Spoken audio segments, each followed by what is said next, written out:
What if the gods were not just myths, but the architects of chaos, weaving destinies with their whims, leaving mortals to dance on their strings?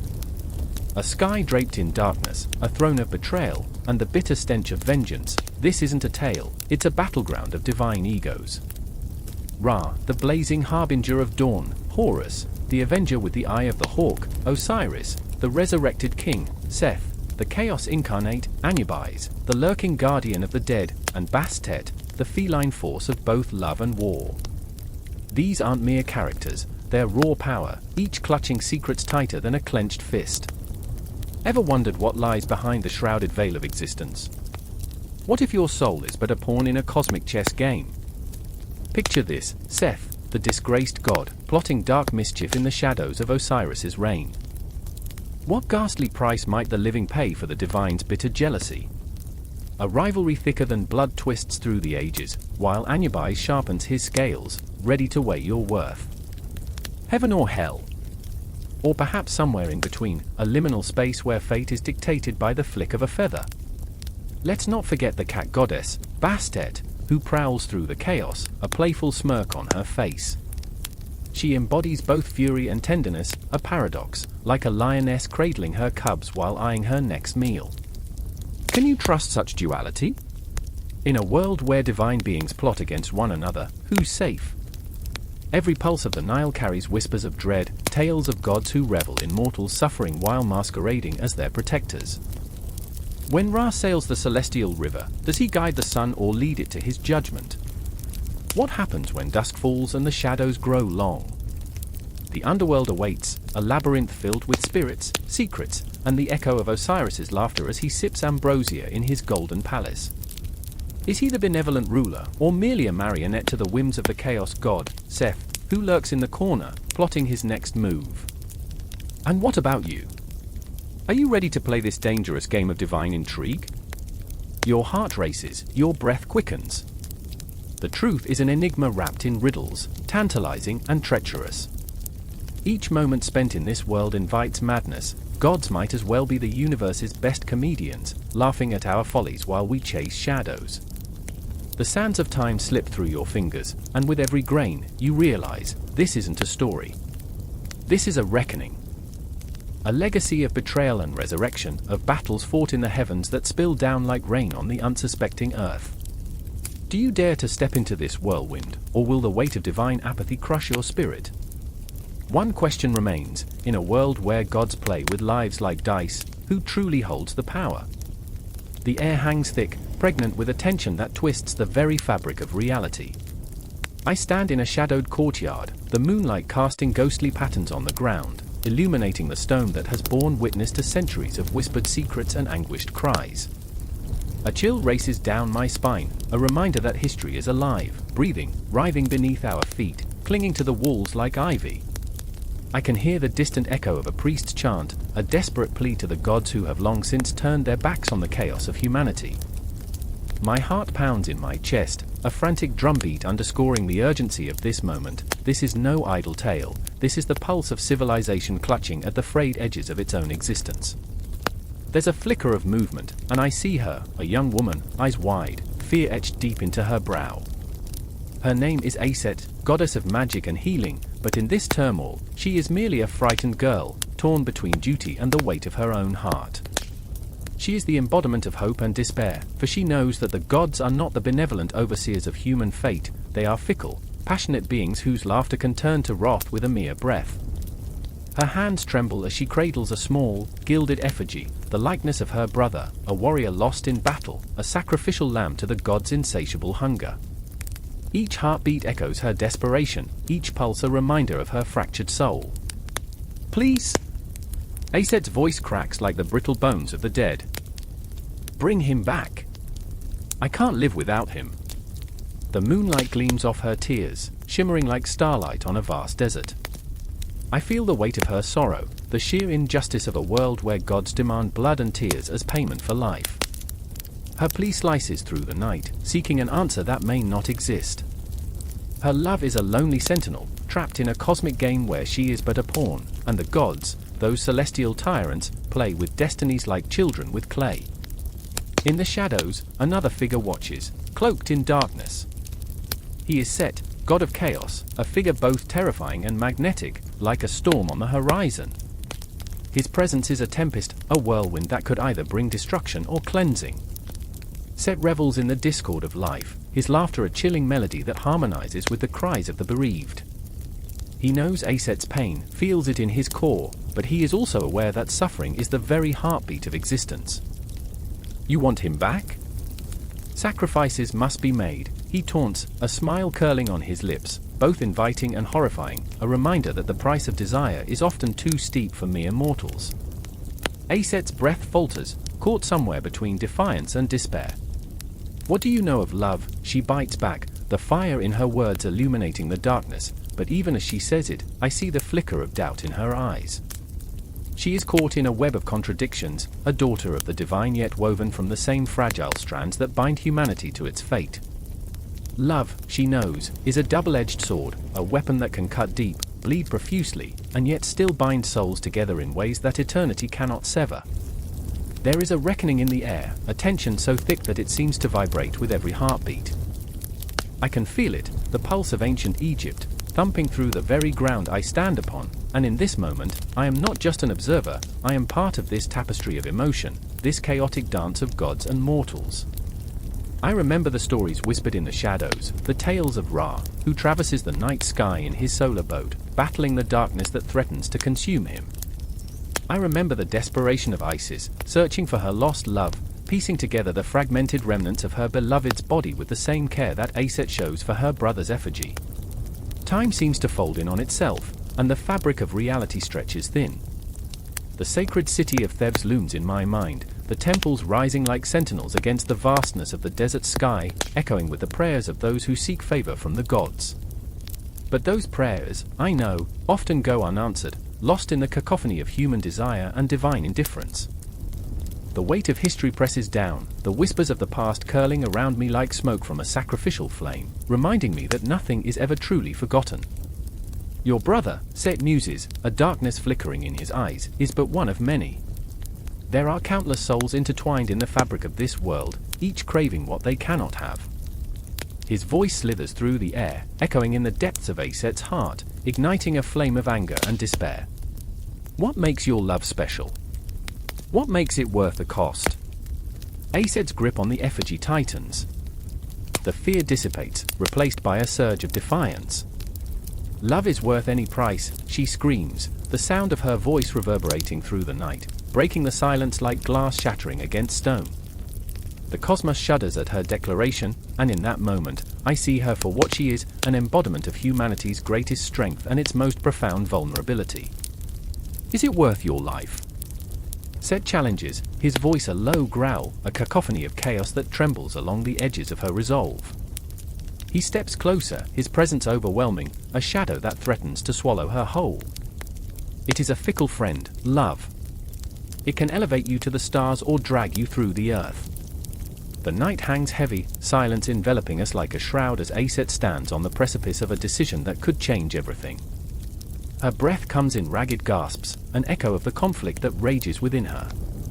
And yet, despite the darkness that encroaches, a flicker of hope stirs in her chest, a defiance that refuses to be extinguished. I remember the stars above, timeless and unyielding, the eternal cycle of death and rebirth. There is a truth in the cosmos, a promise that all things must come to an end, only to begin anew. But in this moment, as Aset faces Set, as she grapples with the ghosts of her heart, I know that the story does not conclude, the battle does not end. It hangs in the balance, a delicate thread woven into the vast tapestry of Egyptian mythology, rich with emotion, resonating through time, forever echoing in the souls of those who dare to believe. The night stretches on, alive with possibilities, and I stand witness to the unfolding drama, the origins of a myth that will forever haunt the hearts of mortals and gods alike. In the suffocating darkness, a silence so profound it vibrated against the rib belly of the earth hung heavy like a storm cloud, pregnant with dread. It was a silence that felt alive, pulsing with the echoes of unshed screams and shivering whispers. I was there, on the precipice of nothingness, my heart a metronome of fear as I watched Atum, the god of creation, standing alone amidst the swirling shadows. He was a figure carved from the very fabric of the void, his essence a murky amalgam of desire and despair, yearning for something that had yet to emerge, a light, a spark, a reason to exist. Atom was flawed, a paradox of power and vulnerability. The weight of eternity pressed upon his shoulders, and I could see it in the arch of his spine, the twist of his lips into a bitter smile. He was the first, and yet, in his isolation, he felt the gnawing sting of loneliness. Around him, ancient winds howled, carrying the echoes of forgotten dreams. I remember the way his hands trembled, fingers curling like the roots of a long-buried tree, desperate for connection, for creation. It felt as if he was reaching into the very fabric of the cosmos. His breath came out in ragged gasps, misting the air like a fleeting hope. "I am Atom," he whispered, "and what am I without the sun?" The words hung in the murky air, hauntingly beautiful, a melody of anguish. And then, as if answering his plea, Ra emerged, a fiery orb against the backdrop of obsidian night. I remember the first glint of him, a halo of gold bursting forth like the laughter of children in an empty street, piercing through the shrouded sorrow. The very essence of life, Ra was a tempest of warmth, a living heartbeat amidst the shadows of oblivion. He radiated a brilliance that made the darkness cringe, that set the very air alight with promise. But even Ra, a beacon of hope, was not untouched by the tides of conflict. I could see it in the flicker of his golden eyes, a flicker that betrayed his uncertainty. "What if I am not enough?" he mused into the void, his voice trembling like a leaf caught in a gale. "What if the earth remains barren, the waters stagnant?" A chill unfurled within me, coiling tight around my chest. The cosmos held its breath, teetering on the brink of creation, the fragile fabric of existence stretched thin. I stood there, watching as Atom swallowed his anguish and turned toward Ra. Their eyes met, two souls entwined in a dance of desperation and power, a precarious balance on the edge of creation. Together, Atom breathed, his voice barely a whisper against the roaring silence. "We can forge a world. I will shape the earth, you will breathe life into it." With every syllable, I felt a crackle of energy, electric and raw, thrumming through the air. It was a collision of will, a bloody wrestling match of hope and fear. I felt their emotions wrap around me like a shroud, fear that curled like smoke around my throat, hope that surged through my veins like molten fire. As Ra's light intensified, shadows whispered around them, creeping closer as if eager to snuff out this burgeoning spark. "There will be chaos," Ra warned, his voice a low rumble, a warning crackling with static. "There will be storms and strife, tempests that shatter the earth." "I remember the first time I tasted despair," Atom replied, his eyes dark pools of wistful sorrow. "But from despair blooms creation. From chaos, we can shape the cosmos." And then, in a breathtaking moment, they clasped hands, the warmth of Ra merging with the cool, ancient power of Atom. I could see a swirl of energy enveloping them, a maelstrom of potential that made my heart race. Every heartbeat felt monumental, punctuating the air with a rhythm that echoed the very pulse of the universe. Together, they began to weave the first strands of existence, a tapestry of stars, galaxies, and life. It was beautiful and terrifying. I remember the air crackling with vibrancy, the very fabric of reality shimmering with possibility. But in that beauty, I felt an undercurrent of dread, whispering that creation is a double-edged sword. For every sun that rises, a shadow must fall. And then came the first tremors of creation, a shudder that rippled through the void. It was a birth cry, a scream echoing through the ages. I felt it resonate within me, a visceral, bone-deep ache. The earth began to form, jagged mountains rising like the spines of ancient beasts, rivers carving paths through the chaos. With each rise and fall, I sensed their fears and hopes entwined, a symphony of longing as fierce as lightning and as tender as a mother's lullaby. Will it be enough? Ra's voice trembled in the charged atmosphere, a plea hanging like fog amidst the shadows. Enough is a fleeting dream, Atom replied, his tone laced with sorrow and determination. What we create, we must nurture. We must face the storms together. But just as the foundations of their creation began to solidify, darkness clawed at the edges, a reminder that light cannot exist without shadow. The winds shrieked, carrying with them a warning that sent shivers racing down my spine. Can you feel it? I wanted to cry out, but the words lodged in my throat. I could feel the weight of uncertainty, a tide threatening to wash away their fragile beginnings. In that moment, I recognized the raw, aching reality: creation is both a gift and a curse. As Ra's light flickered and Atom's resolve began to wane, I realized that their journey had just begun, a cosmic dance of joy and pain, hope and despair. The universe was alive with the echoes of their struggle, a relentless push and pull between what is and what could be. The clash of their wills resonated through the soul of existence, a tide of emotion that swept me off my feet, leaving me breathless and yearning for more. I felt the echoes of their embrace, the heartbeat of their creation whispering promises of life and chaos, of love and loss. But amidst the illumination and the shadows, I was left breathless, teetering on the edge of understanding that this was not an ending. No, it was only the beginning. The threads of their story would weave endlessly, a tapestry of hope flickering amidst the ever-looming spectre of darkness, forever binding them to the cosmos and to each other. The sun hung low, a menacing orb of molten gold poised on the horizon, casting elongated shadows over the parched sands of Egypt, the air thick with the scent of impending storm. I felt it, a tremor rippling in the earth beneath my feet, an electric buzz that seemed to pulse with the heartbeat of the universe itself. The villagers whispered, their eyes wide with terror, murmuring tales of the wrath of Ra. A sun god, a cruel ruler, both father and destroyer. They spoke of his light, his radiance, as if it were a blessing, but I felt a shiver crawl up my spine, as though the very warmth of the sun might incinerate us all. Nephra stood beside me, her brow furrowed, a mixture of fear and defiance etched on her features. Her heart raced like a drum in the quietude of the afternoon, and I could almost hear the pulse of her thoughts. What if Ra turns his gaze away from us? What if darkness consumes the land? Her hands trembled slightly at her sides, clenched into fists, the dust swirling around her like ghosts of ancient pharaohs, reminding us of the fate that awaited anyone who dared to defy the gods. Then there was Malik, a man whose laughter once echoed through the markets like joyous bells, now replaced by a silence that cut deeper than any blade. His eyes, once vibrant, were clouded with despair. He had lost his sister to the drought brought on by Ra's relentless gaze. Every day the sun rises, he murmured, his voice hoarse, but it feels like the end of days. Behind him, the city lay parched and cracked, a skeletal husk of its former glory. I could see the ghosts of the past dancing in the twilight, each shadow a remnant of lives snuffed out. Why do we worship a god who brings us only suffering? Nephra's voice trembled, her anger a flickering flame in the thickening darkness. Why do we offer our lives for a sun that scorches us? Each word dripped with a raw desperation, a plea that echoed off the crumbling walls of the temple where they sought refuge. We were trapped in a cycle of reverence and fear, bound by the chains of superstition and faith. Ra, the Radiant One, the Sun God, he was both our savior and our doom.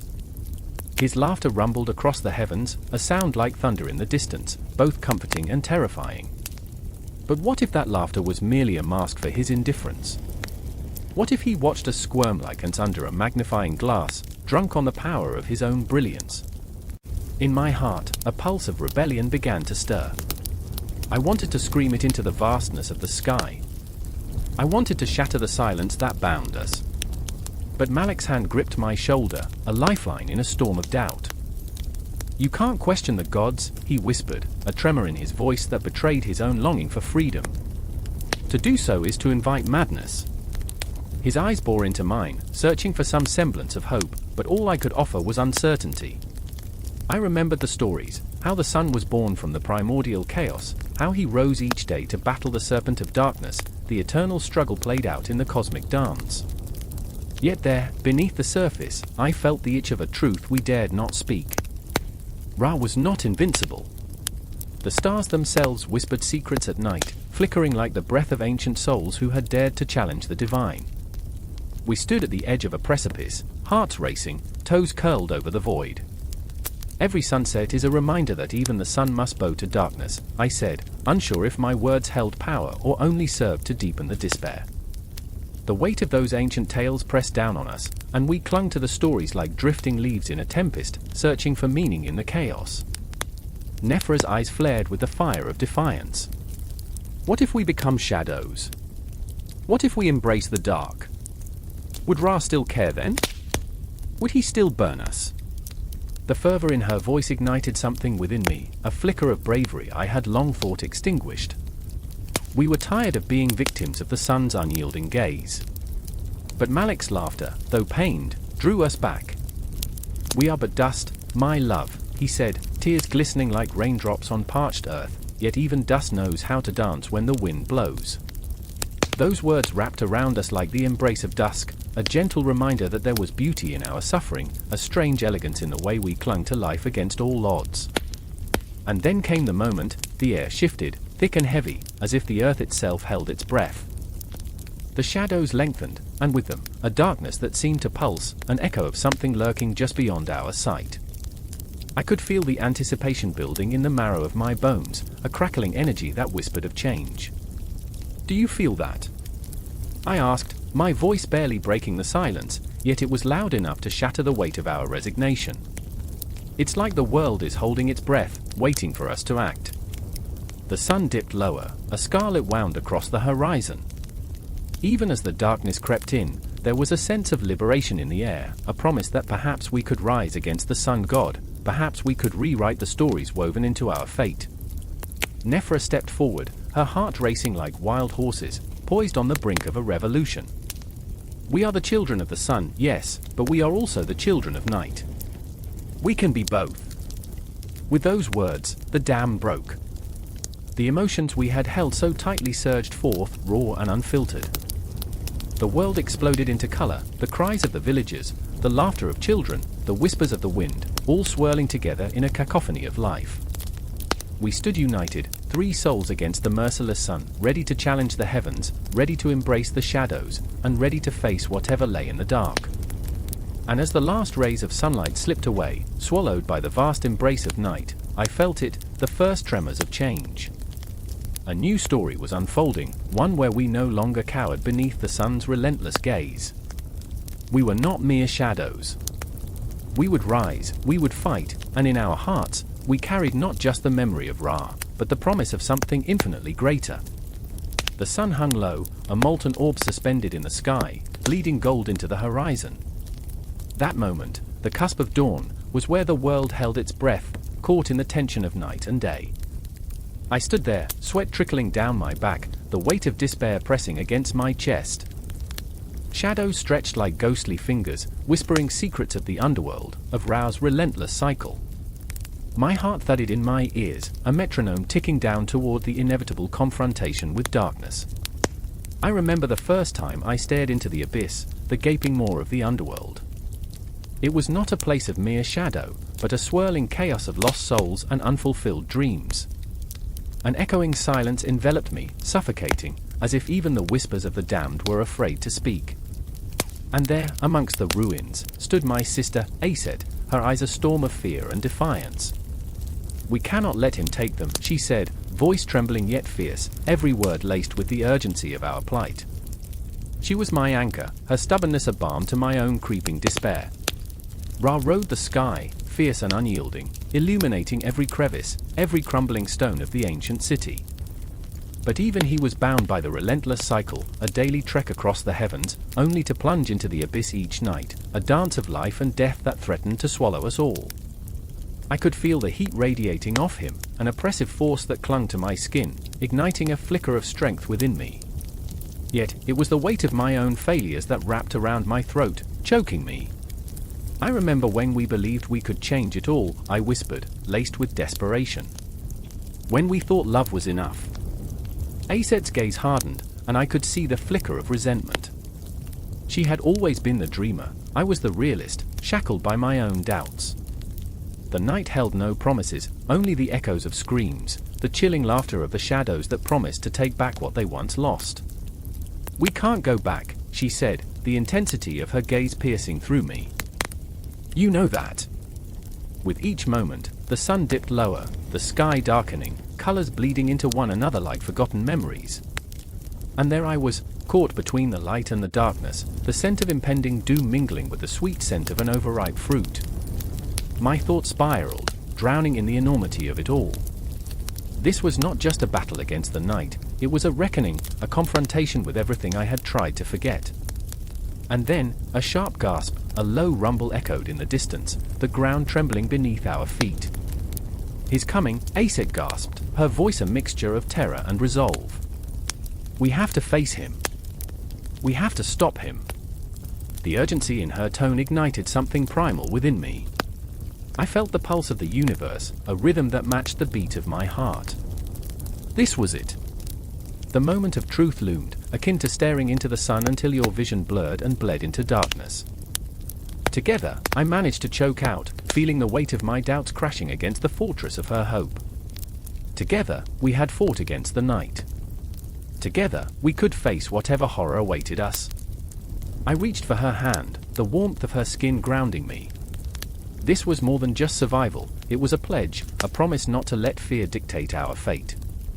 The shadows trembled, as if sensing our defiance, twisting and swirling like a tempest. As the sun kissed the horizon, Ra's chariot plunged into the depths, leaving behind the chaos of twilight. The darkness poured in, thick and suffocating, enveloping the city in a shroud of despair. But Aset's grip tightened around my fingers, and I felt the flicker of hope spark between us. Every heartbeat echoed the unyielding rhythm of our resolve, drawing strength from the very darkness that threatened to engulf us. I remember the ghosts of the past whispering through the air like a chilling breeze. I saw faces, lost, broken, familiar, each one a reminder of what we had to protect. Fear clawed at me, hot and biting, but within that fear was the raw, undeniable truth that love could illuminate even the darkest corners of the heart. Aset looked into my eyes, unflinching, and in that moment, I saw the reflection of my own uncertainty mirrored back at me. "We're not alone," she breathed, her voice a fragile thread holding us together against the impending storm. The shadows writhed with a sinister energy, and the air crackled with tension as we stepped forward, hearts pounding like war drums. We were warriors, siblings forged in the fires of love and loss, ready to confront not just Ra's descent into the underworld, but our own demons lurking beneath the surface. With each step, I felt the weight of history pressing down, the souls of those who had come before us urging us on, whispering their fears and dreams into the fabric of the night. And then, all at once, the sky erupted with a shattering light, a fierce brilliance that ignited the shadows. My breath caught in my throat as the darkness recoiled, a primal scream echoing through the streets, reverberating in my bones. This was it, the climax, the moment where everything would either collapse or ignite. I felt Aset's hand slip from mine, and a rush of panic surged through me. But she stood firm, facing the tempest with a resolve that shook the very foundations of our fears. Together, I called out, the word more a prayer than a battle cry. "We will not yield." And as the shadows writhed with fury, a flicker of hope ignited within me, burning fiercely against the encroaching darkness. The clash between light and shadow was not just a physical battle, it was a deeply personal storm, a reckoning with our own fears, our own sorrows. The energy surged, the world spinning around us as we stood at the brink of the abyss, hearts beating in synchrony. The echoes of Ra's journey hung in the air, the relentless cycle of life and death binding us together, a tapestry woven from the threads of our shared fate. Every scream of despair, every whisper of hope rippled through the fabric of the moment, creating an intricate dance of light and shadow.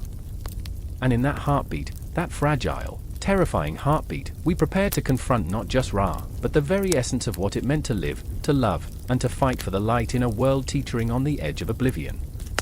The darkness loomed large, but my heart surged with the promise of dawn, an unyielding force against the encroaching night, reminding me that even in the face of despair, love could forge a path through the darkest of shadows. The silence swept over the temple of Horus, an uneasy stillness that clung to the air like heavy fog. It wasn't the kind of quiet that promised peace, it was a murmur of foreboding, an echo of whispers threading through the shadows of ancient stone. The flickering torchlight danced against the hieroglyphs, tales of gods and men etched in sandstone, illuminated only to remind the living of the terrors that lurked beyond the walls. My heart raced, hammering against my ribcage like a caged bird desperate for escape. "Get back," screamed Anya, her voice a whip cut against the oppressive air, as she shoved her brother, Ket, aside. I watched, breathless, as the black-feathered figure swept down from the temple's apex, talons sharp as the judgment of Osiris. Horus himself was descending, rage coiling in the depths of his golden eyes, a storm brewing within the very essence of the heavens. Ket stood frozen, caught in a moment that felt like an eternity. He was a boy, not yet a man, his face still soft with innocence, yet twisted now by fear. "Anya," he whimpered, his voice a fragile whisper, trembling like the fragile light of a dying candle. She, fierce and unyielding, was the protector, the shield against the horrors of the world, but even her resolve was cracking. I could see it in the tightness of her jaw, the way her hands flexed, ready for a fight she could hardly win. And there I stood, the unwilling observer, my heart caught in a vice of conflict. My admiration for Anya was visceral, raw, she seemed to embody the very spirit of the falcon god himself. Yet, the weight of the moment crushed me, suffocating under the knowledge that even heroes bleed, even they can fail. A pulse of energy surged through the temple, the golden feathers of Horus shimmering with an otherworldly light. In that instant, it felt as if time had fractured, scattering memories like glass shards across the ground. I remember the stories my mother told me, the tales of Horus's vengeance, the protector of Egypt who had watched over us since the dawn of time. I remember every whispered legend, the promises of safety and strength in his presence. But now, as I stared into the abyss of those piercing eyes, I questioned everything. "Why have you come?" Anya shouted, her voice raw with emotion, challenging the divine wrath. "What do you want from us?" Her defiance rang out like a bell tolling in the twilight, beautiful yet haunting, resonating against the cold stone. The air crackled, electric with the tension of fate. Horus landed, the thud of his mighty form echoing like thunder. The feathers ruffled, and for a moment, I glimpsed the vulnerability hidden beneath the fierce exterior, an echo of my own struggles. I, too, had faced battles unseen, demons wrapped in the guise of doubt and despair. In the silence that followed, a single feather fell from Horus's wing, drifting slowly to the ground, a symbol of loss, of sacrifice, of choices made and paths untaken. It landed beside Ket, soft yet heavy, and in that moment, I saw the boy's eyes widen as if he understood the cost of standing against a god. "Step away!" Anya's voice pierced through the tension, a lifeline thrown into turbulent waters. Her heart was a drum, pounding with the rhythm of 1,000 thoughts, fear battling with an indomitable spirit. She had a choice, and I could see the weight of it on her shoulders, the essence of a protector, a fierce sister unwilling to yield. But as Horus turned his gaze upon Ket, I felt a shudder ripple through the sanctum. The boy's breath hitched, an unspoken plea hanging in the air. I knew well that in the eyes of divinity, innocence is often a curse.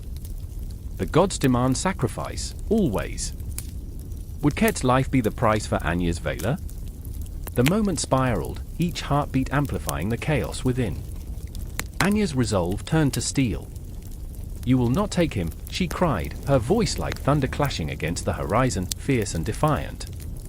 But within her, I sensed the trembling of uncertainty. The flicker of fear. Was her bravery enough to stand against the vessel of vengeance?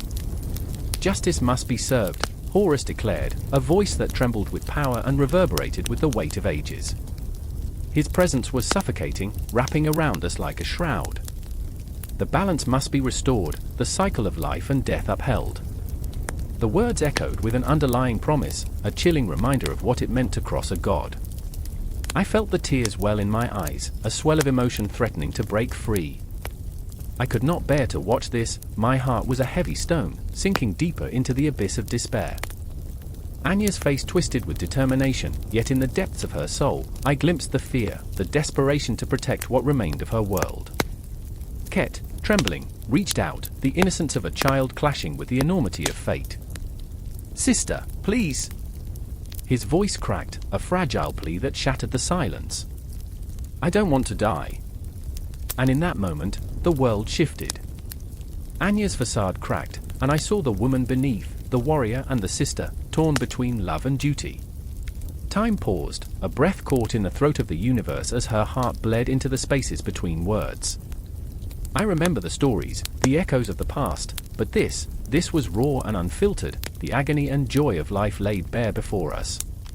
The cosmos held its collective breath as destiny wove its intricate web, a tattoo of emotions binding us to each other, forever entwined in the fate of gods and mortals. And then, as if the universe had conspired to set the stage for a climax yet unwritten, the ground trembled beneath us. The shadows lengthened, and I could feel the heartbeat of ancient Egypt resonate in my veins, a reminder that we are all players in a grand tale where the stakes are as high as the heavens. In that moment, we were suspended between fear and courage, the sacred and the profane, a dance of emotion that would not end. Horus loomed above us, a figure of both dread and protection, as I stood, helpless yet hopeful, praying that love could conquer fate, even as the storm raged all around us. The night was a shroud, heavy and suffocating, as if the universe itself held its breath. Shadows lurked in every corner of the dimly lit chamber, flickering lanterns casting ghostly patterns against the stone walls, where whispers of betrayal hung thick in the air. I stood there, heart racing, eyes wide, feeling the weight of the world pressing down on me. The scent of jasmine mingled with something darker, an iron tang that hinted at the violence that had unfolded just moments before. Isis knelt by the bed, her hands trembling as she cradled the lifeless form of her beloved Osiris. Her fingers traced the contours of his face, memorizing the sharp lines, as if etching his memory into her very soul. Tears streamed down her cheeks, pooling on the linen sheet beneath him, the salt of her sorrow mingling with the blood that stained the floor. "How can this be?" she whispered, her voice a fragile thread pulled taut, ready to snap. "How can the love of my life be reduced to this? A husk of who he was, a victim of treachery." I felt her pain ripple through the air, a visceral ache that tugged at my heart. Beneath that grief, a fire ignited, blazing fiercely in the depths of her despair. It was a storm waiting to break, a promise of vengeance simmering just below the surface. I remembered her laughter, bright and melodic, echoing through the halls of their once happy home, now hollowed by grief. I remember how we danced, she murmured to herself, the memory swirling like smoke. When the world was ours, and nothing could touch us. Outside, the moon hung low, drenching the landscape in a cold, silver light. The trees whispered secrets, their branches reaching out like skeletal fingers, eager to ensnare the heart of the unwary. An owl hooted in the distance, a harbinger of doom. I shivered, feeling the chill of something ancient and powerful stirring beneath the earth, a force that thrummed in my bones. In the shadows, Seth lurked, a figure twisted by jealousy and ambition. He watched, his heart a maelstrom of regret and desire, his mind unraveling with the weight of his actions. He had done this. He had torn apart the very fabric of their lives, all for the fleeting taste of power. And yet, now, he felt like a ghost, haunted by the echo of Osiris's laughter, the moments they had shared in brotherhood now twisted into something grotesque. "I remember," he whispered, choking on the bitter taste of betrayal. "I remember when we were friends." But friendship had been a fragile thing, easily shattered by envy. He had wanted the throne, the adoration of the people, and he had crossed a line he could never uncross. As he stood there, cloaked in darkness, shadows curling around him like a lover's embrace, he felt the weight of the world upon him. "What have I done?" The question hung in the air, static and charged, begging for an answer that would never come. Isis's gaze, fierce and unyielding, rose as if sensing the presence of the one who had wronged her. "Seth," she cried, her voice a blade, cutting through the fog of despair. "Show yourself!" The air crackled with tension, every heartbeat a countdown to a confrontation that would shake the very foundations of the earth. Seth stepped into the light, revealing a face marred by guilt and resentment, eyes wild and desperate. "It was not supposed to be this way," he shouted, a plea wrapped in anger, the rawness of his pain laid bare. "Osiris was too kind, too weak. I had to take what was mine." Isis's laughter was a haunting melody, sharp and jagged. "Take? You murdered him in cold blood, Seth. You think that is power?" Her fury burned bright, an inferno that could consume them both. "You think that throne will give you peace? It will only leave you more alone, more haunted." The air grew thick, charged with the weight of their shared history, the memories of laughter turning to screams, love twisting into hatred. "You wanted the crown, but it will only be a shackle," she spat, stepping closer, every inch of her radiating a fierce resolve. "You will pay for what you've done." And in that moment, something awakened within her, a surge of magic that coursed through her veins, igniting her spirit. She could feel the universe shift, the stars aligning in a cosmic dance, weaving a tapestry of destiny. "I will not let his death be in vain," she declared, voice trembling but resolute. From the ashes of this betrayal, I will bring forth a new life. The reality of her words struck like lightning, a jolt that reverberated through the room. A new life, Horus. Her child, conceived in love but now born from the ashes of death and betrayal. The weight of hope mingled with despair, creating a whirlwind of emotion that threatened to overwhelm her.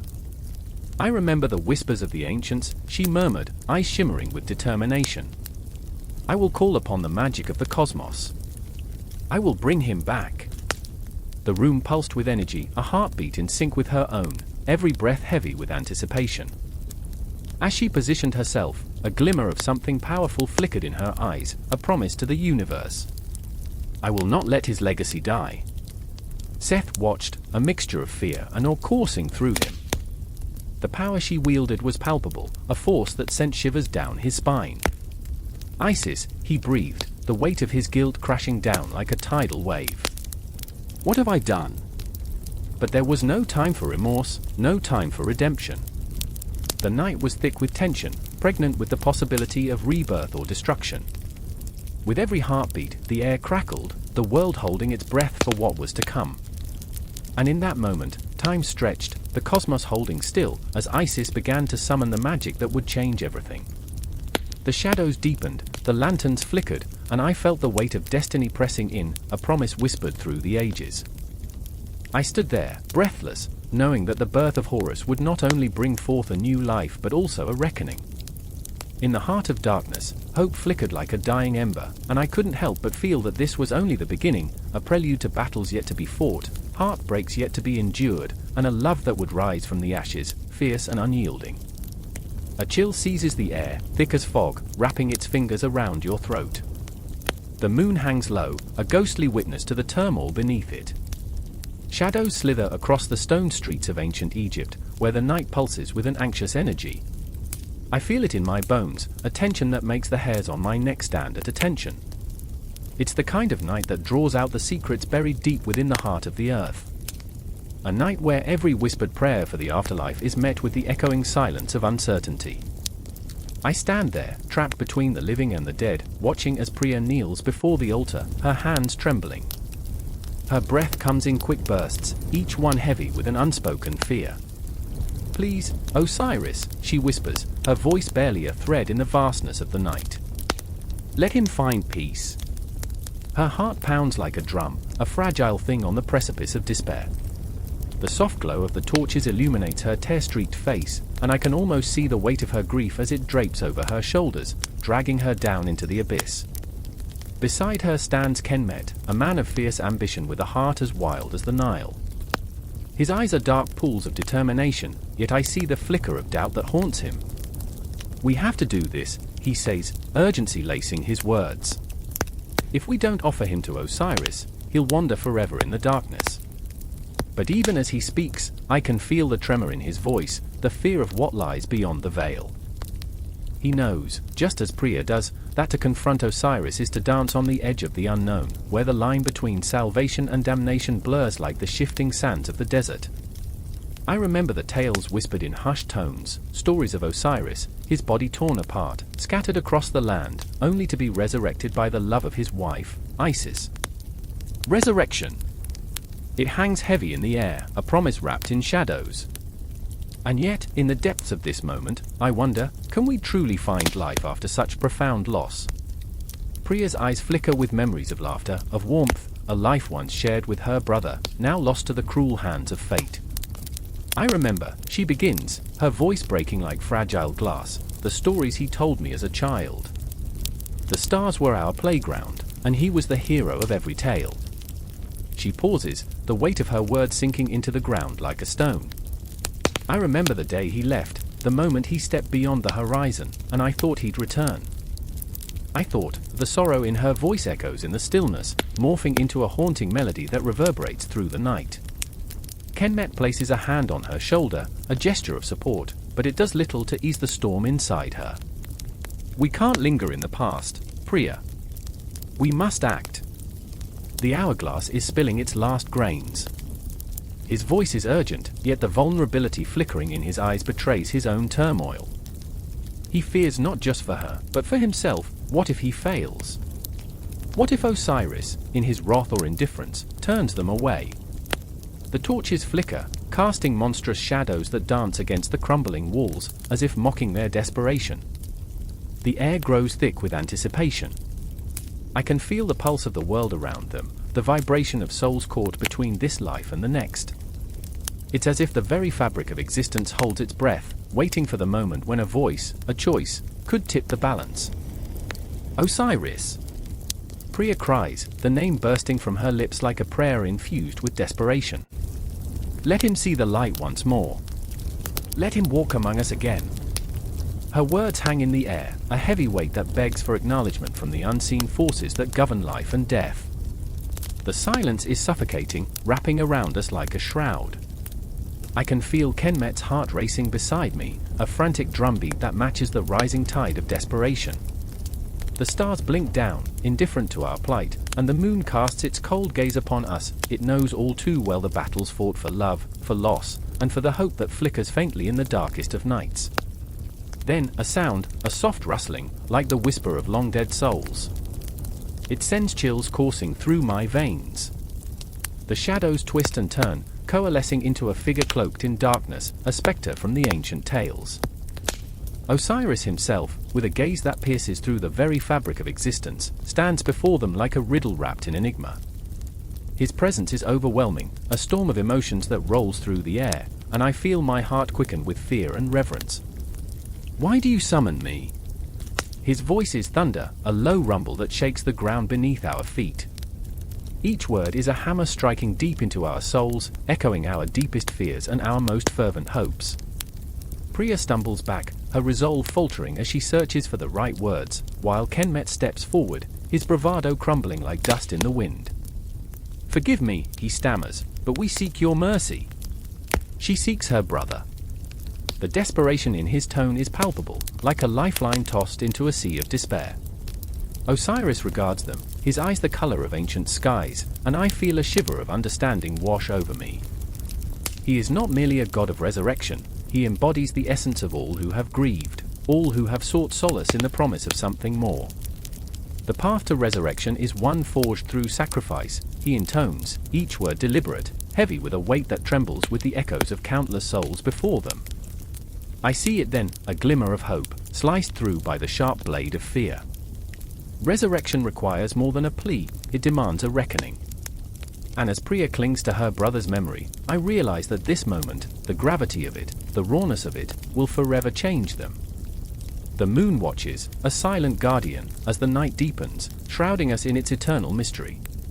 The clock ticks on, the sands of time slipping through our fingers, reminding us that some moments demand more than we are willing to give. And as I stand there, caught in the swell of grief and longing, I wonder if resurrection is truly possible, or if we are forever destined to wander the shadows, seeking what was lost. The veil between life and death begins to ripple, a promise hanging heavy in the air, and I understand, this story is far from over. The moon hung heavy in the night sky, a silent witness to the treachery unfolding below. Shadows danced across the polished marble, flickering like the last breaths of a dying star. I stood there, heart racing, feeling the cold seep through my skin, a chill that whispered of betrayal. My eyes fixated on the grand palace where laughter echoed, a symphony that had turned into a dirge, a melody now tainted by the dread of what was to come. Osiris, I murmured, the name slipping from my lips like a prayer, laced with desperation. A god among mortals, he ruled the skies and the fertile lands of Egypt with wisdom and justice. But tonight, he wouldn't be the savior he had always been. Tonight, darkness would claim him. In the distance, I saw Seth. A figure carved from shadows, his smile a mask of deceit, slithering through the corridors like a serpent. He was my brother, yet the air between us crackled with tension, a storm waiting to erupt. Beneath his charming facade lay the heart of a beast, a cruel ambition burning like a wildfire. I could see it in his eyes, that insatiable hunger for power. I remember when we were children, running through the fields, reveling in the sun's embrace. I remember laughter. The words turned bitter in my mouth. But this? This is betrayal. His laughter rang out, a haunting echo that sent shivers down my spine. You don't understand, do you? The throne is mine for the taking. Osiris stands in my way. His voice dripped with venom, each word a dagger aimed straight at my heart. You'll see. You'll understand when it's too late. The palace loomed, an ominous giant, its walls steeped in secrets. I could feel the weight of history pressing down on me, ancient spirit swirling, urging me to act. The scent of jasmine lingered, sweet yet suffocating, a cruel reminder of the beauty that would soon be marred by blood. Inside, Osiris stood tall, radiating warmth, his eyes the color of the Nile at dawn. "You've come," he said, a smile breaking across his face as he welcomed me. But I could see the flicker of unease beneath his calm exterior. The clock ticked loudly in my ears, counting down the moments until catastrophe. "I have to warn you," I breathed, clenching my fists. "Seth, he's plotting something." "Do not speak ill of your brother," Osiris replied, though his voice faltered. The familiar glow of trust in his eyes dimmed, replaced by a shadow of doubt. "He's lost, yes, but family should be cherished. I remember the stories, Osiris. The tales of revenge and retribution. I remember the shadows that lurk in the hearts of men." My voice trembled under the weight of my conviction. "Seth will not hesitate. He believes he can take everything from you." The air thickened with tension, a palpable force that set my skin on edge. Just then, the door swung open and Seth entered, draped in the darkness of his intentions. The atmosphere shifted, a chill swept through the room, as if the very walls recoiled in horror. "Ah, brother," Seth purred, the sweetness of his tone masking the poison that lay beneath. "How lovely to see you both together. What a family reunion." His eyes flicked to Osiris, a predator sizing up his prey. "You're too late, Seth," I spat, stepping protectively in front of Osiris. "Your time will come, but not tonight." Osiris placed a hand on my shoulder, a gesture of reassurance, but even he could not hide the tremor in his grip. "Enough, both of you. We are united by blood. We must not let jealousy tear us apart." But as he spoke those words, I could sense the fabric of our fate unraveling. The room grew darker, shadows swirling like a storm, foreshadowing the chaos about to erupt. "United?" Seth's laughter boomed, harsh and cruel. "You think your bond can save you? Blood means nothing. It's power that reigns supreme." In that moment, I saw it, a glint of steel in his hand, a dagger forged from the very darkness he wielded. Time slowed, a cruel torment of anticipation. "Osiris, no," or my cry hung in the air, heavy with foreboding. The strike was swift, a flash of motion that tore through the silence like a lightning bolt. I lunged forward, desperation coursing through my veins, but it was too late. Osiris staggered, the shock etched on his face, a wounded expression that would haunt me forever. "Why?" he gasped, confusion mixing with betrayal. "Why, brother?" Seth didn't answer. His smile was wide, a grotesque mask of triumph as he watched Osiris fall. The world around me shattered, pieces of my heart scattering like leaves in a tempest. Time collapsed into a singular moment, the weight of loss pressing down upon me. I knelt beside Osiris, cradling his head in my arms, the warmth of his life slipping away, flowing like sand through an hourglass. "No, please, hold on," I pleaded, tears streaming down my face, a storm raging within me. But the light in his eyes dimmed, flickering like a candle in the wind. "Justice will find you, Seth," he whispered, his voice a fragile thread. "You cannot escape it." His last breath was a sigh, a whisper of pain that echoed in the depths of my soul. The room fell silent, a graveyard of shattered dreams and broken trust. Darkness enveloped us, thick and suffocating, as Seth turned, a ghost in the night, leaving nothing but the stench of betrayal and the promise of revenge. I remember, I choked on the words, feeling the weight of eternity pressing down. And as I lifted my gaze to the heavens, the stars blinked mournfully, a cosmic witness to the birth of a vendetta that would consume us all. Time would march on, relentless as the tide, but for me, it had stopped. I would hunt him down, driven by the flames of grief and fury. And in that moment, I became the storm, ready to unleash chaos upon the one who had betrayed everything we once held sacred. The world faded away, leaving only the echoes of retribution ringing in my ears, a promise carved into the very fabric of my being. Justice would come for Seth, and I would be its harbinger. The night deepened, shadows closing in, whispering secrets of the long road ahead, a road paved with blood, vengeance, and a heart that would never forget. The storm brewed overhead, clouds swirling with a menacing intensity, darkness spilling forth like ink poured onto parchment. I stood there, drenched, heart racing, each droplet merging with the sweat on my brow. The wind howled, a banshee's wail heralding the chaos that lurked just beyond sight.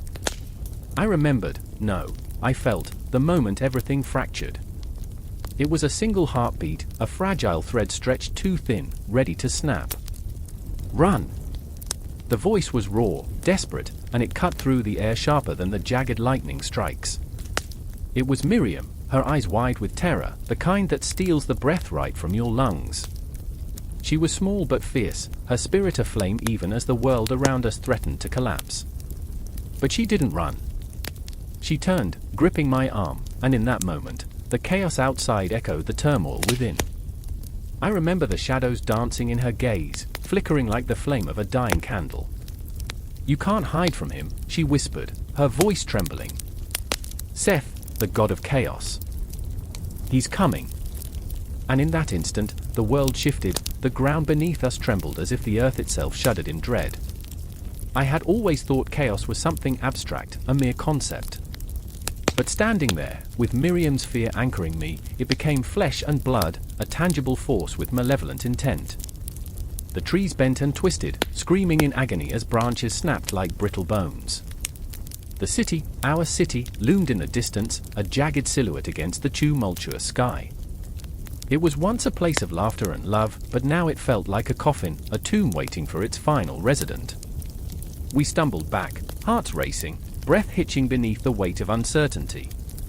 "We need to get to the others," I said, though the words felt hollow. Who were the others? The remnants of our once vibrant lives? Friends? Lovers? They were scattered like ashes in the wind, lost to the chaos that seeped into every corner of our existence. Miriam's grip tightened, her fingers digging into my skin, grounding me in that moment of panic. I turned to her, searching for strength in her eyes, and what I found was both exhilarating and terrifying. She was flawed, wrapped in her insecurities, but somehow, in her vulnerability, she radiated an undeniable power. "You know, I've always been afraid," she confessed, voice barely a whisper. "But not of Seth. I'm afraid of what he'll reveal about us." The words hung in the air, heavy with truth. What would this god of chaos unearth? What skeletons would he drag from the depths, parading them before our eyes? I remembered, no, I felt that fear too, a deep-seated dread gnawing at my insides. It was the fear of not just losing everything we held dear, but of finally facing ourselves. As thunder cracked overhead, I caught a glimpse of him, Seth, his presence more a shadow than a man, a figure cloaked in darkness, chaos swirling around him like a tempest. The air shifted, thickening with tension, and a wicked smile curled upon his lips, a grin that promised destruction yet whispered of freedom. What a twisted paradox he was, the embodiment of chaos, but somehow, also a liberator. "Fear not, little mortals," he boomed, voice echoing across the desolate landscape. "For I bring clarity wrapped in pandemonium." I could feel it, the allure of his words, the seductive dance of chaos that beckoned with the promise of raw, unfiltered truth. But that truth came at a price. I felt the pull, the tug of temptation. In the heart of chaos, would I find freedom, or would I lose myself entirely? I looked to Miriam, and in that glance, an understanding formed. We were not just victims of Seth's caprice, we were players in a game far larger than we could comprehend. "Stay close," I said, feeling the urgency wrap around us like a cloak. But as we moved, shadows seemed to stretch toward us, reaching out, fingers brushed with cold, whispering secrets of our past, mistakes, regrets, cherished memories muddied with sorrow. I stumbled, caught in a flash of memory, her laughter, the first time we kissed beneath the stars, that moment of bliss that felt eternal. But chaos does not allow for eternity, it thrives on disruption. I could see how it twisted everything we once held dear, turning love into something sharp, something jagged. Do you remember? Miriam's voice cut through the fog of my thoughts, and I nodded, feeling the weight of our shared history. The laughter that turned to tears, the dreams that dissolved into nightmares. He'll peel back our layers, expose our failures, she said, fear giving way to a hard resolve. But maybe that's what we need. The storm raged on, and we pushed forward, hearts pounding. I felt alive in that chaos, raw and unfiltered, as time folded in upon itself, moments slipping like sand through our fingers. The shadows grew longer, reaching for us, drawing us closer to the heart of the storm where Seth awaited, the god of chaos poised to unveil the deepest truths buried beneath our carefully constructed facades. And as we neared him, the world seemed to pause, the wind held its breath, the thunder fell silent. I could feel the heartbeat of the universe sync with my own, a rhythmic pulse of fear and anticipation thrumming through the air. The confrontation loomed, and I knew chaos was not the end. It was merely the beginning. With every step, I felt my heartbeat echo louder in my chest, the drum roll of fate, the dance of shadows and light. It was a spiral, a whirlwind that promised to consume us, yet within that chaos, a strange sense of clarity began to form. We were on the brink of something monumental, something transformative, a confrontation that would either shatter us or bind us tighter than the bonds of our past. And yet, the horizon still loomed dark and heavy, secrets ready to spill like rain. The storm was far from over. I could feel its pulse, it thrummed beneath my skin, urging me onward, deeper into the abyss where Seth awaited, where chaos reigned supreme, ready to unleash the whirlwind within us all. The air crackled with tension, a palpable electricity that made the hairs on the back of my neck stand at attention. I stood there, breath hitching, watching as the moon hung low in the obsidian sky, casting a silvery glow over the desolate battlefield, a place where dreams collided with nightmares. Time felt suspended, as if the universe held its breath, waiting to see which force would assert its will, which brother would rise to claim the throne or fall beneath the weight of despair. Horus, with eyes like molten gold, stood at the precipice, muscles taut, every fiber of his being humming with a defiance that bordered on madness. The wind whispered secrets around him, rustling through the tattered banners draped like ghosts. I remember, he whispered, almost to himself, the warmth of our father's embrace, the laughter echoing through the halls of our childhood. But now those memories were tainted by the shadow of his brother, Seth, who loomed like a dark storm on the horizon, an embodiment of chaos, rage, and ambition. Seth, wild and untamed, was an abomination of sorts, yet there was a strange magnetism to his fury. His laughter, a jagged edge in the silence, cut through the air. "You think you can take what's rightfully mine?" he snarled, his voice gravelly, like the crunch of bones beneath a heavy foot. "I am the storm that breaks all that is good and pure. I am the shadow that consumes the weak." Each word dripped with venom, a twisted symphony that echoed from the depths of his soul. Yet, as I watched them, I felt the weight of their shared past, a burden of love twisted into hatred. Brothers once, now enemies, the line between kinship and rivalry blurred until it was indistinguishable. I could almost hear their mother's cries, the echoes of a family shattered, in the very fabric of this moment. I could feel Horus's heart pounding against the cage of his ribs, a frantic rhythm of hope and despair.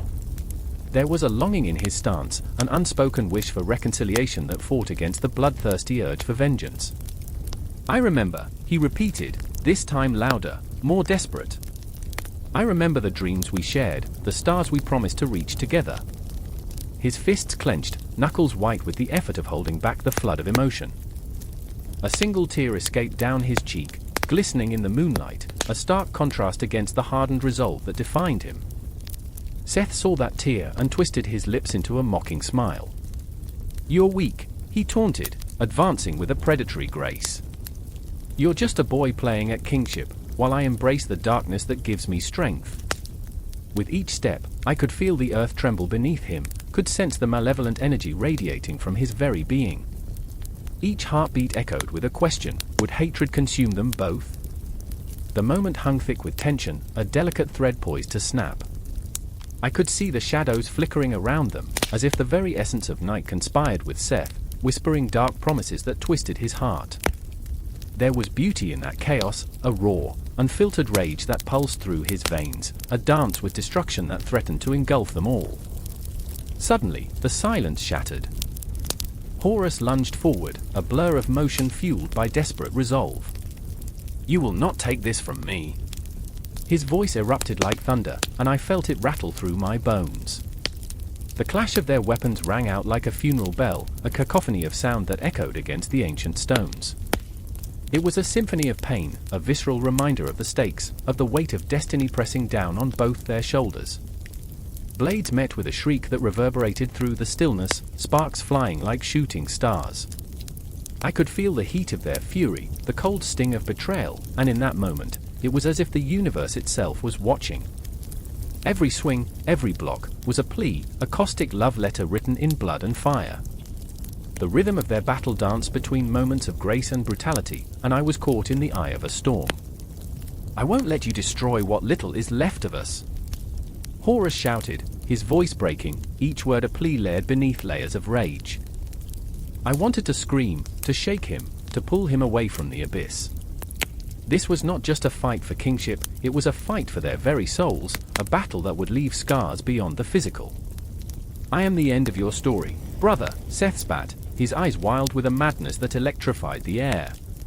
And in that moment, despair threatened to swallow us all whole.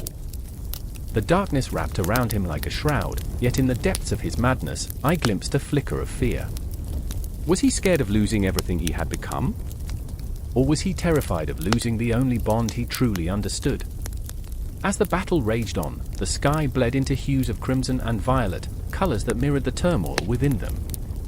The earth beneath their feet trembled, as if the world itself mourned the impending loss. I could not look away, I was tethered to their pain, their conflict, their shared history that now lay in ruins.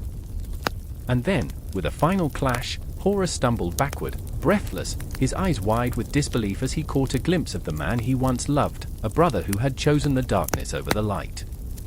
"Please," he gasped, the word hanging in the air like a prayer. "Remember who we were." But Seth, lost in the tempest of his own making, raised his weapon high, a silhouette against the dying light. "There's no going back. Only forward." And in that moment, suspended between memories and fate, I felt a shiver run down my spine. It was a reminder that no matter the outcome, the battle was not just theirs, it was a reflection of every struggle, every conflict we face within ourselves. And as the impending clash loomed closer, I felt the weight of their choices pressing down upon me, a poignant reminder that love and hatred often dance hand in hand, inseparable and intoxicating. I held my breath, watching as destiny beckoned them both into its cruel embrace. Each heartbeat echoed a truth that could not be escaped. Sometimes, to find your way back to the light, you must first confront the darkness within. The air was thick with the scent of burnt incense, cloying and heavy, wrapping around me like a shroud. A flickering flame danced erratically in a fragile vessel, a single candle, its glow trembling as the shadows stretched across the stone walls of the tomb, contorting into grotesque shapes. My heart raced, pounding a rhythm of dread, echoing the whispers of 1,000 souls long departed. I stood there, a mere mortal, painfully aware of the weight of the moment and the enigmatic figure looming at the edge of my vision. Anubis. The god with the head of a jackal, a creature that prowls the fringes of the graveyard. He was the master of mummification, the guardian of the afterlife, a being whose very presence radiated both fear and solace. I remember the stories, the way my grandmother spoke of him with a trembling voice, eyes wide, as if any moment, he would step out of the shadows and claim her for the dead. But this was no story. This was real. The air crackled with an energy that made the hairs on my arms stand on end as the tomb echoed with a low, guttural growl, the kind that sends shivers dancing down your spine. I glanced over my shoulder at a figure beside me, Azara, my sister, her gaze fixed on the sarcophagus, a mixture of fascination and terror. She had always been drawn to the mysteries of the past, the thrill of the unknown, but now, that curiosity morphed into something darker. "Do you think he's watching?" she whispered, her voice barely audible above the beating of my heart. The words hung in the air, thick with fear. I could barely respond, the weight of our predicament clashing violently with the allure of the ancient tales. And then there was Tariq, Our cousin, the skeptic, always armed with logic, but now his bravado faltered. I could see it in his pale face, the way his mouth twitched as he avoided the gaze of the god that neither of us could truly understand. "This is nonsense," he muttered, but his eyes betrayed him, darting around, searching for an escape from the shadows that seemed to close in on us.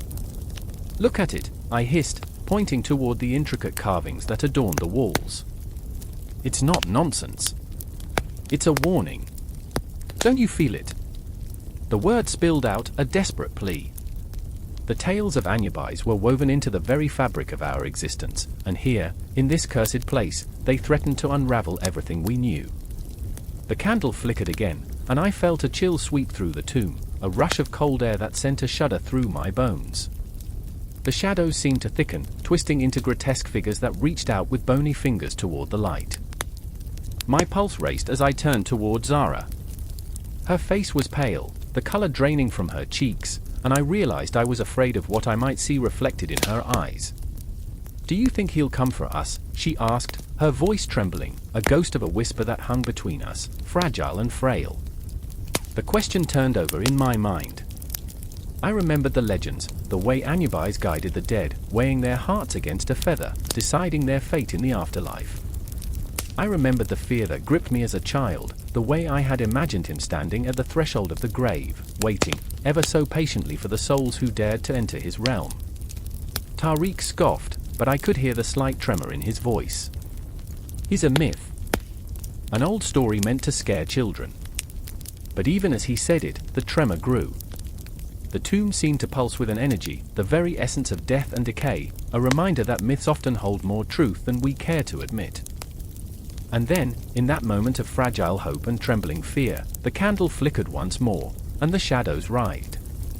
A figure emerged from the darkness, clad in obsidian robes, the jackal head unmistakable, eyes like hollow voids that bore into our very souls. Anubis had come, and we stood frozen in terror, hearts racing like wild beasts, trapped in a nightmare of our own making.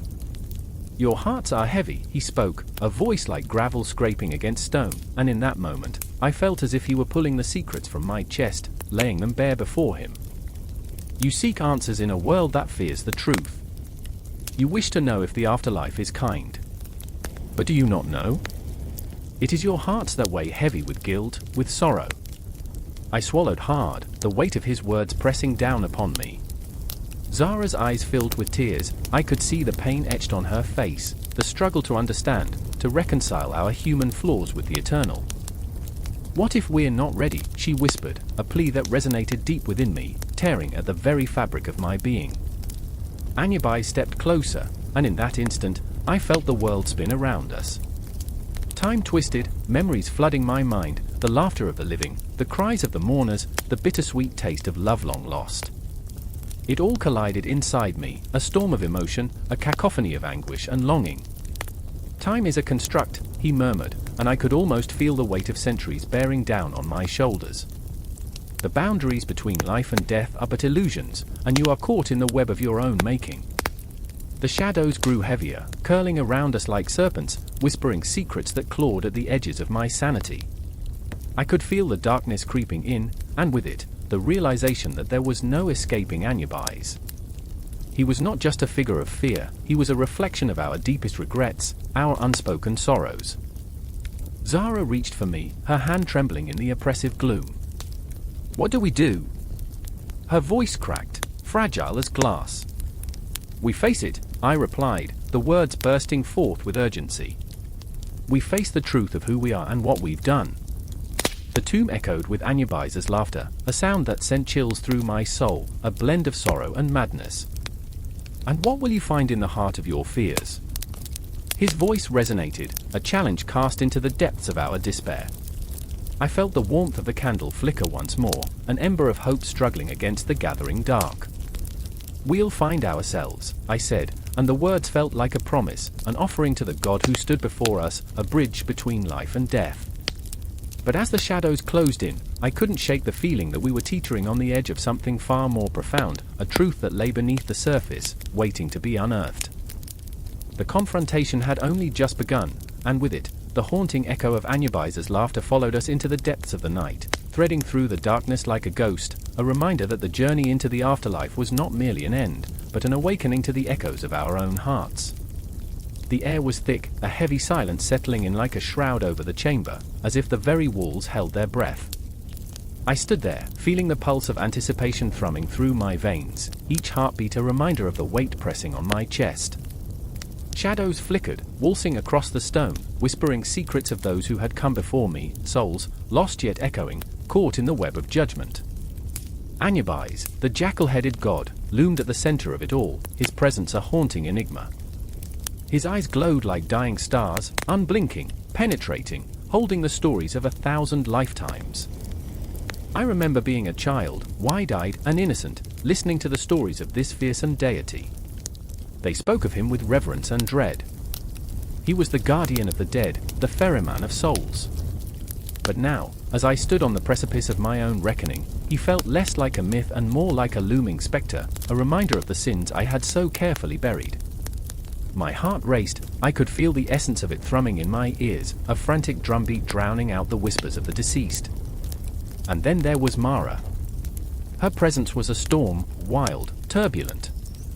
She stood beside me, eyes wide with terror, lips trembling. I could feel her fear wrapping around me like a tight cloak, a cold embrace that chilled my very soul. We had grown up together, a bond forged in whispered secrets and shared laughter. But now, our fates intertwined in this sacred ceremony, where the line between life and death blurred like the horizon at dusk. I could see the flicker of doubt in her gaze. Had she transgressed? Did she carry the weight of her own heart? Do you think he'll know, she whispered, the tremor in her voice cutting through me. I wanted to reassure her, to tell her that Anubis was fair, that he would listen to our truths, but the words died in my throat. How could I promise her anything when I was haunted by my own demons? I remember the nights, how they would stretch endlessly, filled with the laughter of the living and the cries of the forgotten. I had danced on the edge of morality, indulging in shadows I thought would never cast their light upon me. Every choice I made, every secret I kept, was now a stone in the balance. I felt the weight of it all pressing on my chest, drowning me. As the ceremony began, Anubis stepped forward, his body draped in black, the color of night and oblivion. He was a living paradox, terrifying and awe-inspiring, a reminder of the fragility of existence. The scales rested before him, gleaming like promises unfulfilled. One side held the heart, a fragile organ that pulsed with the essence of life, every beat a testament to our choices, our loves, our losses. The other side waited, an ominous feather, light as a whisper, yet bearing the weight of judgment. Step forward, Anubis commanded, his voice a low rumble, a thundercloud pregnant with storms. I felt the world tilt as if the earth itself was holding its breath, waiting for the inevitable. I was paralyzed, caught in the gravity of that moment. I glanced at Mara, her eyes pleading, begging for courage. But courage felt like a distant memory, a fleeting dream that slipped through my fingers like sand. The scales creaked as he placed my heart on one side, the feather on the other. I could see it now, the heart, raw and exposed, each vein a story, each beat a confession. The weight of my sins hung there, tangible, pulsing with a life of its own. I felt a scream rising in my throat. How had I let it all come to this? The things I had done, the paths I had chosen, all laid bare for Anubis to see. I wanted to run, to flee, but my feet were rooted in place, a marionette bound by invisible strings. Mara's turn came next. She stepped forward, a small flame flickering against the crushing darkness. I wanted to scream for her not to go, to remind her of every moment we had shared, the laughter that had stitched our lives together. But the ritual was relentless, a machine of fate. I watched as she placed her heart on the scales, the depth of her despair palpable. It felt like a knife to my chest. She was my other half, now exposed and raw. Anubis studied the scales, his gaze penetrating like a dagger. The air crackled with tension, a storm brewing in the silence. I felt the pressure building inside me, a boiling pot ready to overflow. What if he condemned her? What if this was the end? My mind raced through memories, her laughter, her kindness, the way she had always stood by me, even when I faltered. With a sweep of his hand, Anubis declared, "The heart is heavy with regret." My heart sank as if dropped into an abyss. I had always thought of regret as a whisper, a fleeting thought, but in that moment, it became a chasm, an endless void that echoed with the weight of choices made and unmade.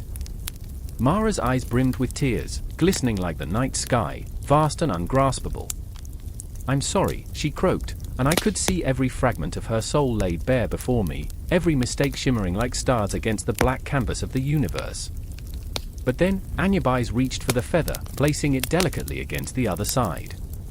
The scales tipped, the heart did not weigh more than the feather. The air shattered, the tension breaking free like a dam burst wide open. "You will see the light," he said, his voice echoing like a distant thunder. She stumbled back, relief flooding her features, a stream of light cutting through the darkness.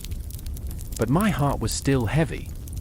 The echoes of my choices were deafening, a cacophony of regret. I stood there, a ghost in my own life, haunted by the shadows of what I had become. Anubis turned to me, the abyss of his gaze piercing straight through to my soul. I felt everything, fear, shame, desperation clawing at my insides. "Step forward," he commanded once more. The weight of the world pressed down on my shoulders. Could I bear to face what I had hidden? The darkness that coiled tightly around me whispered that I could not. But as I took a step, the chamber filled with a chorus of echoes, the voices of the lost, the forgotten, the judged. I was ready to embrace it all, the pain, the heartache, the truth. I would face Anubis, I would face my heart. And if I was to be judged, then let it be so, a reckoning of my very essence laid bare before the guardian of souls. The scales awaited, the feather poised, and the heart beat louder than ever, a relentless drum echoing through the eternity of my choices. The moon hung low, a silver sliver in the obsidian sky, casting its eerie glow over the city of Thebes. Somewhere, the stillness of the night shattered with the high-pitched wails of a cat, wild, desperate, and mournful. In that moment, the air thickened, as if the very fabric of time had paused, suspended in dread. I remember the feeling of a cold sweat trickling down my back, the heart pounding against my ribcage like a trapped bird, wanting to escape. It was an omen, a harbinger of chaos, as I stood on the threshold of the sacred temple, its ancient stones whispering tales of devotion and fear. Khadija, my sister, her eyes reflecting the silver light, trembled beside me. Always the brave one, she had once laughed at the tales of Bastet, the gentle cat goddess, the protector of home and harvest. But now, as we faced the temple's towering columns, her laughter had faded into an unsettling silence. I sensed a shift within her, a flicker of doubt that ignited my own insecurities. What if the legends were true? What if Bastet's dual nature was not just a myth? A guardian by day, a vengeful spirit by night. "Do you hear that?" I whispered, my voice a fragile thread in the darkness. The wail persisted, growing louder, twisting through the air like a lament. Khadija nodded, her jaw clenched tight, a girl caught between the weight of our upbringing and the burden of fear. "Let's not linger," I urged, but the pull of the temple was magnetic. Within those walls, secrets waited, secrets that could rip apart our already fragile existence. As we stepped inside, the scent of incense enveloped us, thick and cloying, mingling with a sense of foreboding. Shadows danced around us, flickering like lost souls caught between worlds. I could almost feel Bastet's presence, a palpable energy that thrummed beneath my skin. My heart raced, not just with fear, but with anticipation. I had come to find answers, to break free from the chains of superstition that shrouded our lives. I remember the stories our mother told us of the goddess who stalks the night, her eyes gleaming with the predatory grace of a lioness. "She protects, yes, but she also punishes," she would say, her voice low and haunting. "Beware the wrath of the cat." I shivered at the recollection. Here we were, beneath her gaze, powerless to sway her judgment. A sudden rustle broke the silence, a frantic movement from just beyond our vision. My breath caught in my throat as a sleek black cat emerged from the shadows, its fur shimmering like midnight. It stopped, stared, and in its eyes, I saw the weight of ages, wisdom, sorrow, ferocity. It was a mirror reflecting my deepest fears. "It's just a cat," Khadija said, but there was a tremor in her voice that betrayed her. Right. The cat's gaze bore into mine, and in that moment, I felt the walls of the temple constrict, closing in around us. The air crackled with tension, and I was lost in a vortex of emotions, fear, longing, and a strange, dark thrill. The cat moved closer, its movements liquid and fluid, and I couldn't help but reach out. As my fingers grazed its fur, the world shifted. A vision flooded my mind, images of ancient rituals, of women weaving spells under the watchful eyes of Bastet, of blood spilled in the name of protection. Khadija gasped, her hand tightening around my wrist. "We shouldn't be here." Her voice broke the spell, but it was too late. The connection had been made. Uncertainty twisted in my stomach, a knot I couldn't unravel. What was I seeking? Freedom from our shackles or a descent into madness? In that instant, the temple shook with a low growl, an echo that reverberated through the stones. The cat responded, arching its back, a fierce sentinel of the goddess's domain. A presence surged around us, a palpable energy that felt like breath on my neck, a warning, a promise, both terrifying and exhilarating. Khadija stumbled back, eyes wide with panic. "We need to go. Now." I hesitated, torn between the call of the unknown and the safety of the familiar. But the cat remained, its gaze steady, as if holding the key to a deep, buried truth. "I can't," I murmured, my voice barely a whisper. "I need to understand." I remember the stories I had told myself, the dreams of power and defiance wrapped in layers of mythology. They haunted me, filling my nights with visions of the goddess's dual nature, soft and nurturing, yet fierce and unrelenting. In my heart, I knew there were consequences to seeking her favor. The shadows coiled tighter around us, and I felt the weight of destinies colliding. My sister's fear clawed at me, a tangible thing that threatened to drag us both under. "Khadija," I said, desperate to reach her, "if we leave now, we may never return. We might lose something more than just our way. Or we might lose our lives." She shot back, the tension in her voice a tightrope fraying at both ends. Just then, the cat spoke, one soft, haunting meow that echoed like a death toll. A pause. Then the world shifted again, the air heavy with ancient promise. "Stay," it seemed to say, "if you dare." I felt the pull of destiny, a magnetic force binding me to the night, the shadows, the whispers of the past. Khadija's eyes locked onto mine, filled with a sorrow so deep it stole my breath. We were caught in a tempest, and the storm was just beginning. With one final glance at the cat, I stepped deeper into the darkness, where the line between worship and terror blurred, where Bastet awaited. Perhaps she was both protector and predator, and perhaps the truth would be our salvation or our ruin. In that moment, I began to understand, some doors, once opened, can never be closed again. Time unraveled around us, seconds stretching into lifetimes as we surrendered to the night, to the goddess, our fates intertwined.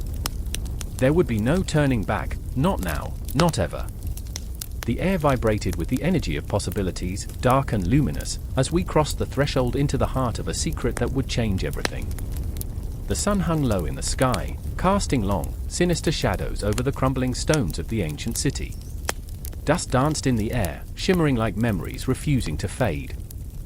In that moment, I felt the weight of time pressing against my chest, a relentless reminder that the past never truly dies, it lingers, haunting us like the flicker of a candle in a darkened room. A scream pierced the silence, raw and primal, echoing against the walls of a modest home. It was Ayla, her voice trembling, a fragile thread of despair woven into the fabric of existence. She clutched her chest, eyes wide, staring at the lifeless body of her beloved cat, Nefertari, sprawled on the floor. The world around her faded, the bustling sounds of Cairo muffled into a distant hum. The cat lay still, for glistening in the waning light, a regal silhouette against the ochre floor, a small goddess fallen from grace.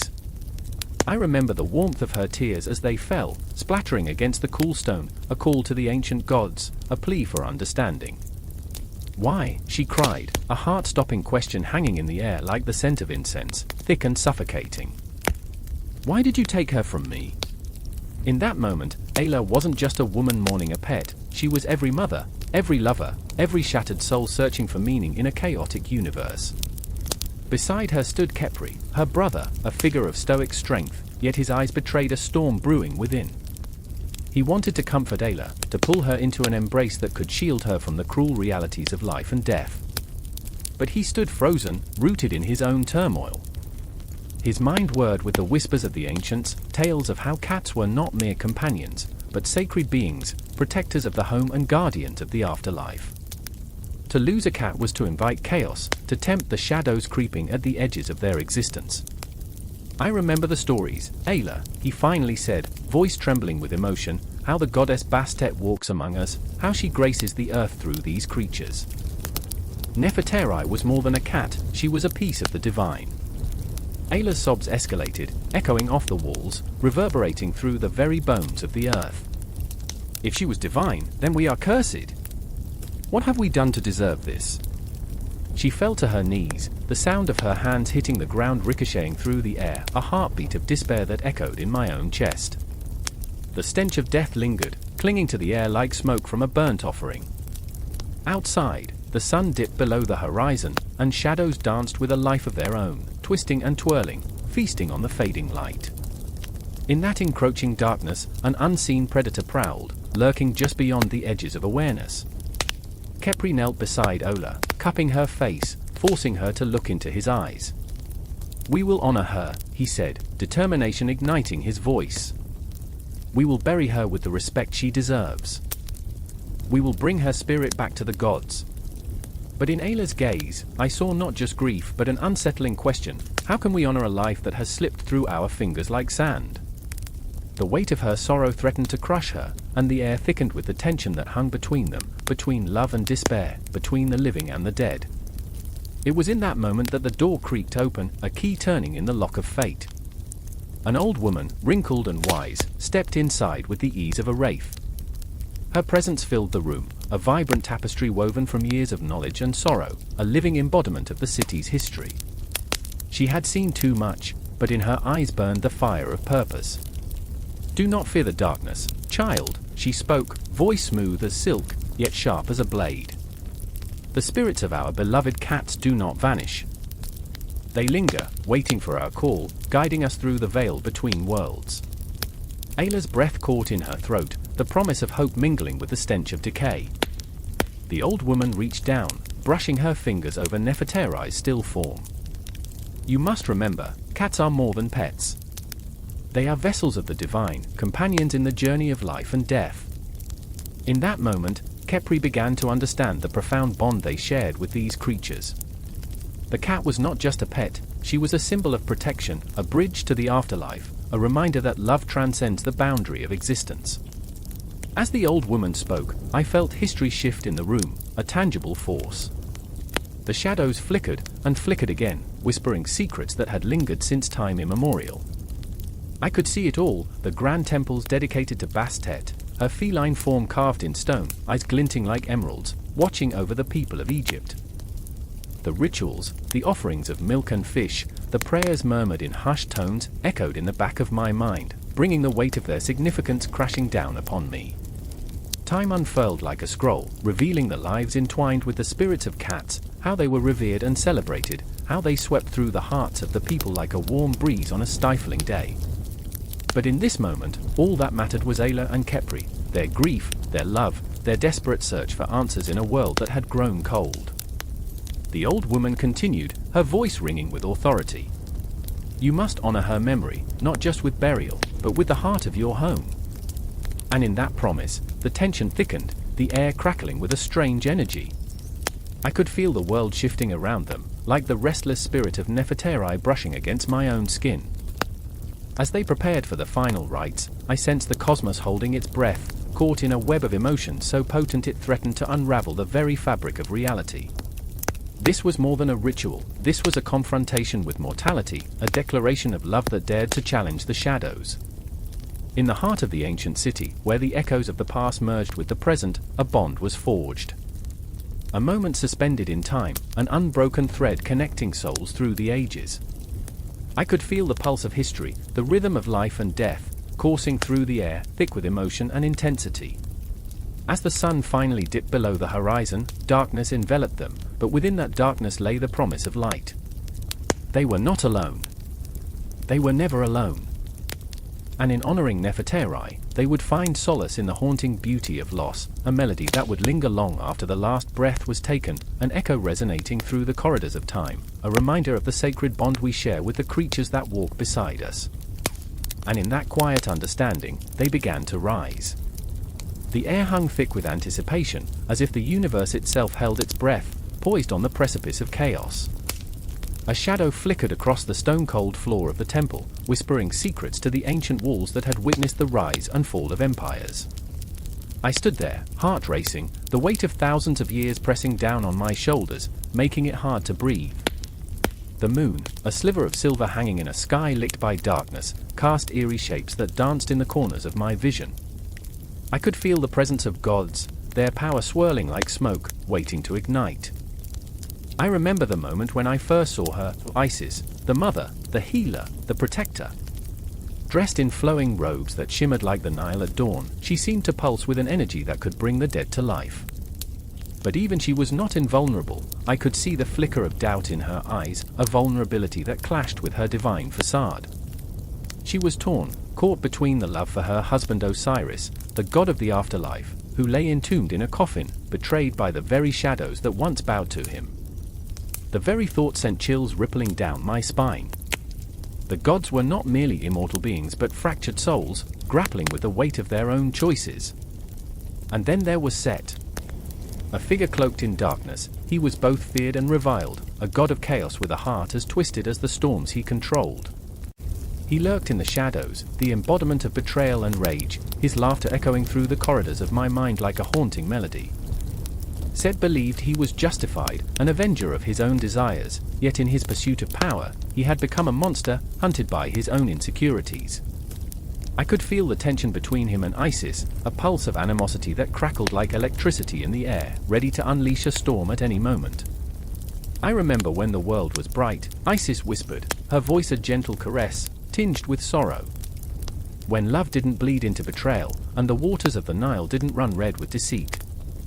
Her eyes glistened, a reflection of the moonlight, and for a fleeting moment, I forgot we were in the presence of gods. I felt human, vulnerable, as if I too was a ghost drifting through the sands of time. The tension escalated as the past seeped into the present. Memories twisted and turned like shadows in a candlelit room. I saw Osiris, regal and wise, yet burdened with the knowledge that his own brother plotted against him. I heard the whisper of his final moments before darkness enveloped him, a haunting symphony that reverberated through the ages. It was a betrayal that shook the heavens, a fracture that could never be healed. It was supposed to be a feast, Set spat, anger bubbling beneath the surface. A celebration of power and legacy. But you never understood, did you? You always had to save the ones who didn't deserve saving. His words sliced through the air, sharp and bitter, like thunder following a lightning strike. His face twisted in fury, and I could see the cracks in his heart, the desperation to be more than a villain in a story where the gods were supposed to be untouchable. I remember, I whispered, echoed by the walls around us. I remember the laughter that faded into screams, the love that turned to ash. The memories clawed at my throat, as if trying to escape, but I held them in, unwilling to let the pain spill forth. They were part of me now, a ghostly shadow that would never leave. The confrontation was inevitable, a collision of worlds. The gods, with their divine powers, were bound by their own flawed humanity. They could shape destinies, weave the fabric of life and death, yet they remained prisoners of their emotions, shackled by jealousy, love, and betrayal. In that moment of stillness, I felt the weight of their choices pressing down on me, a reminder that even deities were not immune to the scars of existence. The temple trembled with the force of their unresolved conflict as Isis stepped forward, her voice a command wrapped in tenderness. Set, we are not enemies. We are family, torn apart by pain. We can break this cycle if we confront what has been done. But can words heal wounds carved by time? I could feel the air crackle with doubt, an electric pulse that resonated with the unspoken truth hanging between them. Set's laughter filled the void, a bitter sound that echoed like thunder across the desert. Family? You speak of family when it was I who was cast aside, left to wander in a world of shadows while you basked in the adoration of mortals. His eyes flickered with madness, a blend of pain and power that made my heart race. As the air thickened with tension, I felt the pulse of the universe aligning, the stars bearing witness to the unfolding drama. It was a cosmic stage where gods battled their inner demons, yet the mere mortals within the temple could only watch, helpless, as the fate of the world balanced on the edge of their conflict. I remember the stillness, the moment before chaos erupted. It felt as if time itself held its breath, waiting for the gods to either embrace redemption or descend further into madness.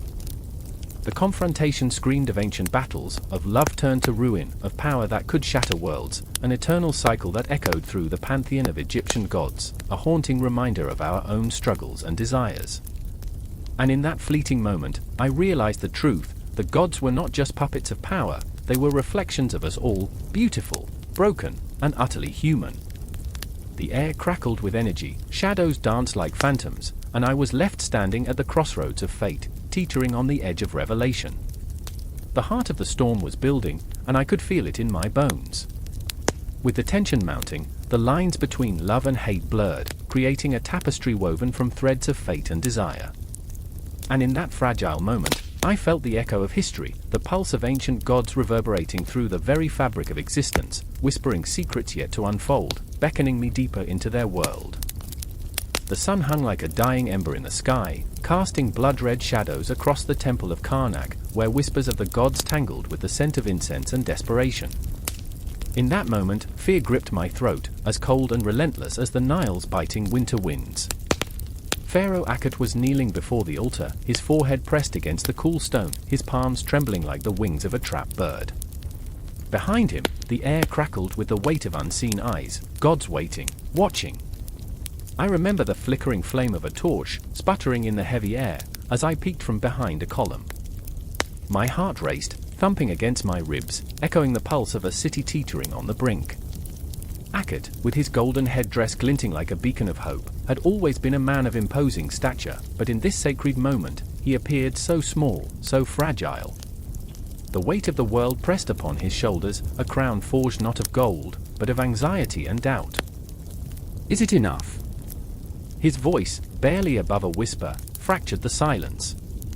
He was a god among men, yet here he was, pleading with the very beings he represented. I felt the tension coil within me, a serpent ready to strike, as I remembered the unfortunate news that had spread like wildfire through Thebes, crops failing, the river turning bitter, omens scattered like leaves before a storm. Then there was Seti, my brother, fierce as a lion but plagued by doubt as he paced the temple's crumbling stones. He was a warrior, a protector, yet here he was, restless, haunted by the shadow of the pharaoh's faltering faith. You cannot appease the gods with mere offerings, he spat, the bitterness seeping into his words. Each syllable dripped with the fear of losing everything, the throne, the city, the very essence of what it meant to be Egyptian. They demand blood, Akhet. Sacrifice. The air thickened, and I felt the chill of my own thoughts creeping in. What is a god if not a reflection of our deepest fears? What is a pharaoh if not a puppet dancing to the whims of those unseen? Each heartbeat was a reminder of our fragility, of our place in this grand, cruel theater of life.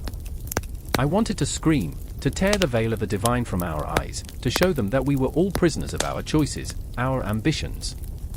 Akhet raised his head, revealing eyes filled with a tempest of emotions, confusion mixed with defiance. I will not let fear guide my hand, Seti. I will commune with the divine, he declared, the tremor in his voice belying the strength of his words.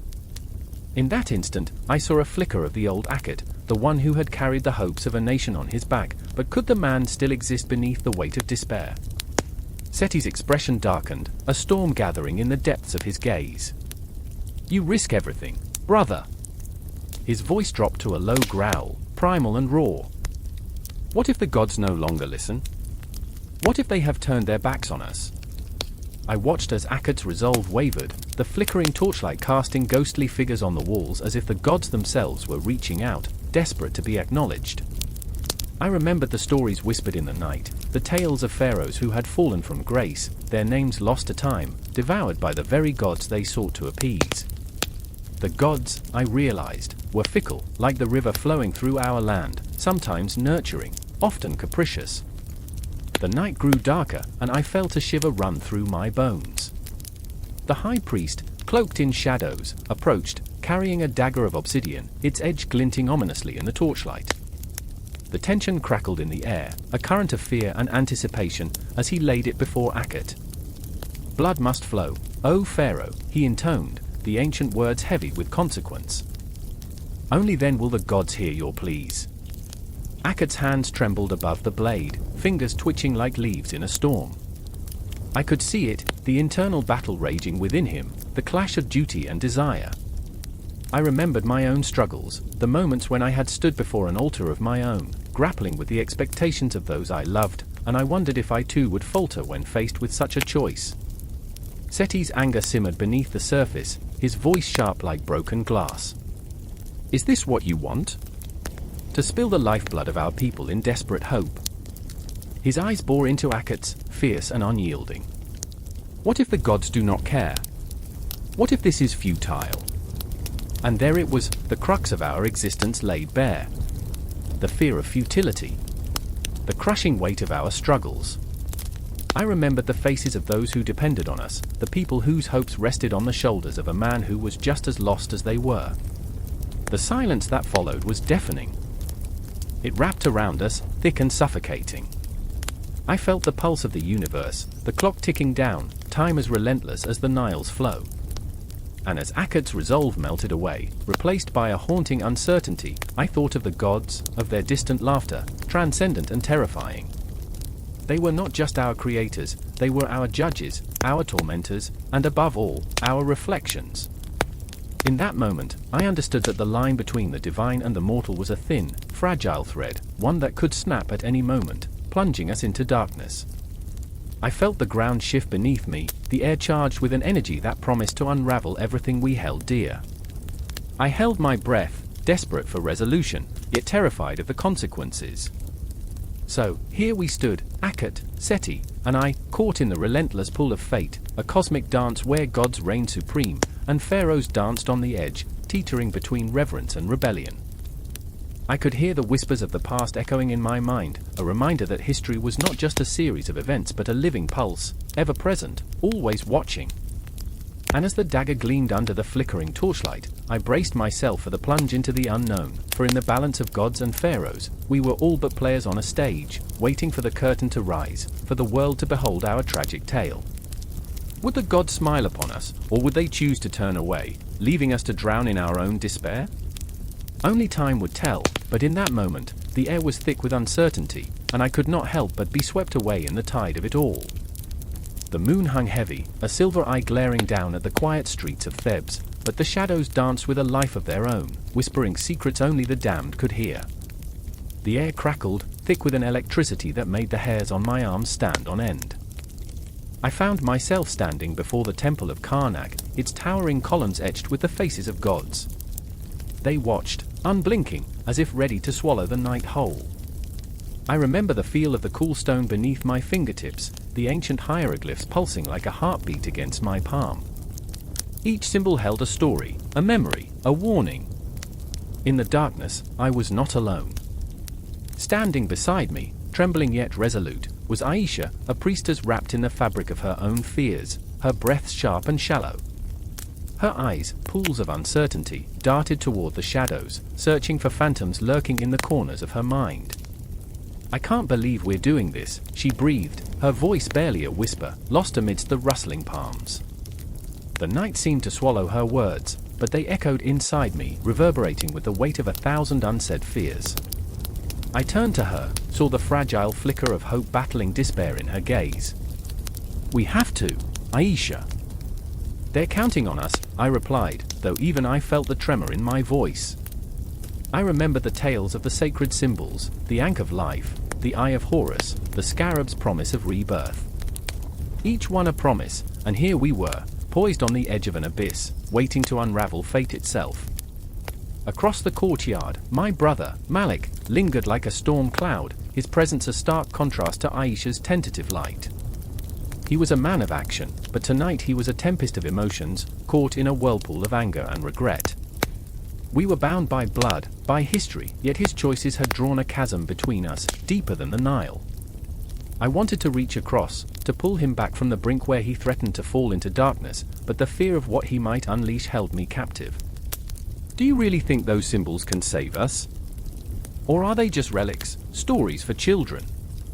His voice was a growl, shaking the very ground beneath us, pulling at my resolve. Shadows twisted around him, and I could see the conflict, raw and jagged, as he fought the urge to break. What if they're just a trick, a way to keep us enslaved to our own fantasies? I remembered his dreams, how they twisted like smoke, beautiful yet haunting. He'd spoken of gods and pharaohs, of life and death intertwined, of the scales of Marat weighing our souls. They're more than that, Malik, I whispered, grounding myself in the moment. They hold the power of belief. They are our history, our identity. But in my heart, I felt the uncertainty that lurked just beneath the surface, a fear that maybe we were clutching at straws, desperate to believe in a light that was long gone. As we moved deeper into the temple's vastness, the walls closed in, the air thick with the scent of ancient incense and something darker, something that curled in my stomach like a serpent. I caught glimpses of the sacred symbols carved in stone, the ankh glimmering like a promise of life amid the shadows of mortality, the eye of Horus watching over us, a silent guardian with secrets too heavy for mere mortals to bear. They were our lifeline and our curse, tangled in the fabric of our existence. Aisha stepped forward, brushing her fingers against the stone, her touch imbued with a reverence that made the air shimmer. These symbols, they are more than just carvings, she murmured, and I could see her spirit awakening, a flame flickering to life against the encroaching darkness. They connect us to the divine. They remind us of who we are. But the words hung heavy in the air, laden with an urgency that sent shivers down my spine. I could feel the weight of time pressing against us, an unyielding force that whispered of impending doom. I thought of the penalties of ignorance, the shrouded warnings carved in the past, waiting to be unearthed, waiting to be unleashed. Malik clenched his fists, his knuckles white with tension. You think the gods care? They abandoned us long ago, he spat, the bitterness in his voice cutting through the thick air. I could feel his anger, raw, seething, a wildfire that threatened to consume him. Look where faith has led us. Look at the suffering, the despair. His words struck me like arrows, piercing through the fog of my hope. My heart raced. I wanted to scream, to shake him out of this darkness wrapping its tendrils around his soul. Malik! I cried, stepping closer, willing my voice to pierce the veil of his pain. Don't you see? Belief is all we have left. It's what connects us to our ancestors, to the very cosmos. Without it, we are lost. Aisha's eyes glistened with unshed tears, her heart a fragile glass waiting to shatter. I could feel the tension coiling tighter, the air thick with unspoken words, with dreams and nightmares battling for supremacy. The sacred symbols loomed around us, a haunting reminder of the fragile threads binding our fates together. In that moment, I feared we were all ghosts, trapped in a cycle of our own making, unable to escape the shadows creeping ever closer. And then, as if summoned by our fervent emotions, a low rumble echoed through the temple. The very stones trembled, dust cascading from the rafters like the ashes of forgotten dreams. The sacred symbols began to glow, golden light spilling forth as if the gods themselves were awakening from their slumber, and in that moment, everything changed. The walls seemed to pulse with a heartbeat, the shadows dancing in a frenetic rhythm, and I could feel the weight of the universe pressing down upon us. Time unraveled, memories collided, and I was caught in a whirlpool of fear and hope. My heart raced with the intensity of 1,000 drums, each beat echoing like a warning, each breath steeped in the weight of what was to come. We were on the cusp of something monumental, something terrifying yet beautiful. In that sacred space, surrounded by the echoes of the past and the whispers of the future, we were ready to face the confrontation that would change everything. The symbols shimmered with promise, but darkness lurked just beyond the light, waiting, watching, ready to pounce.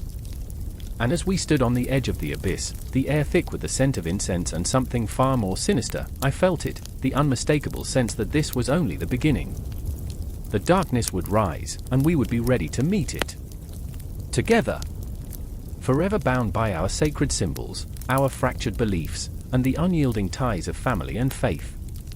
The sun hung low, a molten orb spilling its reluctant light across the cracked stones of the temple. I stood there, breath caught in my throat, as shadows danced like spirits among the ancient columns. An eerie stillness enveloped me, yet the air crackled with urgency. I could feel it. This was no ordinary day. The ritual, the sacrifice, the dread, it all hung like a heavy mist around us, a fog thick with whispered prayers and haunting fears. Miriam was beside me, her eyes wide, pupils pinpricks of terror. She clutched the amulet of Ra, fingers trembling, as if the god himself could feel her pulse pounding, echoing the heart of the world. What if he doesn't come? She breathed, the question a fragile thread hanging between us. The thought sent shivers down my spine. What if the sun god turned his back? What if darkness reclaimed the land? And then there was Anubis, no, not the god, but my brother, the boy who had always danced on the thin line between life and death.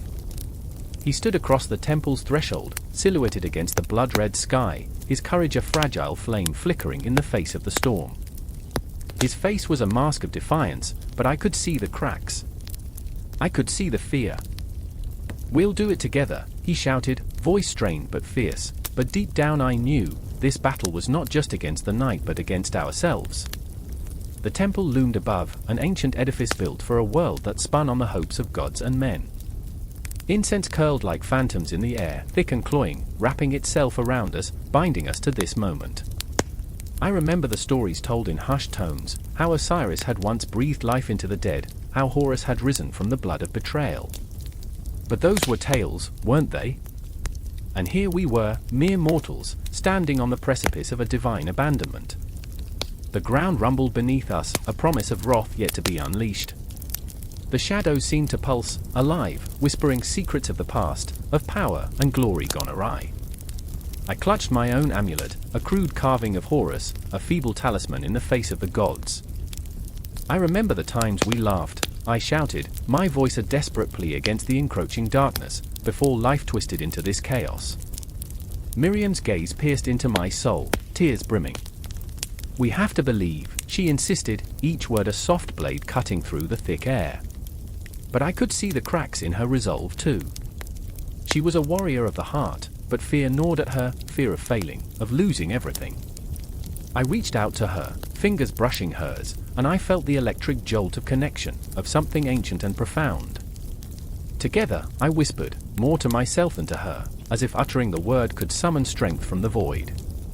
The sun dipped lower, and in that moment, a hush fell over the crowd that had gathered, hushed whispers of hope mingling with the heavy scent of sacrifice. A line of priests, draped in fine linen, began their march, each step a defiance against fate. They chanted, voices rising and falling, a rhythm that echoed through the stone walls like the heartbeat of the earth itself. But I could hear the fear, a tremor in their chant, a plea cloaked in bravado. And then the sky darkened, an omen of fury, as the first star blinked into existence, a tiny pinprick of light in the vast, looming void. "O Horus, protect us," I found myself murmuring, though uncertainty clawed at my throat. The rituals we performed felt like echoes of ancient desperation, a hope that stretched across centuries. What if the gods had turned their gaze? What if we stood alone, hopeless beneath the weight of eternity? Anubis stepped forward, his silhouette sharp against the gathering night. "Enough," he roared, and the sound shattered the silence like glass. "We are not abandoned. We are the blood of those who came before us. We fight. We live." His voice rose, transforming into a rallying cry, but even as he spoke, I could see the shadows flickering in his eyes, the weight of expectation, the burden of legacy. Miriam gripped my hand tighter, and in that moment, I felt a surge of something wild and unquenchable. "Do you remember the stories of Osiris?" she asked suddenly, her voice tremulous yet fierce. "In death, he found rebirth. In darkness, he found light." Her words ignited something deep within me, a flicker of defiance against the encroaching shadows. Could it be true? Did we, too, have the power to rise? As the priests reached the altar, the tension coiled tighter, an electric pulse that coursed through us all. I could see the glint of their ceremonial blades, reflecting the dying light, each gleam a whisper of fate, each heartbeat a countdown to the inevitable. Anubis turned to me, fiery determination etching his features, and in that moment, I realized, this was not just a fight for survival, it was a reckoning. A reckoning with our fears, our failures, and our broken dreams. "Ready?" he asked, voice a low growl, as if he could sense the tremors of uncertainty in my heart. "We go together, through the night, through the storm." I nodded, though my heart screamed with doubt. What awaited us on the other side? Would we emerge unscathed, or would we be swallowed whole, lost in the shadows that loomed beyond the edges of the light? The crowd held its breath, the world teetering on the edge of an ancient refrain, and as we stepped toward the altar, the weight of our ancestors, their hopes, their dreams, their failures, pressed heavily upon us. Time slowed, a breath suspended in the chasm between despair and hope, between the living and the forgotten. And then it hit, the realization that we were not just standing in a temple, we were standing at the crossroads of existence, where gods trembled and dreams shattered, where the promise of dawn clashed with the darkness of our fears. The moment hung there, suspended, between what was and what could be, and as I glanced at Miriam and Anubis, I felt it, a spark of defiance igniting within me, a whisper of rebellion against the night. "Together," I said again, louder this time, my voice rising like a tide, crashing against the shore of silence. And with that, we hurled ourselves into the unknown, hearts pounding, breathless, into the very heart of the storm. The torches flickered violently, shadows dancing like desperate souls against the walls of the ancient temple. I stood among the throng, a heartbeat away from chaos. The air was thick with the scent of burning sage and the metallic tang of fear. It was the festival of Three No's, and desperation wrapped around the celebration like a shroud. My heart raced, not from excitement, but from the weight of unspoken truths and a sorrow that clawed at my throat. "Do you think they'll forgive us?" Lyra's voice trembled, barely audible above the chant, a haunting melody spiraling into the night sky.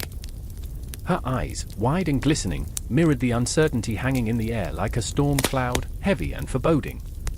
She clutched the small obsidian pendant around her neck, a token of our past, a tether to a memory that felt both distant and achingly close. I wanted to reassure her, to tell her the gods were listening, but deep within, I felt the cold grip of doubt. I remember when the world was brighter, the laughter of children mingling with the sweet smell of flowers. Now, all that remained were whispers of despair. The elders had spoken of this festival as a cleansing, a moment for rebirth, yet here we were, drowning in the same darkness that had suffocated our village for years. The earth beneath us seemed to pulse with unfulfilled promises, and I could hear it, a low, throbbing heartbeat of the land, echoing my own.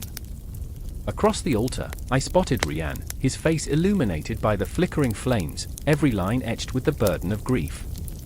He was a man whose laughter once filled the air, now replaced with a solemnity that wrapped around him like a funeral shroud. His eyes flicked to mine, and I saw the pain that twisted his heart, an unspeakable loss that had shattered his world. He was here, but only half of him remained, like a ghost haunting the ruins of his own joy. "Tonight, we pay homage. They must listen." Rian's voice boomed, commanding yet laced with desperation. The villagers rallied, their faces illuminated by flickering torchlight, shadows of hope mingling with despair. Would our cries reach the gods? Would our offerings, fruits, flowers, the lifeblood of our people, be enough to stave off the darkness that suffocated us? "Listen," I wanted to scream, forcing the words down my throat, heavy as stones. "They don't care." I felt the weight of the truth bearing down on me, crushing. We were mere pawns in a game played by unseen forces, our suffering a triviality in the grand tapestry of existence. Yet, as the sun dipped below the horizon, painted by hues of crimson and gold, I found myself swallowed by the ritual's rhythm. The chant surged like a tide, pulling me into a collective heartbeat, a pulse that whispered of longing and hope, a hope that flickered in my chest, fragile yet alive. Rian stepped forward, hands raised to the heavens, skin glistening with the sweat of his resolve. "Oh, to Three No's, hear us." His voice cracked, raw and unrefined, yet it resonated through the crowd, igniting a flicker of unity. I could see it, the shared hope, the collective fear, all of us grasping at threads of faith like drowning souls reaching for the surface. Then there was Lyra, her fingers trembling as she released the obsidian pendant into the fire. I remember, she whispered, as if the act itself was a sacrament, an offering to the unknown. "I remember the day you left, and the way the world turned grey." The flames flickered, consuming her token, and I felt the weight of her memories crashing over me like a wave. The crowd gasped, the sound a mixture of awe and trepidation. In that moment, I felt something shift. A current ran through the air, an electric charge of emotion that crackled like thunder before a storm. Would the gods accept our pain, our offerings? Could they possibly comprehend the depths of our sorrow? Forgive us! I shouted, my voice breaking through the chant, a desperate plea that echoed back to me, as if the universe itself was mocking my pain. Forgive us for our failures, our doubts, for every moment we turned away. The flames roared, and in that moment, I was consumed by the heat, the intensity of my grief igniting a fire within. I looked at Rian, and something shifted in his gaze, an understanding, a shared sorrow that bound us tighter than blood. We were all lost, yet standing here together felt like an act of defiance against the night, against the gods who had forgotten us. Together, he breathed, a fragile promise hanging between us. We stand together.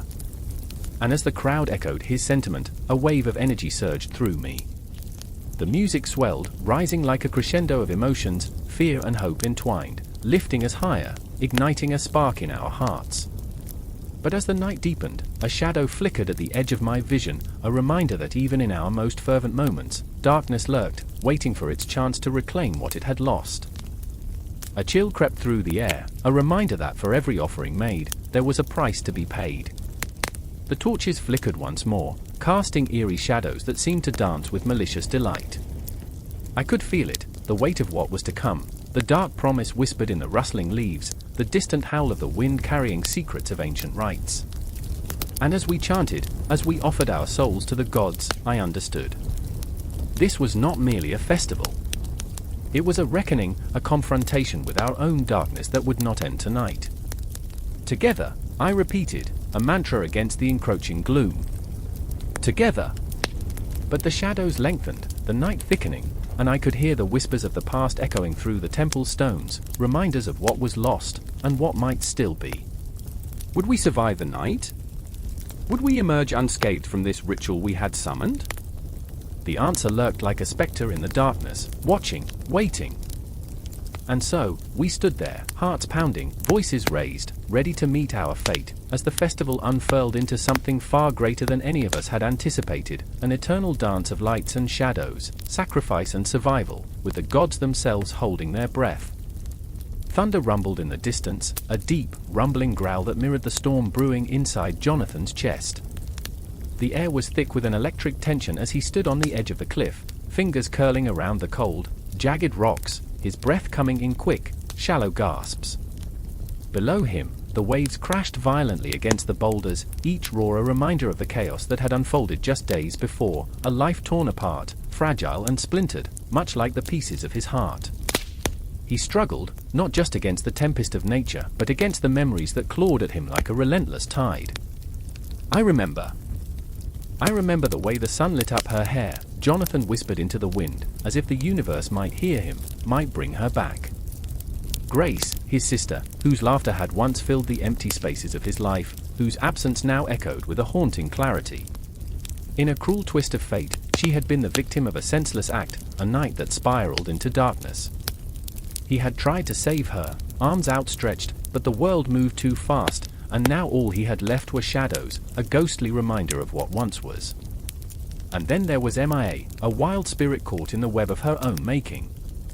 Her laughter, once a bright spark in Jonathan's life, now felt like shards of glass, cutting into the raw edges of his sorrow.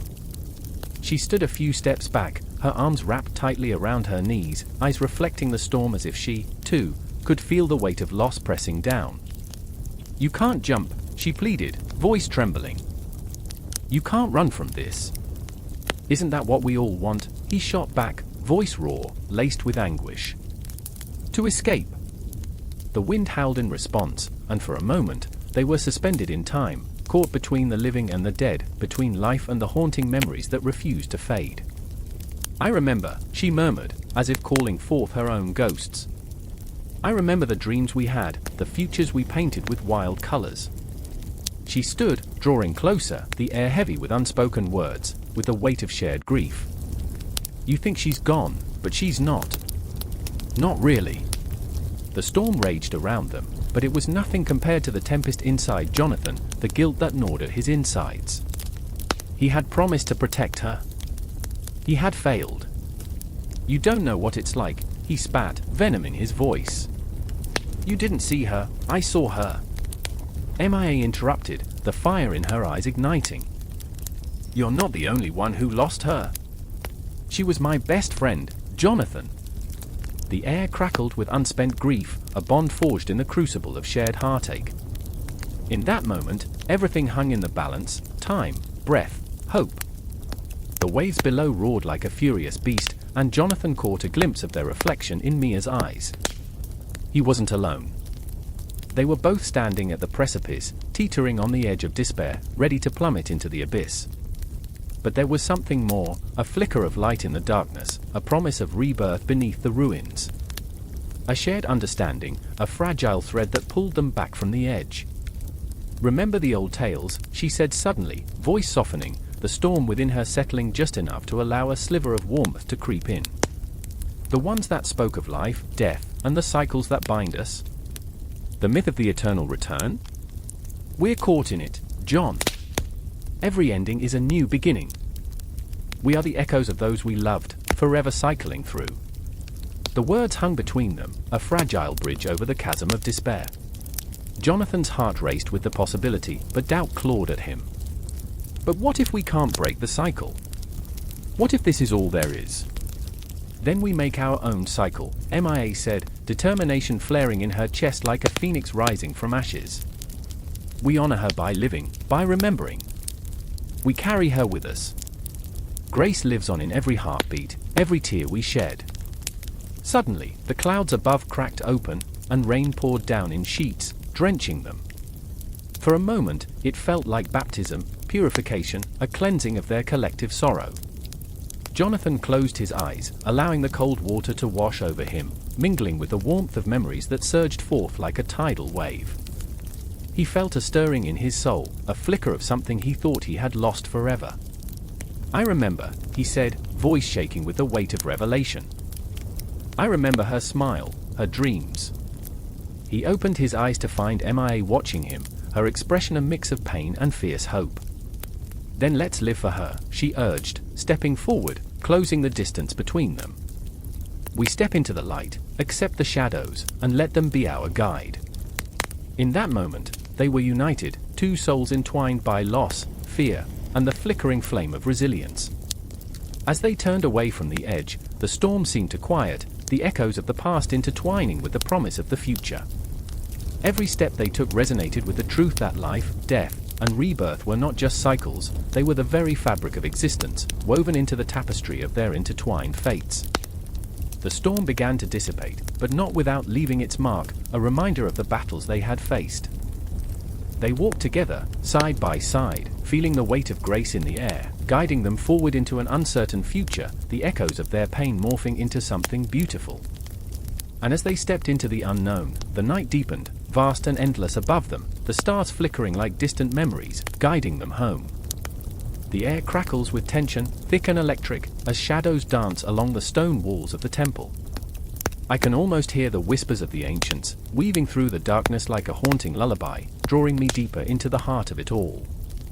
There, in the flickering light of a lone oil lamp, I see her, Isis, goddess of magic and motherhood, her eyes pools of sorrow and rage. She stands at the precipice of despair, cradling the lifeless form of her beloved Osiris, the world around her swallowed by an eerie silence, the kind that makes the heart beat louder, each thump a cry for justice in a universe that feels utterly indifferent. I remember the taste of ash, bitter against the tongue, the acrid scent of betrayal heavy in my nostrils.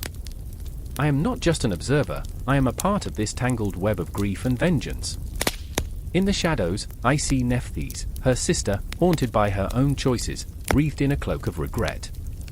They were once inseparable, two halves of a sacred whole, but now they stand divided by secrets and unspoken truths.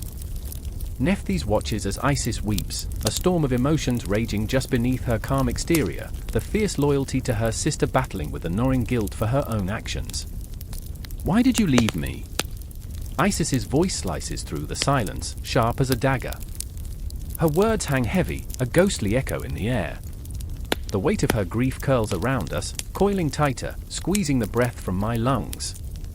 It's as if the very stones weep with her, mourning the loss of a king who once brought light to the darkest corners of their world. Gods, it seems, are not immune to the suffering of the heart. How could they be? The clock of destiny ticks onward, each second a reminder that time is both a healer and a tormentor. The cosmos shifts, stars flickering in the dark, each one a memory, a lost dream. I can feel Nephthys' hesitance, each heartbeat a question. Would she reveal the truth that hung like a noose around her neck? Would she confess her part in this tragic tale, the betrayal that had opened the floodgates of chaos? The air is thick with her hesitation, palpable, like smoke curling in the stillness. I remember, she whispers, eyes darting away, haunted by ghosts of choices unmade. I remember the laughter, the warmth of the sun. We were invincible. The memories spill forth like a broken jar of honey, sweet yet sticky with the weight of loss. Her hushed voice trembles, and I can see the flicker of hope buried beneath the layers of despair, a tiny flame yearning for the wind to carry it higher. But the wind is neither kind nor gentle. Outside, the world is on fire. The cries of the oppressed rise like a tempest, a fierce wind carrying tales of injustice. As Isis clutches her husband's body, a dark laughter echoes in the streets, Set, the usurper, reveling in his victory. I can almost hear his mocking voice, a chilling reminder of the fleeting nature of power and love. The king is dead, long live the chaos. Isis, a voice breaks through the tumult, fierce and tender. It is the voice of their son, Horus, the golden child born from the ashes of devastation. He stands, a boy turned warrior, eyes burning with determination, the weight of his lineage heavy upon him. I will avenge him. I will rise. The promise is a spark in the darkness, igniting something deeper in Isis' heart, a flicker of hope amidst the overwhelming despair. The choices before them loom like shadows, stretching in the dim light, a path of vengeance or one of healing. Each step forward is fraught with danger, yet the pull of destiny is a relentless tide. I see it in their faces, the struggle between love and rage, the fight to reclaim what was lost while grappling with the haunting specter of loss itself. The night deepens, and the air thrums with an urgency that cannot be ignored. I feel it in my bones, this connection to their plight, their pain echoing through the ages. The flickering lamp casts jagged shadows that weave stories of ancient battles, of women who held the power of creation in their hands, Isis, the embodiment of devotion and strength, and Nephthys, the keeper of secrets, both standing in the crucible of fate. Face him, Isis urges, her voice a raw whisper wrapped in steel. Face Set and take back what is ours. I feel the weight of her words, a promise that transcends time. It is the rallying cry of every woman who has ever fought against the tide of injustice, every heart that has ever bled for love. They are bound by blood, by battle, and by a resolve that cannot be extinguished. But as the clock ticks relentlessly forward, I sense the shadows thickening, the air laden with unseen threats. Nephthys stands at a crossroads, her heart heavy with the burden of her choices. What if the truth shatters everything, she asks, her voice barely a breath, cascading through the silence like a fragile glass teetering on the edge of a precipice.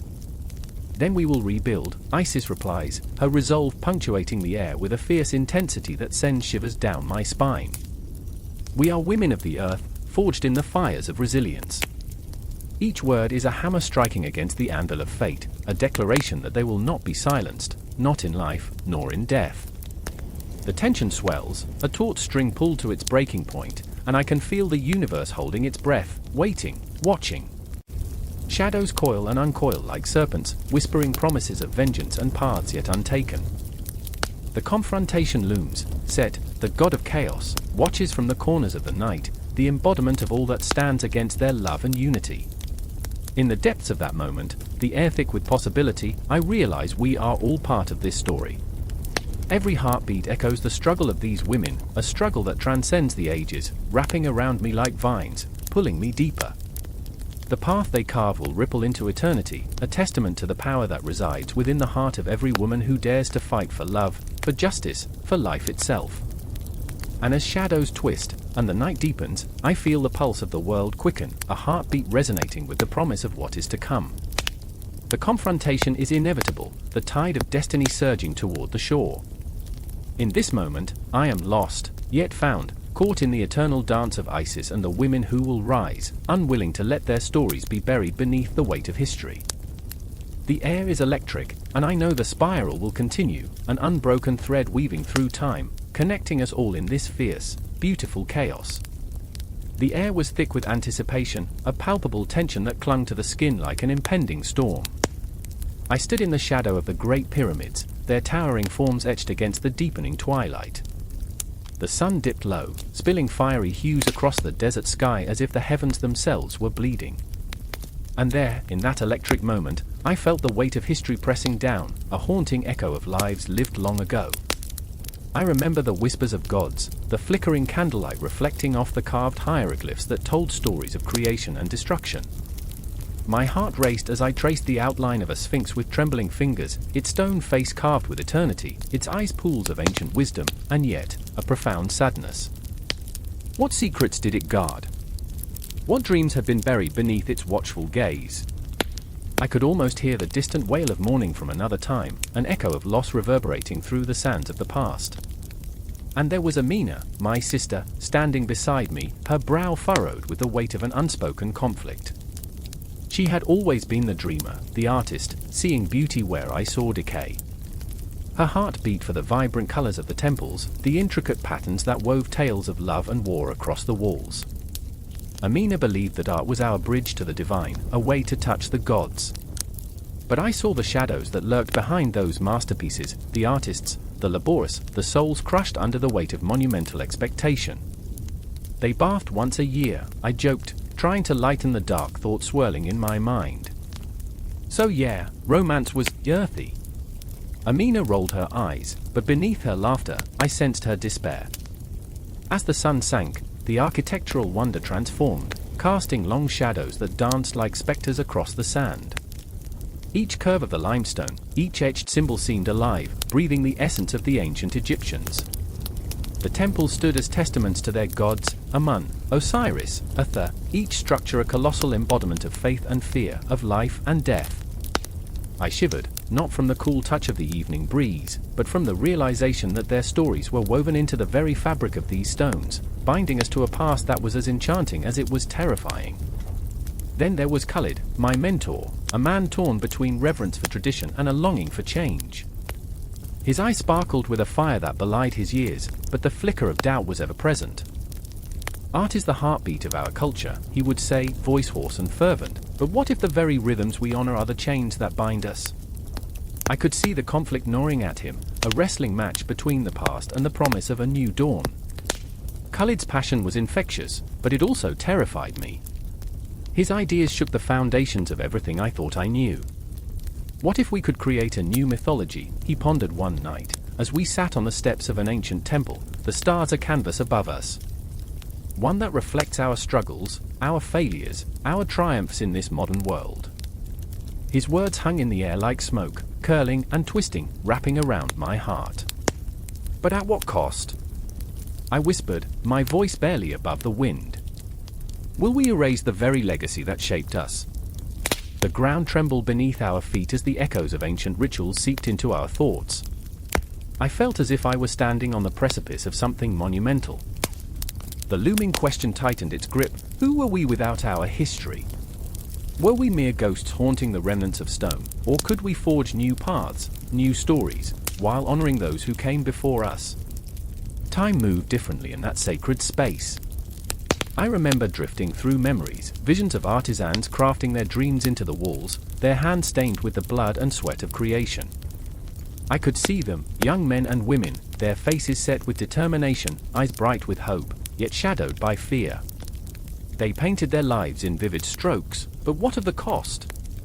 What of the burdens they bore, the lives sacrificed for one monumental structure to stand? As night enveloped us, the stars blinked down, watching the unfolding drama of humanity. I could feel the breath of the cosmos swirling around us, a reminder of how small we truly were in the grand tapestry of existence. I remember staring up, feeling the weight of dreams and nightmares colliding. In this darkness, the flickering lights of our ambitions battled against the ghosts of those who had tried and failed. The tension crackled, as if the universe itself was holding its breath, waiting for a resolution that felt both inevitable and terrifying. Amina stepped closer, her voice a whisper, trembling with emotion. "What if we let go of the past?" she implored, eyes gleaming with a wild light. "What if we created something so beautiful it eclipses the darkness?" Her words ignited a fire within me, a blend of fear and exhilaration.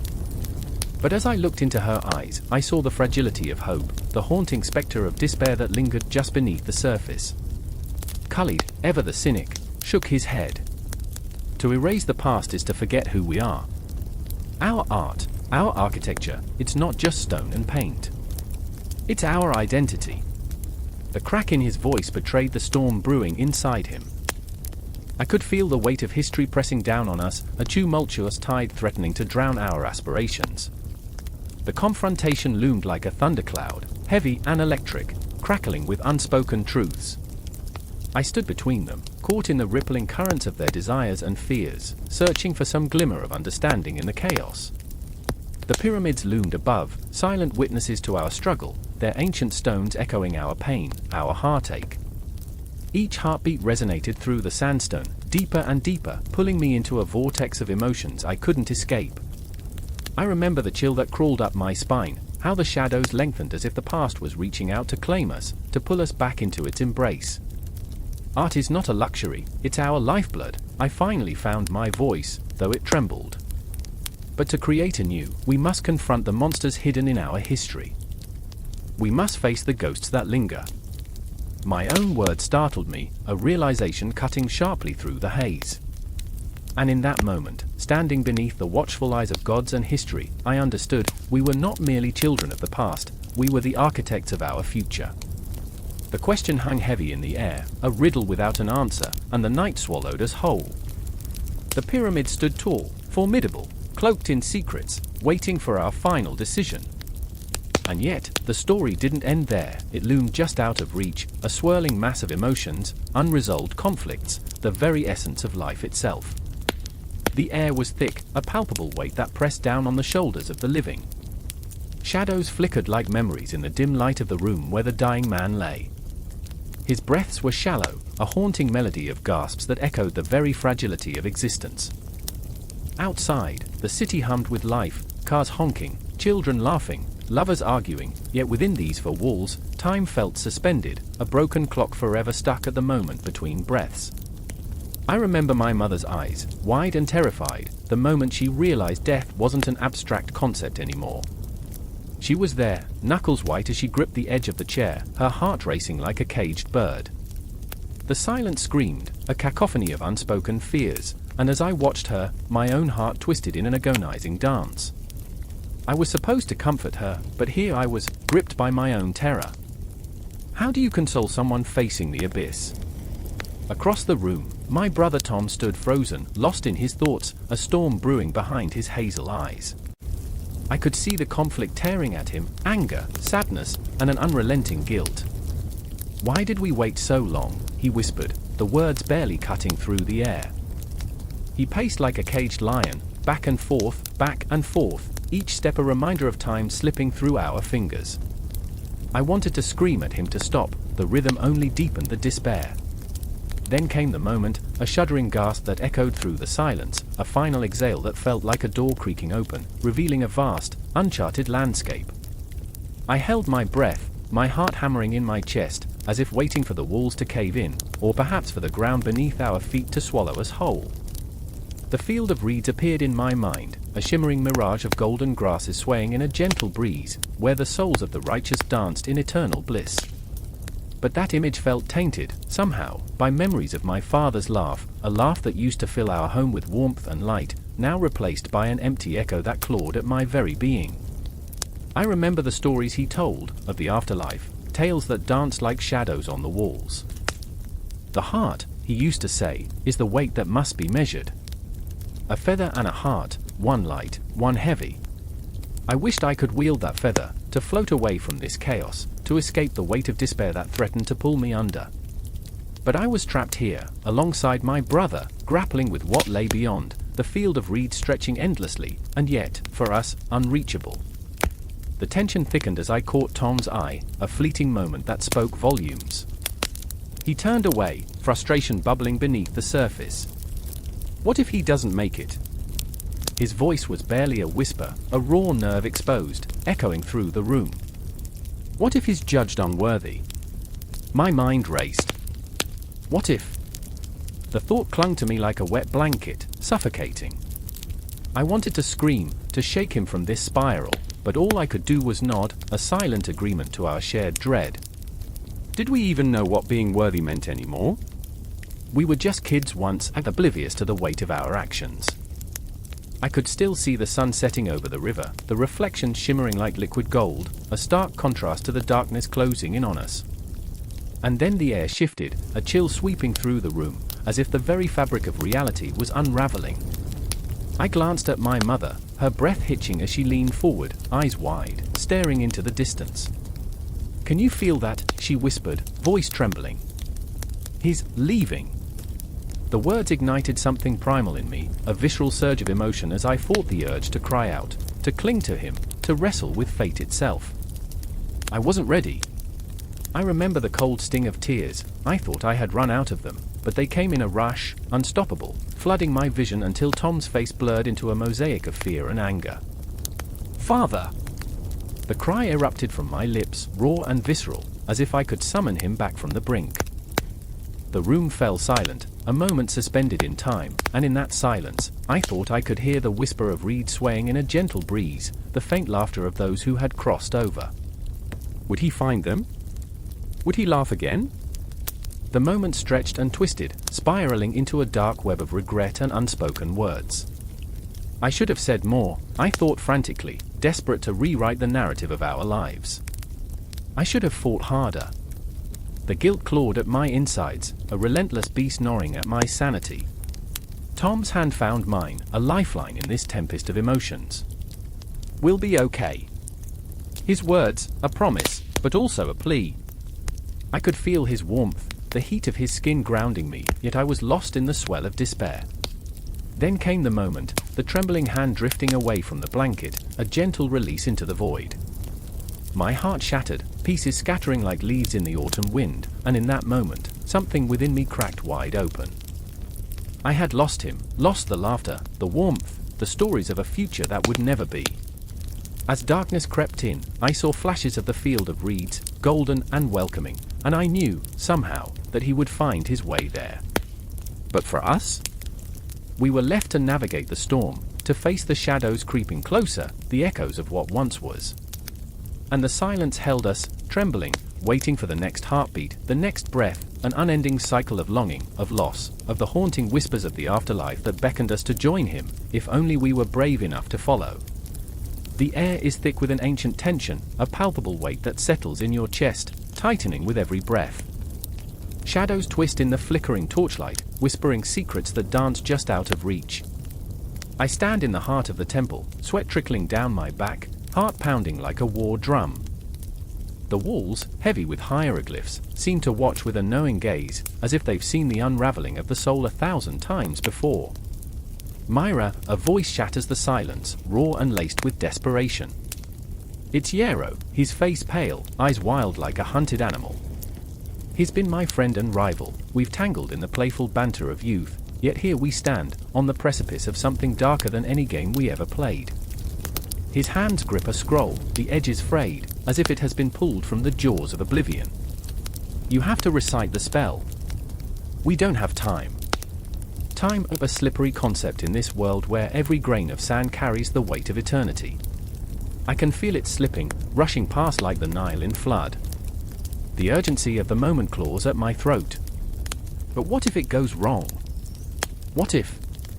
Think about the village. Think about your mother.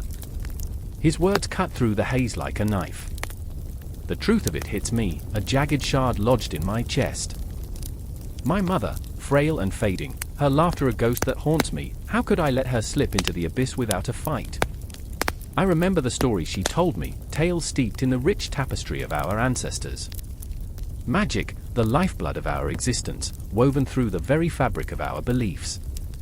Spells, incantations, rituals, all breathed life into the mundane, turning the ordinary into the extraordinary. But every invocation carries a shadow, a price clinging to the edges like a dark cloak. Yarrow, this is not a game. I plead, though the tremor in my voice reveals my own fear. I can see the flicker of doubt in his eyes, wrestling with the pull of desperation. Neither is this, he snaps back, desperation morphing into something more primal, a raw edge that grips his voice. The plague is coming, Myra. It's already taken too many. The thought of it sends a shiver down my spine, bodies piling in the streets, the stench of decay mingling with the sweet aroma of the Nile.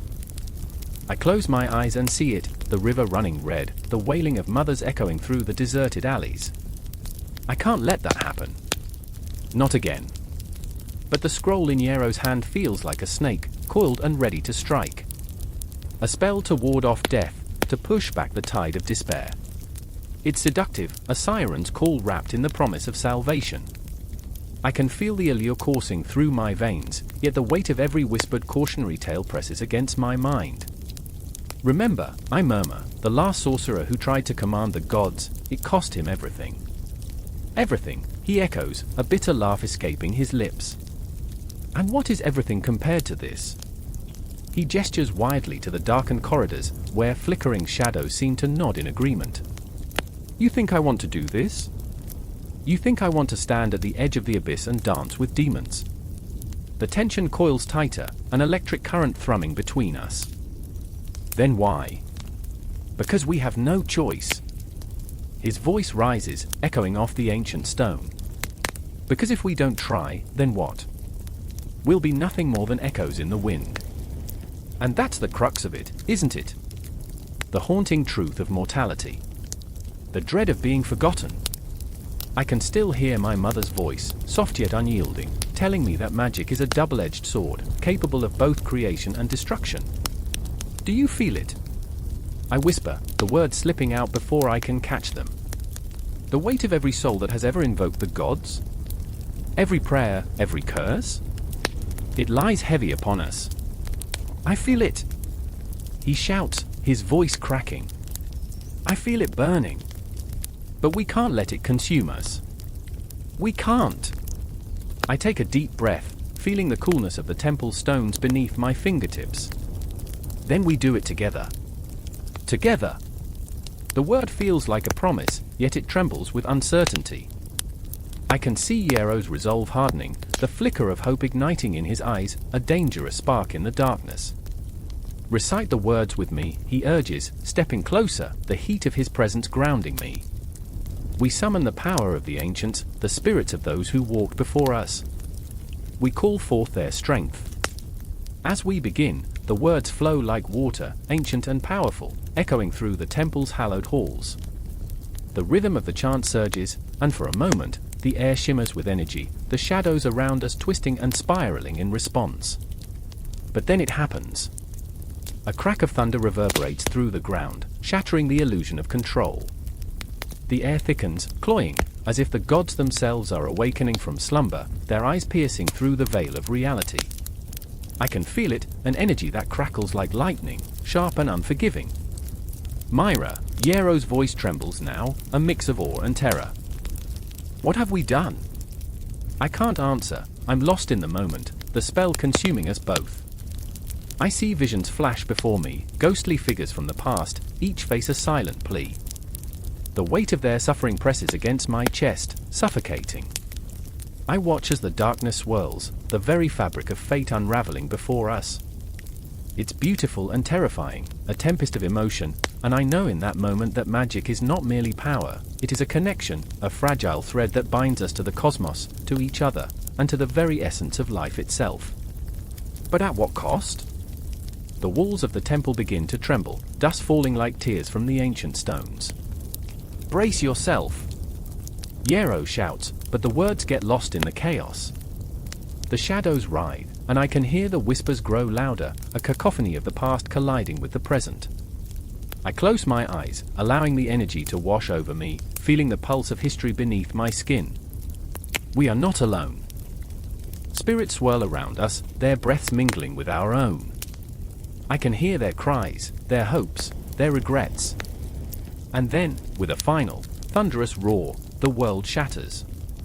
In that moment, reality splits, and we are left dangling on the edge of a chasm between what was and what could be. I remember the first time I felt the power of magic, the thrill, the fear, the intoxicating rush. But now, as the darkness swallows everything, I understand its true weight. What will emerge from the depths? What price will we pay to wield this force? The echoes of our fears linger in the silence that follows, a haunting reminder that we have crossed a threshold from which there is no return. The spell has been cast, and the night has only just begun. Sand swirled like restless spirits, choking the air as a storm brewed on the horizon. The sky was a bruised canvas, streaked with thunderous greys and blacks.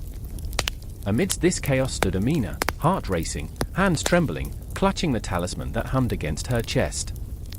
It was a symbol of protection, but tonight, it felt more like a tether to the past, anchoring her to the fears that clawed at her mind. I remember, she whispered, the words barely rising above the howling wind. I remember the stories my grandmother told me. Tales of gods and pharaohs, of the Nile's sacred floods, and the dark shadows that lurked beneath its shimmering surface. Those legends lived in the very bones of the earth, intertwined with the geography that shaped her world.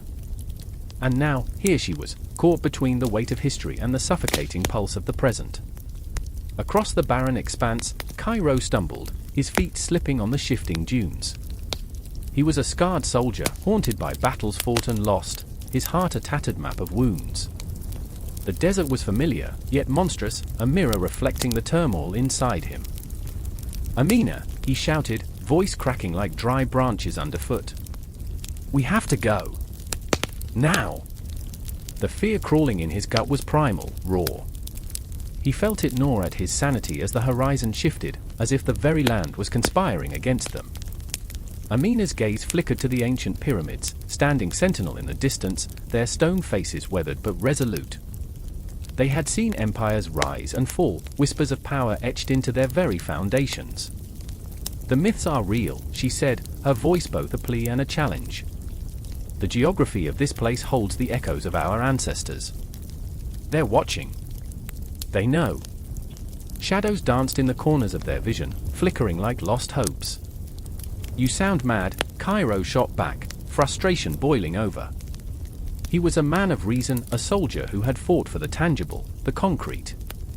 "They're just stories, Amina. Just tales to keep children from wandering too far." Yet even as he spoke, a chill crept down his spine, gnawing at his conviction. Amina stepped closer, her breath catching in her throat. "But what if they're not? The Nile gives life but can take it away. The desert swallows the unwary, and the gods," her voice trailed off, a shiver running through her. "They demand respect. Sacrifice." A sudden crack of thunder shattered the moment, and the ground trembled beneath them. The storm unleashed its fury, rain pounding the earth with a ferocity that felt like an omen. Cairo grasped Amina's wrist, pulling her toward the path leading back to safety, but she resisted. "No. We have to face it. This is what the legends warned us about." And there it was, the weight of their history, the gravity of their beliefs pressing heavy on their souls. The geography of Egypt was not merely a backdrop, it was a living entity, a force that shaped their destinies. Every grain of sand, every drop of rain was soaked in the bitter sweetness of existence, life, death, rebirth.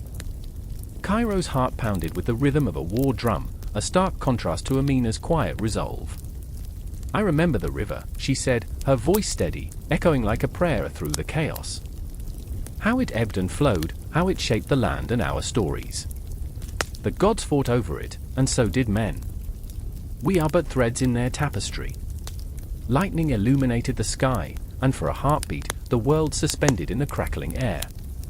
A figure emerged from the shadows, a ghost perhaps, a deity or a mere figment of their frayed nerves. The storm howled around them, swirling like the chaos of creation itself. The air thickened with ancient whispers, legends rising from the depths of the soil. Cairo's breath hitched. What do you want?" The words trembled on his lips, a mix of fear and defiance. The figure shifted, a silhouette against the roiling tempest, an echo of the ancestral spirits that watched, waited, hungered. "Sacrifice," it breathed, the word curling through the air like smoke. The geography of this land demanded it, a price for the favor of the gods. Amina felt the talisman thrum against her skin, revealing the weight of her family's legacy. She knew what was at stake. "I remember the stories of my ancestors," she shouted, her voice rising above the storm. "They fought. They made sacrifices for the river, for the land. And I will not turn away from that." In that moment, the ground shifted, the sands beneath them alive with the pulse of history. Cairo felt the pull of the earth, the gravity of his choices weighing like lead in his heart. What's the point of fighting legends? What can we possibly do? His frustration morphed into desperation, and with it came the realization of their insignificance against the vast tapestry of time. But Amina, she was unwavering. "We can honor them. We can reclaim our stories." Her voice rang clear, cutting through the storm, igniting something fierce within Cairo. He saw the fire in her eyes, a reflection of the sun rising over the Nile, golden and fierce. As the storm raged around them, they stood at the brink, two souls intertwined by fate, geography, and the heavy burdens of their pasts. The confrontation was not just against the tempest, it was against the shadows in their hearts, the ghosts of fear and doubt that threatened to drown them. The moment stretched, the air thick with ancient promises and the weight of impending doom. And in that breathless silence, between the storm and the stories, they took a step forward. And the land trembled, the legend stirred, ready to intertwine their fates forever. Time hung, suspended, as the desert shook with the resonance of their resolve, a heartbeat echoing through the ages, binding them to their geography, to the myths that shaped them, to the relentless, unyielding pulse of existence.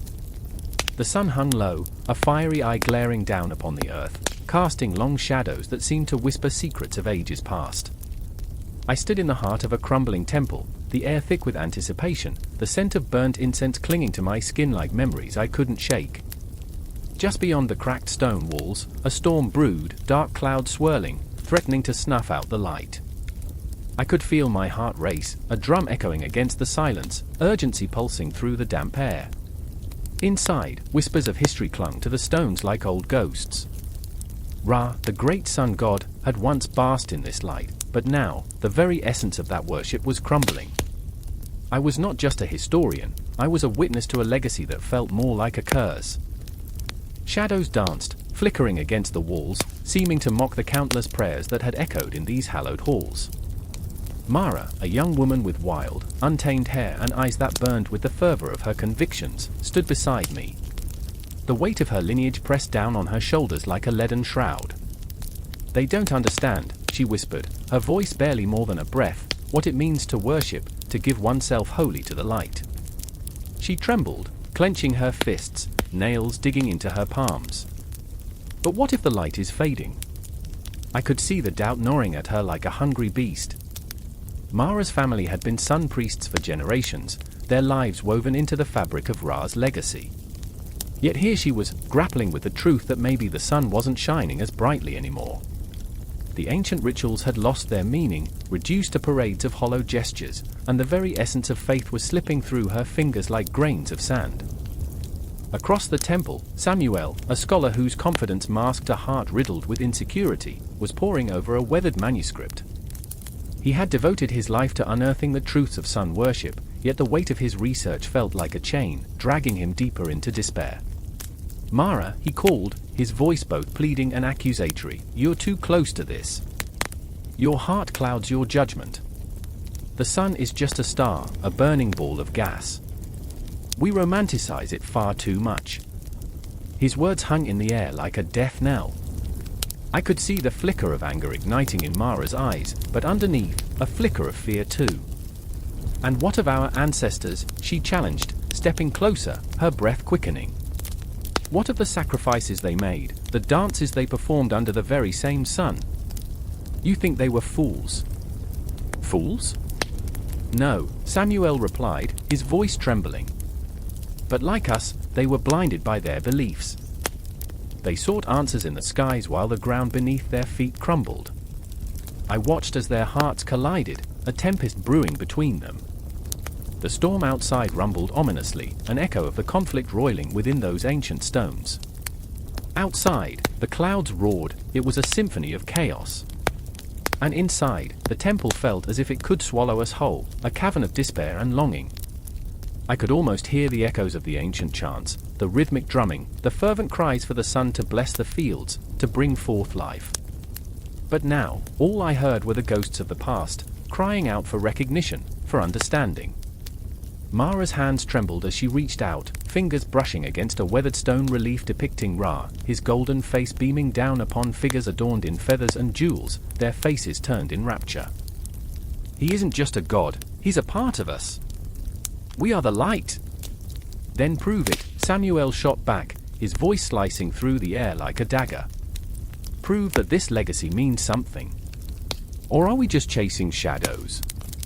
His words dug deep, and for a moment, I felt the weight of their shared history. The years of belief, the love, the pain, the betrayal. They were caught in a web of their own making, and the strands were fraying. Enough! I shouted, my voice breaking the tension. You both stand on the precipice of understanding. The sun, Ra, it's not just light or shadow, it's everything. It's hope and despair, life and death. It's the pulse of existence itself. The silence that followed was deafening. The storm outside howled, rain hammering against the stone like the beating of a heart on the verge of collapse. And in that moment, I remembered. I remembered the power of belief, the way it could ignite a fire within, the way it could also suffocate. I could see Mara's fierce determination and Samuel's skepticism intertwining, a dance of light and dark, each reflecting the other's fears and desires. Look around. I urged, desperate to break through their barriers. Sun worship isn't just about the light in the sky, it's about the warmth in our hearts, the connections we forge, the stories we share. It's a bond that transcends time, tying us to those who came before. Mara's eyes glistened with unshed tears, and Samuel faltered, the arrogance in his posture softening. The raw emotion in the air was palpable, like a storm ready to break. Then let us not forget, Mara whispered, her voice trembling. Let us give it life again. As the clouds erupted, the rain poured in torrents, and the temple shook with the fury of the heavens. I felt the energy in the room shift, the tension morphing into something electric, something alive. Together, we became vessels, ready to pour out our anguish and joy, our fears and hopes. The legacy of Ra surged forth, waiting to be reborn in the faces of those who dared to believe. The shadows writhed, the echoes of the past beckoning. And I felt it, a heartbeat, a rhythm, a promise that reverberated through time. We were not just standing in a temple, we were standing at the crossroads of an ancient legacy, tangled in the threads of sun worship that wove through cultures across the earth. The sun was setting, and as it dipped below the horizon, I knew that this was not just an ending, but a beginning, a spiral of conflict, passion, and the enduring search for meaning that would forever bind us. The cosmos whispered its secrets, and beneath the weight of the moment, I could feel it, the pulse of the universe, echoing through our very souls, urging us forward into the unknown. The air hangs thick with the weight of anticipation, the sun dipping low on the horizon, casting long shadows across the desert floor. I stand in the midst of it all, heart pounding, breath shallow. The crowd buzzes with a cacophony of voices, an unsteady rhythm of hope and fear woven together. Horns wail in the distance, announcing the arrival of a figure cloaked in the richness of gold, a shimmering silhouette against the dying light. Horus, the falcon-headed god, a local deity transformed into something so much larger, looms before us, a specter of power and promise. I remember the day I first saw him. I was a child, swept up in the chaos of the festival. The drums, oh, they thudded like my heart against my ribs, an urgent beat that ignited something primal within. The dancers moved in a trance, bodies flowing as if guided by unseen hands.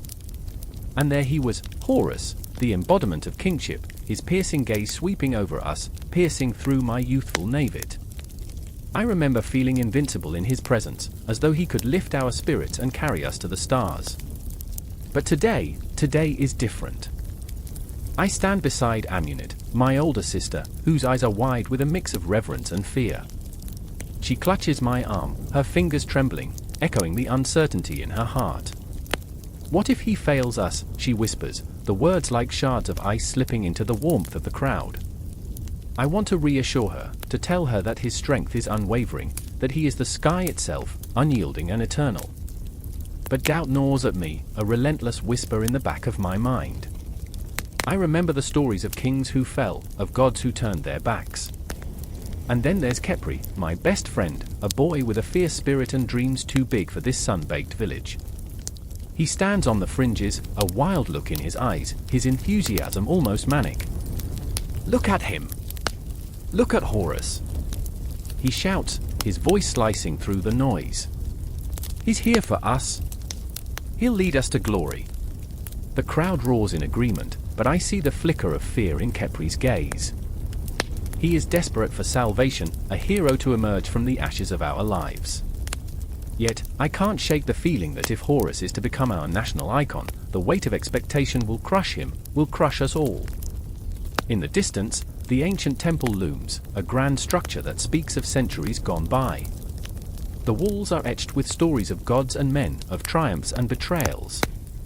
But as Horus steps forward, something shifts. The air thickens, and the ground trembles beneath us, a reminder that history is alive, breathing, and it carries the burdens of those who came before us. Amunet leans closer, her voice barely a whisper. What if he becomes a tyrant? Her fear unravels in the cool evening air, a stark contrast to the fierce heat of the sun. I glance at her, searching for the right words, but the weight of her question presses on my chest like a stone. The drums quicken, a wild dance of urgency, and I can feel the pulse of the moment. The crowd shifts, a living organism writhing with anticipation. Khepri steps forward, emboldened by the atmosphere. We must trust him, he yells, his voice crackling with fervor. But as I look into his eyes, I see the flicker of doubt, the gnawing fear of what might be lost if Horus does not deliver. Each heartbeat echoes the unspoken question, what does it mean to place our faith in a god? Horus raises his arms, and silence falls like a shroud. The world narrows to that singular moment, the flicker of his golden eyes, the glint of his beak, the weight of destiny hanging in the air like a storm cloud ready to burst. I remember stories of the sun setting, of gods battling in the heavens, of a cosmic struggle that forged our history. I remember how we bathed once a year, hoping to wash away the grime of our lives, as if the water could cleanse our fears. But fear is not easily washed away. Khepri pushes forward, caught in the frenzy, and I want to scream for him to return, to pull him back from the edge of his own desire. My heart races with the chaos of it all. He's just a man, I think, a man wrapped in myth, but still a man. But the crowd roars again, drowning out my thoughts, drowning out the truth. The air crackles, the energy building, and Amunet's fingers tighten around my arm, her fear palpable. I glimpse a flicker of outrage among the faces of the crowd, an undercurrent of dissent pooling beneath the surface, like a dark shadow lurking at the edge of our vision. What if Horus fails to live up to the weight of our expectations? What if he is human, flawed, in a world that demands perfection? The thought sends a chill down my spine, threading tendrils of anxiety through my veins. The ground shifts again, a reminder that the earth itself is restless, that our faith teeters on fragile ground. Trust! Khepri screams, but I see his resolve wavering, the illusion of invincibility crumbling as the truth of our lives settles in, the weight of poverty, the grip of desperation. We are a people bound by our own chains, and Horus has become a symbol of hope, a projection of our collective dreams. But what if those dreams are built on sand? As the sun dips below the horizon, the darkness creeps in, and the air grows stale with the scent of sweat and fear. I can feel it, the tension that binds us all, a taut string ready to snap. I hold my breath, waiting for the moment when faith collides with reality, for the moment when the falcon will either rise or fall. I look at Amunet, and I see the echoes of our childhood, the laughter we shared, now overshadowed by the weight of expectation. I see Khepri, his spirit flickering like a dying flame, desperate for validation. And in that instant, as the last rays of sunlight fade into the abyss, I realize that we are all part of this evolution, Horus transforming from a local deity to a national icon, a symbol burdened with our hopes and fears. The moment stretches, time bends, and I am acutely aware of every heartbeat, every breath shared among strangers bound by fate. In this swirling, cosmic dance, we are lost yet hopeful, frantic yet yearning, waiting for the dawn, but terrified of what it might bring. The air was thick with the scent of incense and desperation, the clang of metal on metal echoing in the darkened chamber. Shadows danced on the walls, flickering against the backdrop of the ancient temple. A place where dreams turned to dust and death was merely a prelude to something greater. In that heart of darkness, Alizia stood, her pulse racing, the weight of her grief pressing down like a leaden shroud. She clutched a small, tattered piece of parchment, a prayer to Osiris, the god of the afterlife, her lifeline in this swirling storm of uncertainty. "I remember the first time I felt his heartbeat," she whispered, eyes glazed with haunting memories. It was like thunder, so vibrant, so alive. Each word was a fragile thread pulled taut, connecting her to the ghost of Amon, the man she had loved and lost. His laughter still echoed in her mind, a bitter sweetness swelling in her throat. The cult had promised resurrection, a transformation from death into life, yet here she was, teetering on the brink of madness, alone in a world that spun without him. Across the chamber, the flickering flames illuminated Malek's determined face. He was not just a cult leader, he was a man burned by ambition, haunted by the specter of his own failures. "Tonight, we summon the Eternal," he proclaimed, voice rising like the smoke curling from the altar. He believed in the power of Osiris, believed that he could bend the very fabric of mortality. Yet the desperation in his eyes revealed a darker truth. He was just as lost as Alizia, driven by a longing that gnawed at his soul. "We can bring him back. Trust in the process, trust in me." Alizia's heart twisted at his words. She had trusted him once, but his promise felt like a dagger now, twisting deeper with every repetition. Outside, the moon was a watchful eye, casting a silver glow that barely penetrated the suffocating gloom. Time ticked away, each second a reminder of her anguish, of her insatiable desire to cradle Amon once more. "What if he doesn't want to return?" she dared to utter, her voice trembling, filled with a trepidation that gripped her like an iron vice. "Don't think like that." Malek snapped, his frustration spilling over. "You must believe. His spirit is restless. He needs us. Osiris will not abandon him." The fervor in his tone ignited something within her, a flicker of hope, mixed with the bitter taste of fear. Could she really face the truth of what lay beyond? Would she dare to peer into the abyss and pull Amon from its grasp? There was an urgency to the ritual, an ebbing tide that drew her in, but the air crackled with ominous energy. Every corner of the temple whispered secrets, shadows swirling like fractured memories. "I remember," Alizia breathed, "the way he looked at me, as if I was the sun rising in his dark world." Those moments were the lifeblood of her existence. They haunted her, shimmering like sunlit shards in the depths of her mind, yet they felt so distant now, slipping through her fingers like sand. Malek began to chant, his voice a rhythmic incantation that reverberated against the stone walls, a pulse echoed by Alizia's racing heart. "Osiris, Lord of the underworld, guide us. Bring forth the spirit of Amon." Each invocation sliced through her, lacing her thoughts with a sickening rush of dread.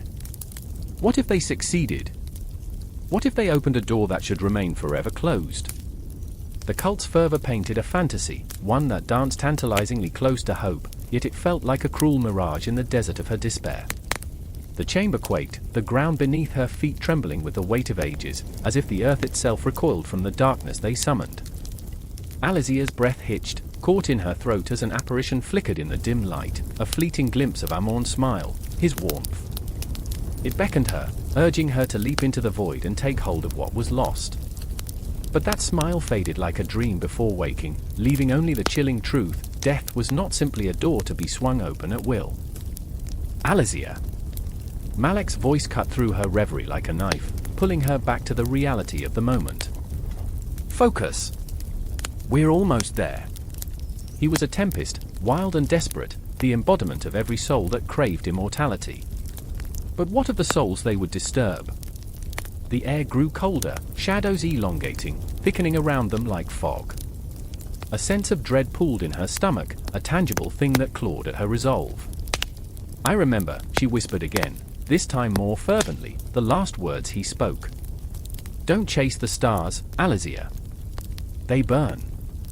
His warning echoed, reverberating through the chambers of her heart, a haunting reminder that not all things were meant to return. And yet, here they stood, on the precipice of a decision that could shatter their very essence.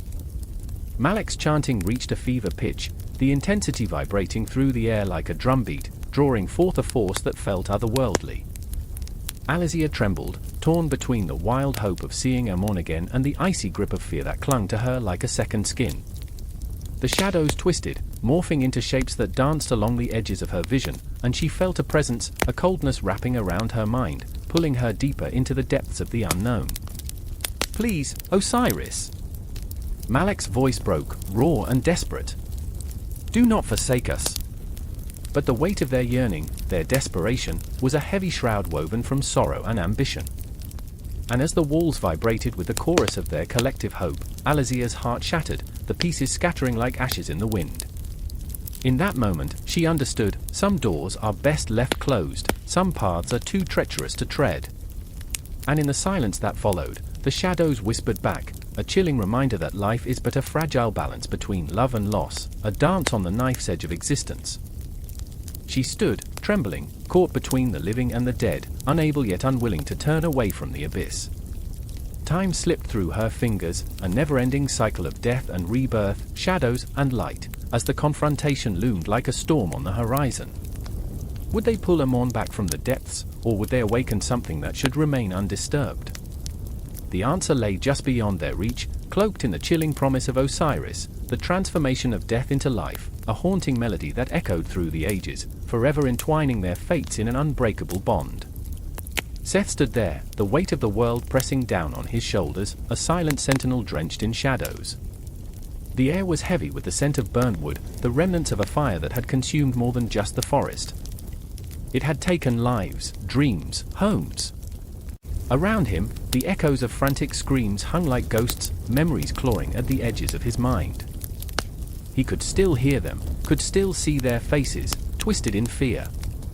Each heartbeat resonated like a war drum, pounding in his ears, reminding him of the choice he had made.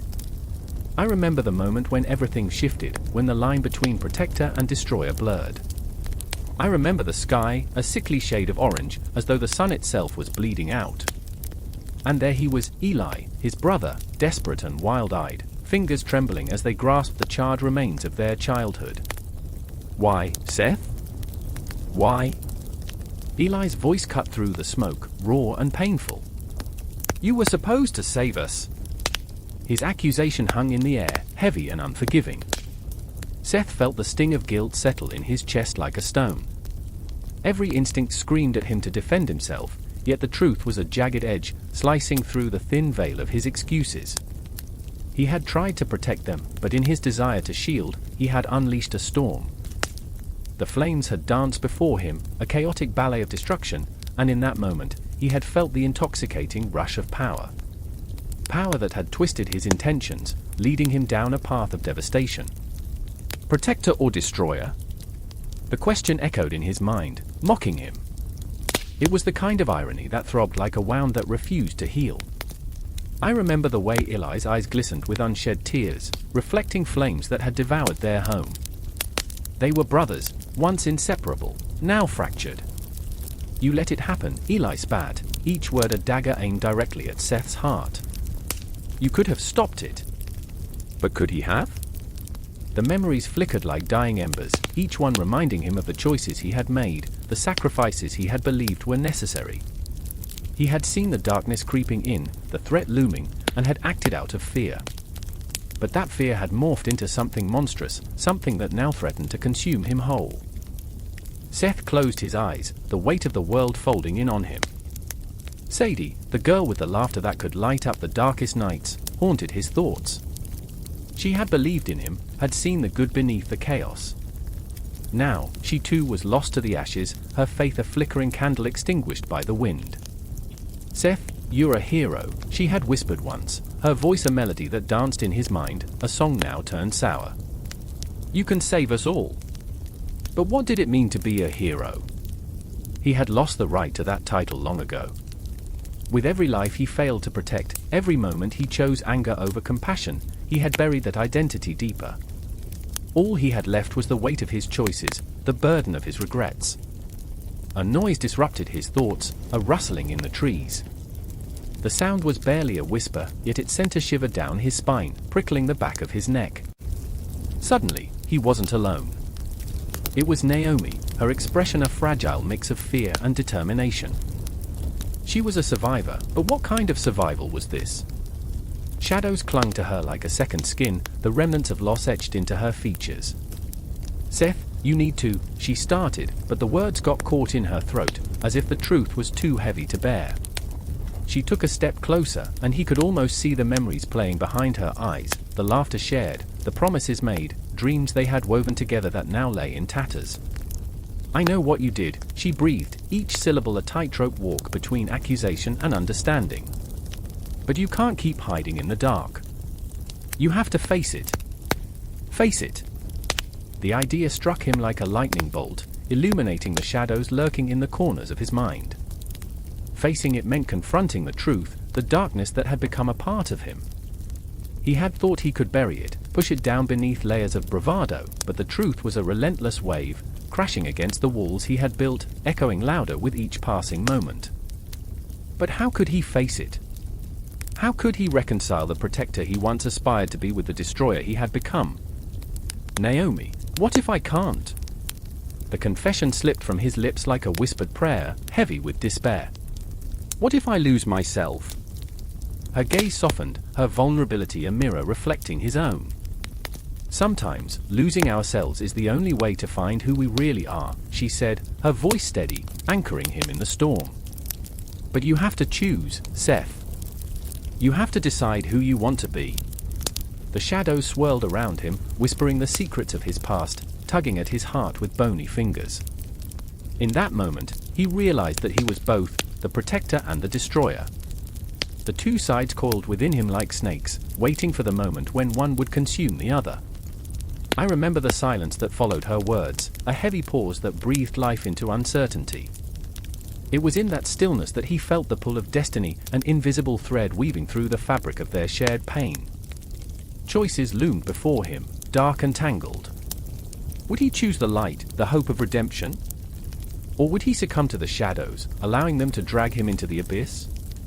The tension was electric.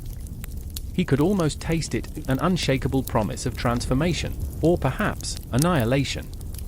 Time felt suspended, each second stretching into eternity as the weight of the moment bore down on him.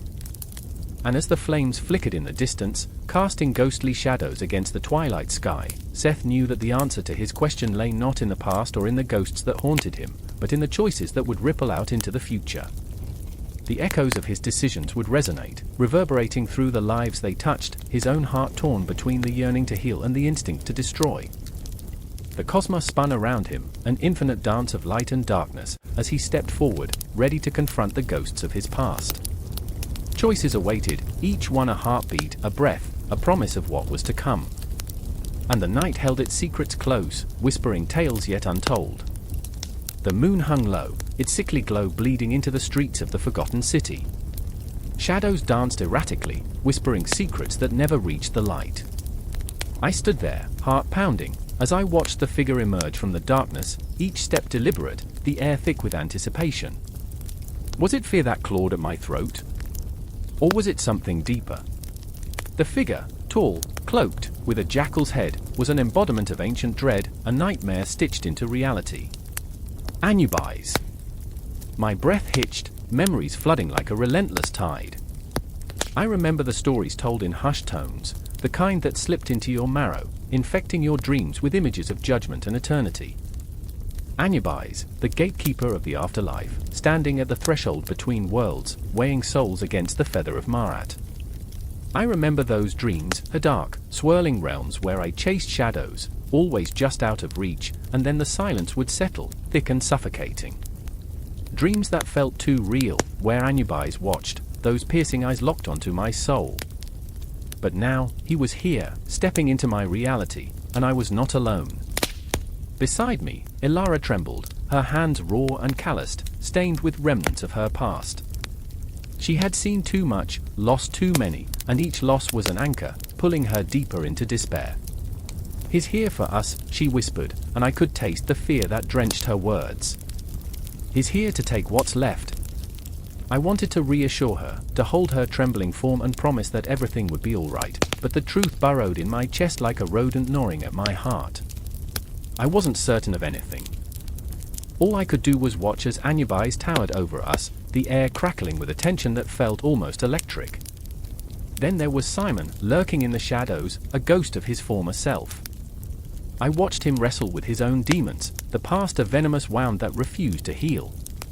He was our bridge between the living and the dead, the one who had dabbled in the occult for too long, and now the weight of it all pressed down on him. I should have never brought this upon us, he murmured, guilt wrapping around his words like a noose. We toyed with forces we didn't understand. But did any of us truly understand? I could feel the chasm between the living and the dead stretching wider, pulling Simon closer to the edge. With every breath, I sensed his resolve crumbling, the darkness beckoning him like an old friend. And there we stood, three souls bound together by fate, each fighting our own battles, our own ghosts. Anubis watched, a silent judge, the weight of eternity resting on his shoulders. I remember the stories, that he was a protector, a guide through the underworld. But standing there, I felt the truth in the air, a cold, biting reality that shattered all notions of comfort. The night deepened, and with it came a palpable silence, heavy and ominous. "What do you want from us?"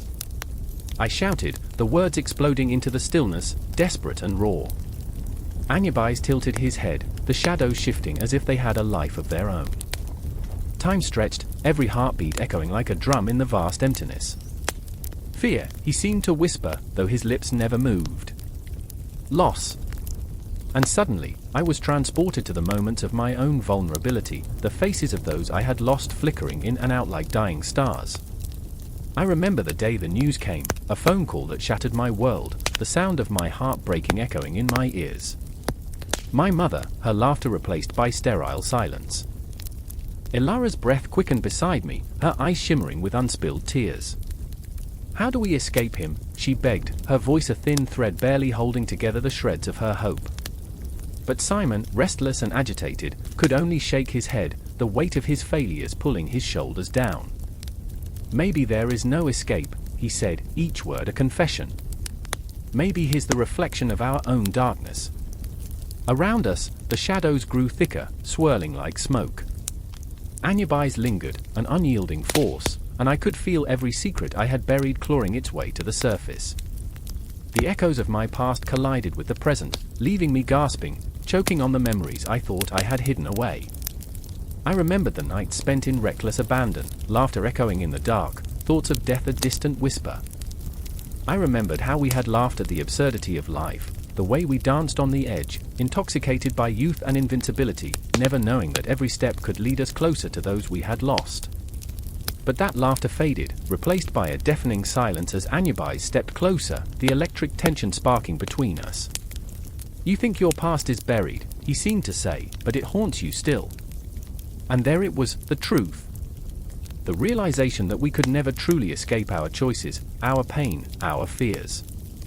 I looked at Ilara and Simon, their faces twisted in agony, and I knew then that we were trapped in this moment, suspended in time, where every regret became a ghost that refused to let go. The air grew thick with emotion, a weight that pulled at my chest. I wanted to scream, to break free from this cycle of torment. I wanted to confront Anubis, to demand answers. Did he revel in our pain? Or was he merely a guide, a reminder that we must face our demons? But Anubis remained silent, a sentinel of shadows, embodying the very essence of death itself. The clock ticked on, relentless and cruel, each second a reminder of our fragility. We were but fleeting moments in the vast cosmos, and in that eternal silence, I felt the sting of realization pierce through the darkness. I could see it in Ilara's eyes, the flicker of defiance, the struggle against despair. She took a step forward, her voice trembling but fierce. "We will not be your pawns." And in that moment, the air shifted, the shadows swirling with a newfound intensity, as if they too sensed the charge of resistance. Anubis paused, and for an eternal heartbeat, uncertainty hung in the air. The confrontation loomed before us, the weight of our choices pressing down, a reckoning that demanded to be faced. I took a deep breath, feeling the heat of my own fear, my own fury. The night was not just an expanse of darkness, it was a canvas, and we, the artists, the storytellers, had the power to carve our fate into it. And so we stood, three flawed souls, trembling yet unyielding, on the precipice of something monumental, as Anubis watched, a dark silhouette against the chaotic tapestry of our lives. The night was alive with possibility, a swirling tempest of emotion, drawing us deeper into the heart of our own story. I remember it all, as the shadows closed in, a vivid tapestry woven from fear, hope, and the pulse of the cosmos. The night was thick with silence when I felt it, a low growl, a sound that echoed through the darkened alley, vibrating against the bones of forgotten buildings. A cat, sleek and black as a shadow, slipped past me, its eyes glistening like molten gold. It paused, glancing back with an unnerving intensity, as if it knew secrets only the moon could whisper. I shivered, drawn into that moment, my heart pounding like a drum against a war cry. Her name was Bastet. Once a goddess of war, a fierce protector, she had shifted like the sands of time, now confined to the domesticity of hearth and home. I stood there, caught between admiration and fear. The air was thick with the scent of incense and the echo of ancient battles, where blood spilled like ink on parchment. It was a stark contrast to the warm aroma of bread baking and the gentle purring of cats that now claimed her legacy. I remember the stories, the haunting tales of Bastet, goddess of the sun and protector of the home. She was fierce, a lioness ready to maul anyone who dared to threaten her chosen. But now? She was a shadow of her former self, confined to the walls of a temple that smelled of lavender and dust. It was a transformation that felt like betrayal, a fracture in the very essence of her being. And then there was Amina. I met her beneath the twilight sky, her eyes filled with defiance, yet shadowed by a deep sorrow. She loved Bastet, adored her, but felt the weight of expectations bearing down on her shoulders.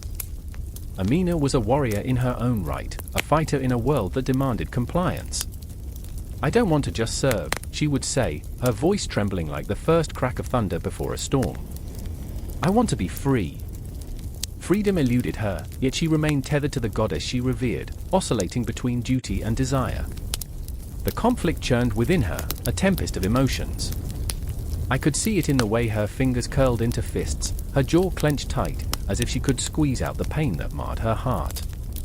"Why must I choose?" she would whisper to the stars, to the moon, to Bastet herself, who had once roamed the battlefield with a ferocity that made men tremble. And then there was Kale. His heart was a fragile thing, a porcelain doll teetering on the edge of a shelf, caught in the crossfire of war and peace. He yearned for absolution, but the scars of his past clung to him like a second skin. Every time he brushed against Amina, their shared history crackled in the air, a reminder of the battles they fought together, the blood they spilled, the lives they shattered. "I cannot bear to watch you fade away," he confessed one night, his voice barely above a whisper. "You are more than a vessel for the goddess. You are a warrior." Tension crackled between them, a raw, electric pulse that ignited every time their eyes met. I remember a moment, a stolen kiss beneath the flickering shadows of torches, their bodies colliding like meteors in the vastness of the cosmos, searching for something more than just a fleeting connection. It was a desperate gasp for breath amidst the chaos they both felt within. But the night pressed on, thick with uncertainty. Amina's dreams began to twist, morphing into nightmares of blood-soaked sands and the cries of the fallen.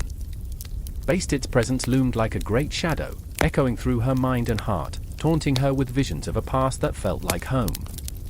"Is it wrong to want both?" she would cry into the darkness, her voice cracking under the weight of her longing, a longing that threatened to engulf her. As the moon waxed full, a confrontation loomed, thick and palpable like a storm cloud just before it bursts. Kale and Amina stood before the temple, the goddess's statue looming overhead, her serene expression contrasting sharply with the turmoil in their hearts. The air buzzed with anticipation, electric and alive, as they faced the embodiment of what they yearned for, the essence of their conflict, their hopes, their fears. "I am not a trophy to be claimed," Amina shouted at the statue, her voice trembling with rage, hurt spiraling through her like a wildfire. "I am more than what you made me. I am a warrior, and I refuse to be a mere reflection of your past." The echoes of her words lingered in the air, swirling like a restless spirit searching for peace. Time seemed to stretch, the seconds elongating, taut as a bowstring pulled to its limit. I could feel the tension like a tightrope strung between worlds, the jagged line of possibility pulling them closer to either salvation or despair. Kale stepped forward, his heart pounding, the weight of his own failures crashing down around him. "Amina, please, we can find a way to honor her and still be free. We don't have to choose." His voice was raw, a blade forged in desperation, but doubt flickered in his eyes, a reflection of his own uncertainties. The shadows danced around them, whispering secrets of the past and dreams of the future. I could almost hear the echoes of Bastid's roar, a distant memory of what she had been and what they had all lost. As Amina's breath hitched, the walls of the temple seemed to close in, suffocating her spirit, and still, she stood defiant, refusing to yield to the gods or men. I remember the battles, the blood, the fire. But I also remember the laughter, the warmth of a home, she said, tears spilling like silver onto her cheeks. I won't let her transformation erase who I am, or who we can be. In that moment, I felt the fragile hope that flickered in the air, a promise hanging like a delicate thread woven into a tapestry of fate, waiting to be unraveled. And in that haunting stillness, with the moon casting its pale glow on their entangled destinies, I realized that their stories were yet to be written, hanging in the balance, caught between the echoes of war and the tender embrace of domesticity.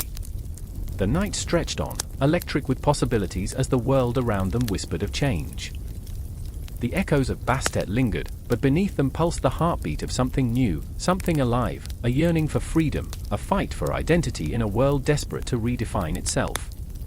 The struggle was fierce, and the resolution still hung like a thread, waiting to be severed or woven into the fabric of their lives.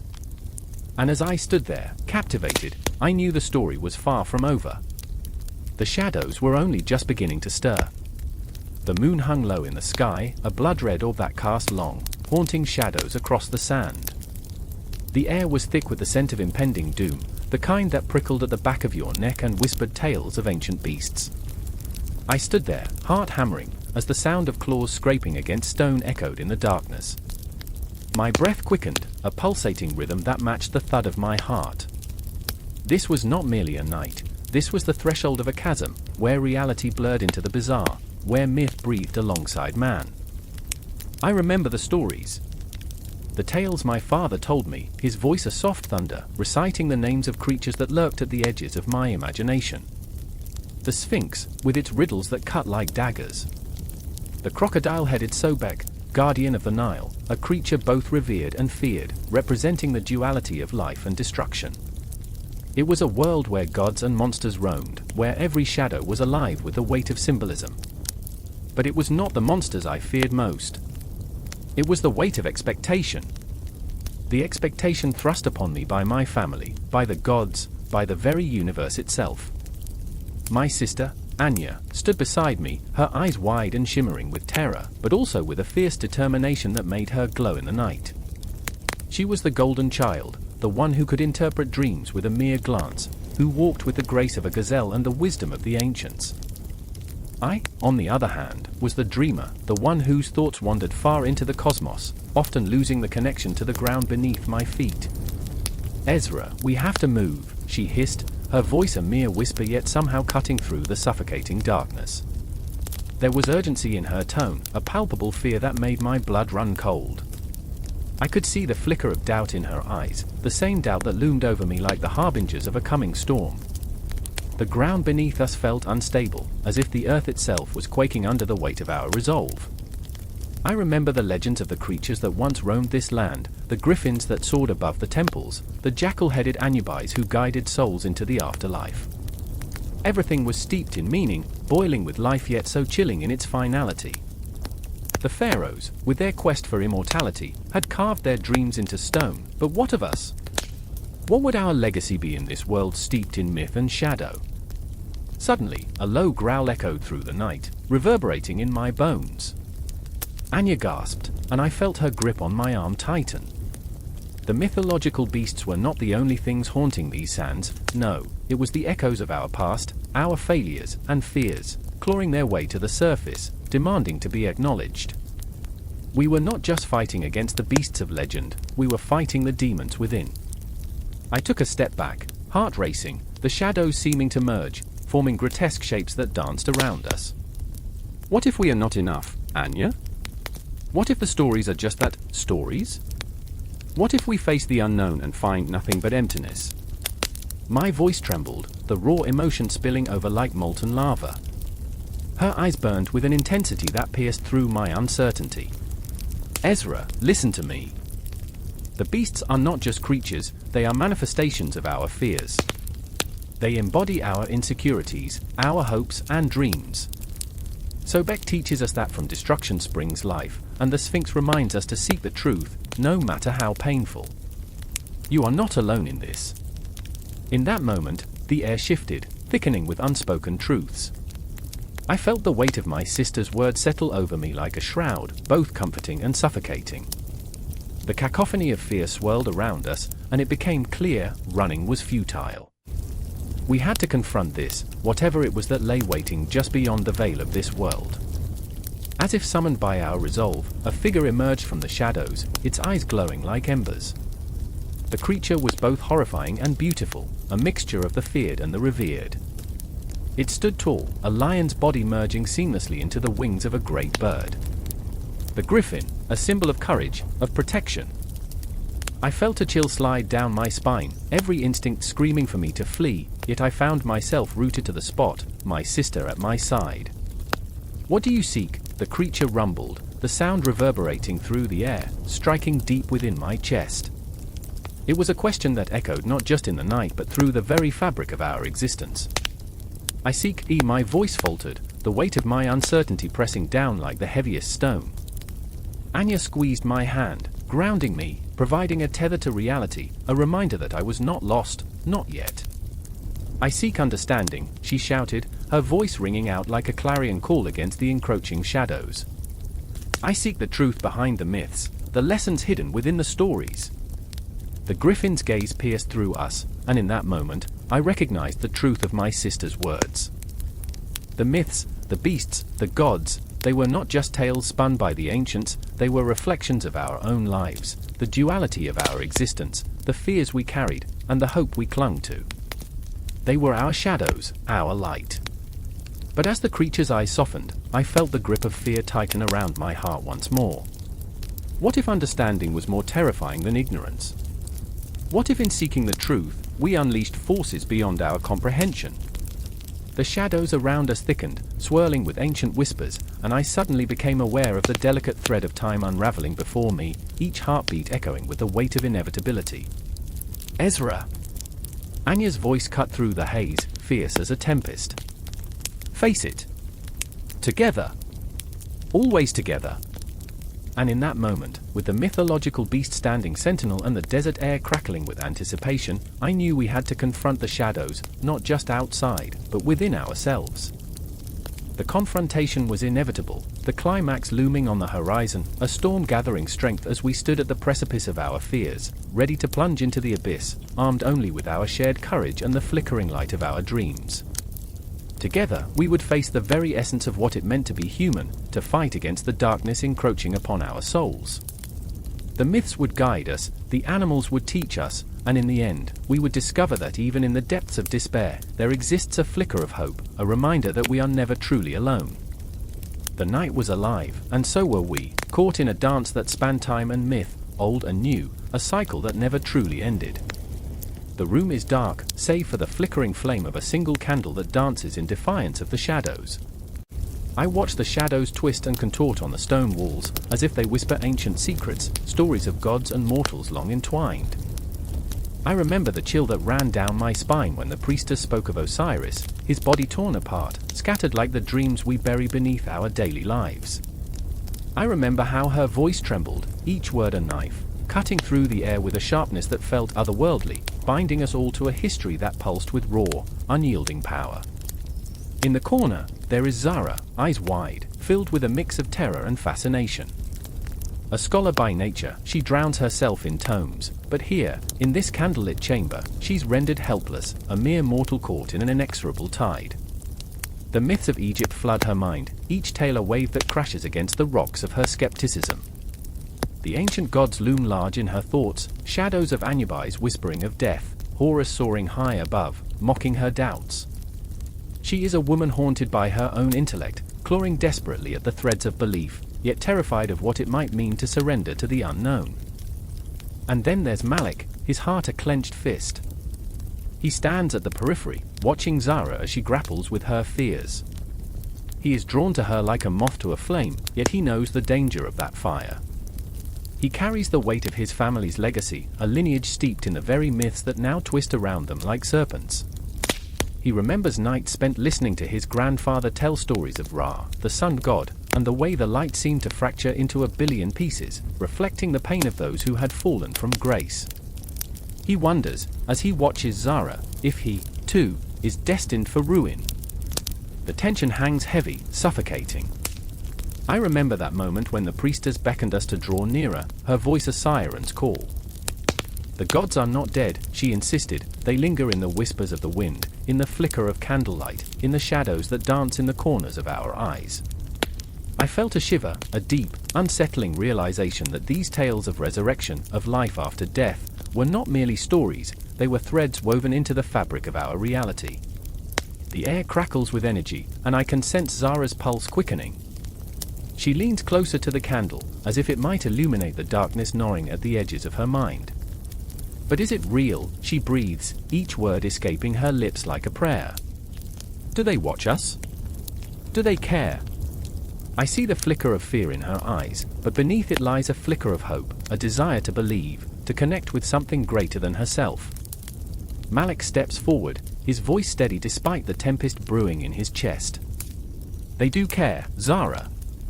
The stories of Osiris and Isis, they are not just old tales.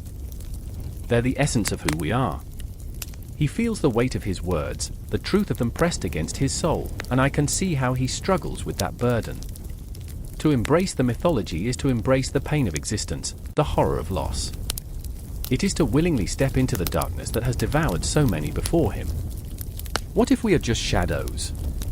Zara whispers, and her vulnerability is palpable. Just echoes of what once was. The question hangs between them, charged with an energy that could ignite the air. I feel it in my bones, the weight of history, the gravity of belief. It is a collision of worlds, where the ancient past seeps into the present, where the legends of gods bleed into the veins of humanity. Then, the candle flickers violently, casting an ominous glow on their faces. I remember the sensation of dread that tightened around my throat, a noose of uncertainty. It was as if the very walls were alive, pulsating with the energy of the stories they held.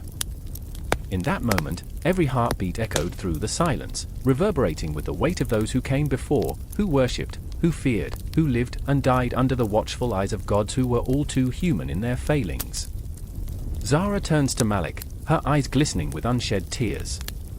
What if the gods abandoned us? She asks, her voice trembling like the candle's flame. What if we are just remnants, pieces of a broken mosaic, cast aside by time?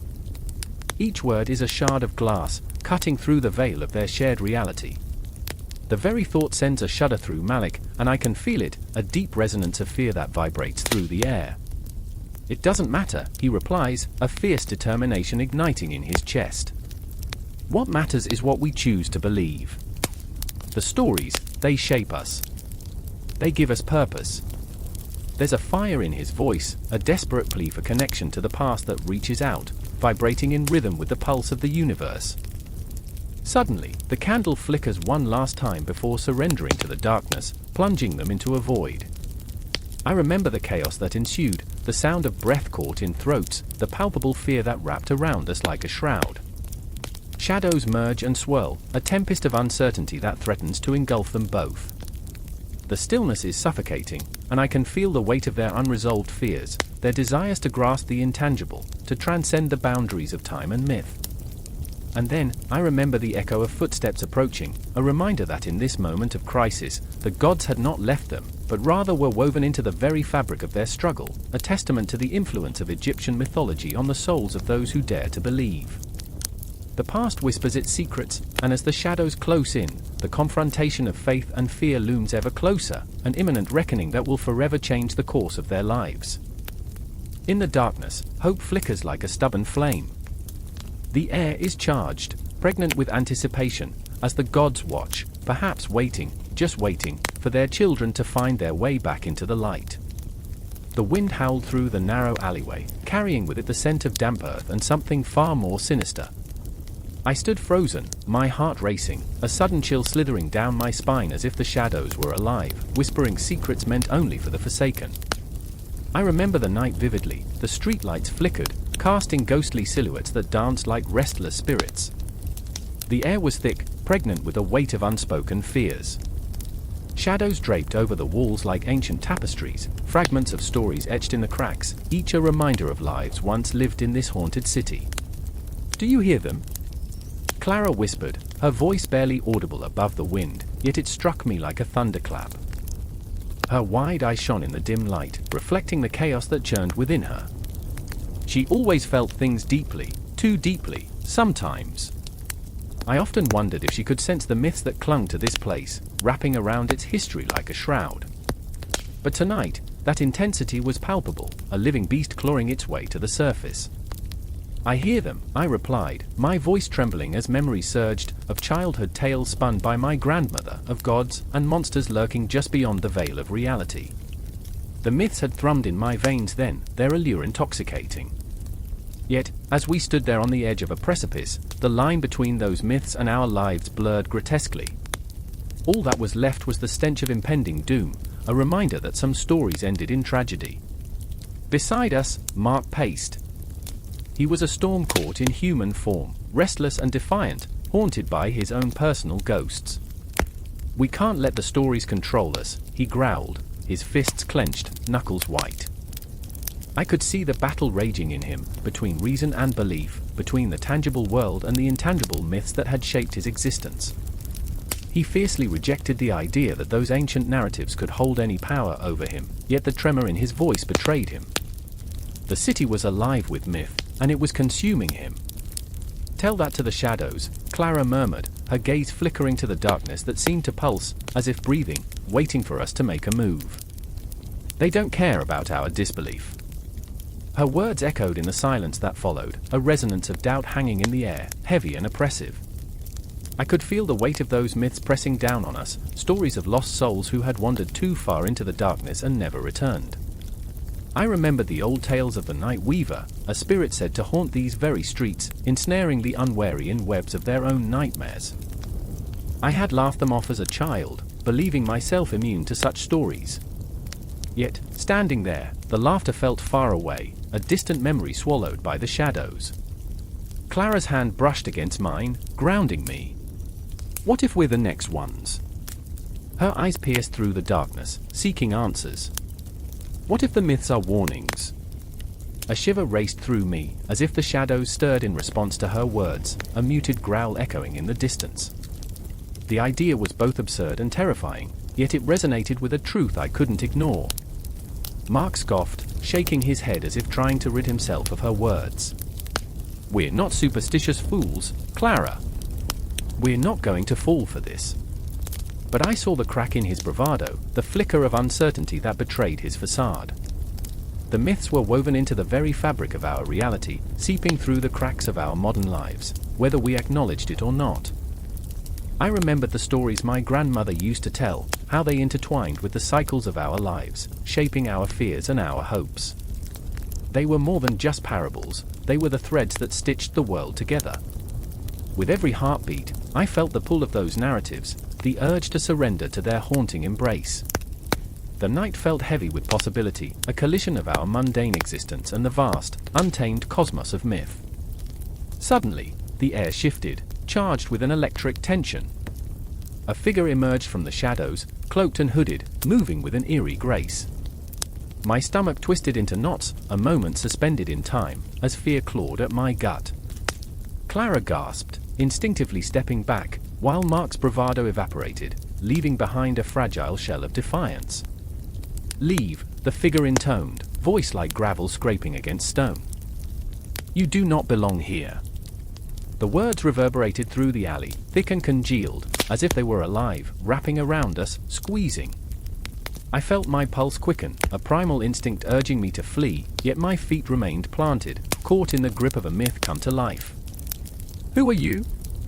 Clara demanded, her voice stronger than I felt, pushing against the unknown. "What do you want?" I could see the tremor in her hands, the way her resolve wavered, a flickering flame against the encroaching darkness. "I am the keeper of stories," the figure replied, stepping closer, the hood falling back to reveal a face carved in shadows. "You have summoned me with your doubt." The weight of his gaze felt like a wound, digging deep into our vulnerabilities, exposing our fears, our regrets, everything we buried under layers of disbelief. As the figure spoke, the night pulsed with the echoes of ancient tales, the ghosts of forgotten myths swirling around us. I remembered the rhythm of those stories, how they tethered us to one another and to the world, a reminder that we were not just individuals lost in the chaos of our lives but threads in a greater tapestry. The myths were alive, breathing, and they demanded to be acknowledged. Mark stepped forward, defiance flaring in his eyes. "You think you can intimidate us? We're not afraid of legends." But even as he shouted, the tremor in his voice betrayed him, and I could see the truth flickering in the depths of his soul. He was afraid, and so was I. Clara's hand tightened around mine, a lifeline in the storm of our conflicting emotions.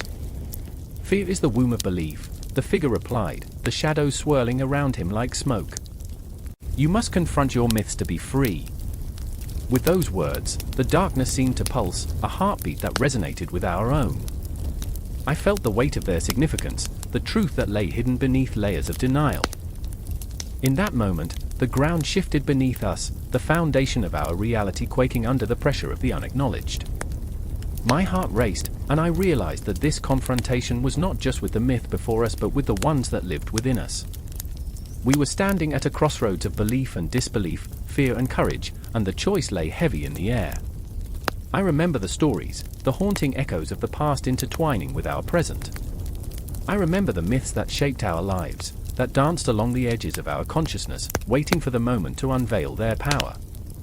And as we stood there in that dark alley, the night heavy with anticipation, I understood that this was not an end but a beginning, a moment suspended in time, a choice to embrace the stories that shaped us or to flee from their grasp. The shadows danced, whispering secrets we dared not acknowledge, but deep down, we knew this was only the beginning. The myths were waiting, their power unfurling like a shroud, and we had only just scratched the surface of what lay ahead. The air crackled like static, thick with an unshakable tension that made the hairs on the back of my neck prickle. I stood there, heart hammering, in a dimly lit chamber beneath the earth, where silence swallowed all sound. Shadows danced on the ancient stone walls, whispering secrets older than time itself, secrets that felt alive, breathing, watching. It was in this grave of history that I felt the weight of myth and reality collide, and the very ground beneath me throbbed with the pulsing heartbeats of stories long forgotten. I remember the first time I found something, I muttered, half to myself and half to Clara, who was bent over an artifact, her brow furrowed in concentration. A shard of pottery, cracked but beautiful, like a whisper from the ancients. But Clara was lost in her thoughts, her fingers tracing the worn edges, her eyes glistening with a fierce longing. She wanted to piece together the lives that went before us, to unravel their stories. Little did she know that sometimes, digging too deep unearths more than just history. "Do you think they dreamed like us?" Clara's voice trembled, breaking the heavy silence.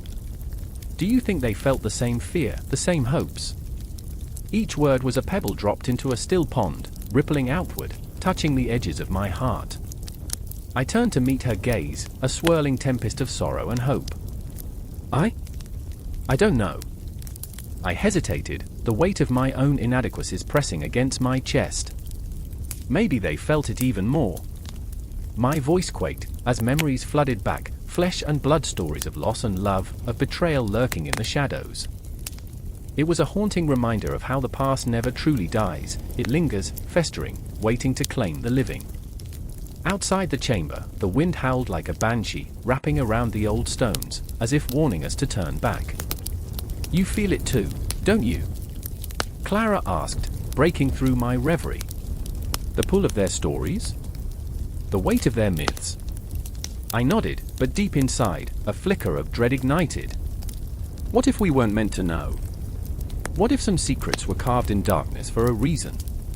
Then there was Theo, our fearless leader, chasing shadows of gods and monsters as if they were mere phantoms. I had seen that reckless fire in his eyes, a desperation to validate his existence, to find his place in the pantheon of scholars. Each excavation was a crusade, and every artifact a trophy. Myth is truth, he had declared once, exuberant swelling in his voice, buried beneath layers of dirt and time. But what if the truth was a ghost that haunted him, echoing in the silence of his solitary nights? I remember that night, the one where the walls of our fragile realities began to crack. Clara had disappeared, drawn deeper into the labyrinthine tunnels of the site. My heart raced as shadows flickered along the walls, like living memories escaping from their tombs. "Clara!" I called, my voice swallowed by the cold, damp air. Panic clawed at me as I stumbled over uneven stones, every footfall a reminder of the dangers lurking in our pursuit.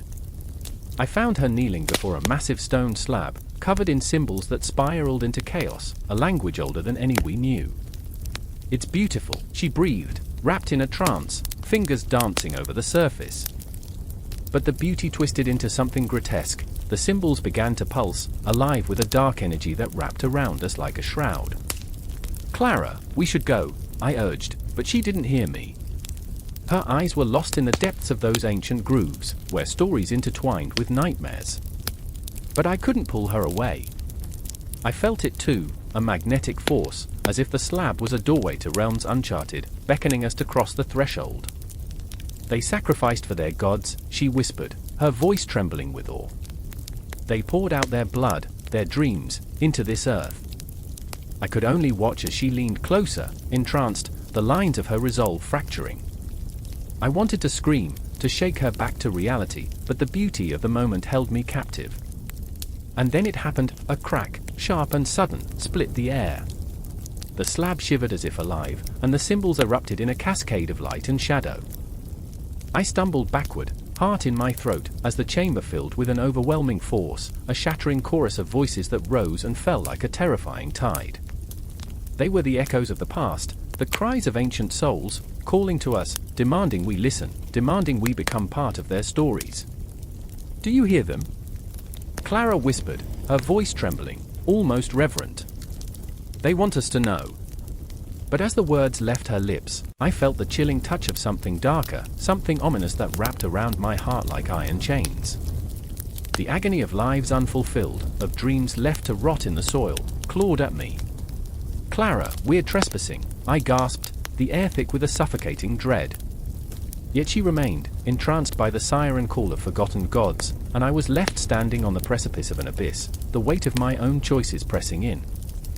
The chamber pulsed, a heartbeat of its own, and I could feel the darkness creeping closer, the shadows whispering secrets I wasn't ready to face.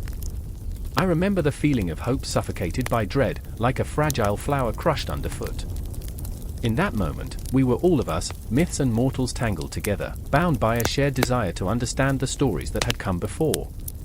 But sometimes, understanding comes at a cost, a price we may not be willing to pay. As the echoes faded into a haunting silence, the darkness shifted, and the weight of the past loomed like a specter over us. A battle raged within me between the desire to uncover the truth and the primal instinct to flee.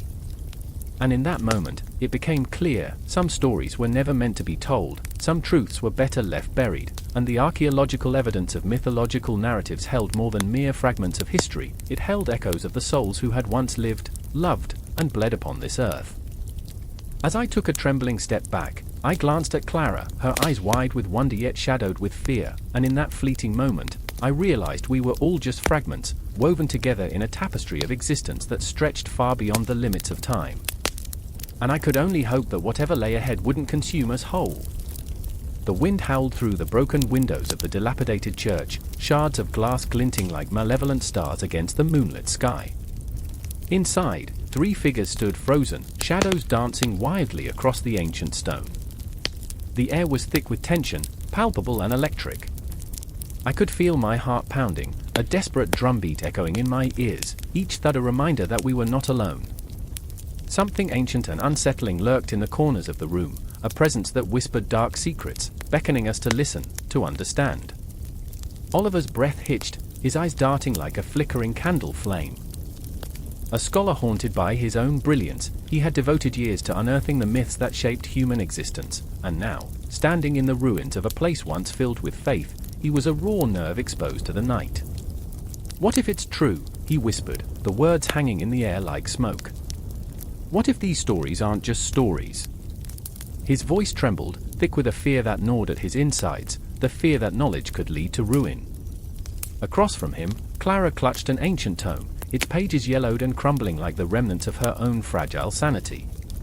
A woman torn between her scholarly pursuit and the weight of her past, she had always been drawn to the dark corners of myth, the shadows where truth blended with fiction. Tonight, however, the stories seemed to twist and writhe like living things. "We're standing in the remnants of belief," she said, her voice steady but her hands shaking. "What if the gods are still watching? Waiting?" The weight of her words pressed against my chest, heavy and unyielding.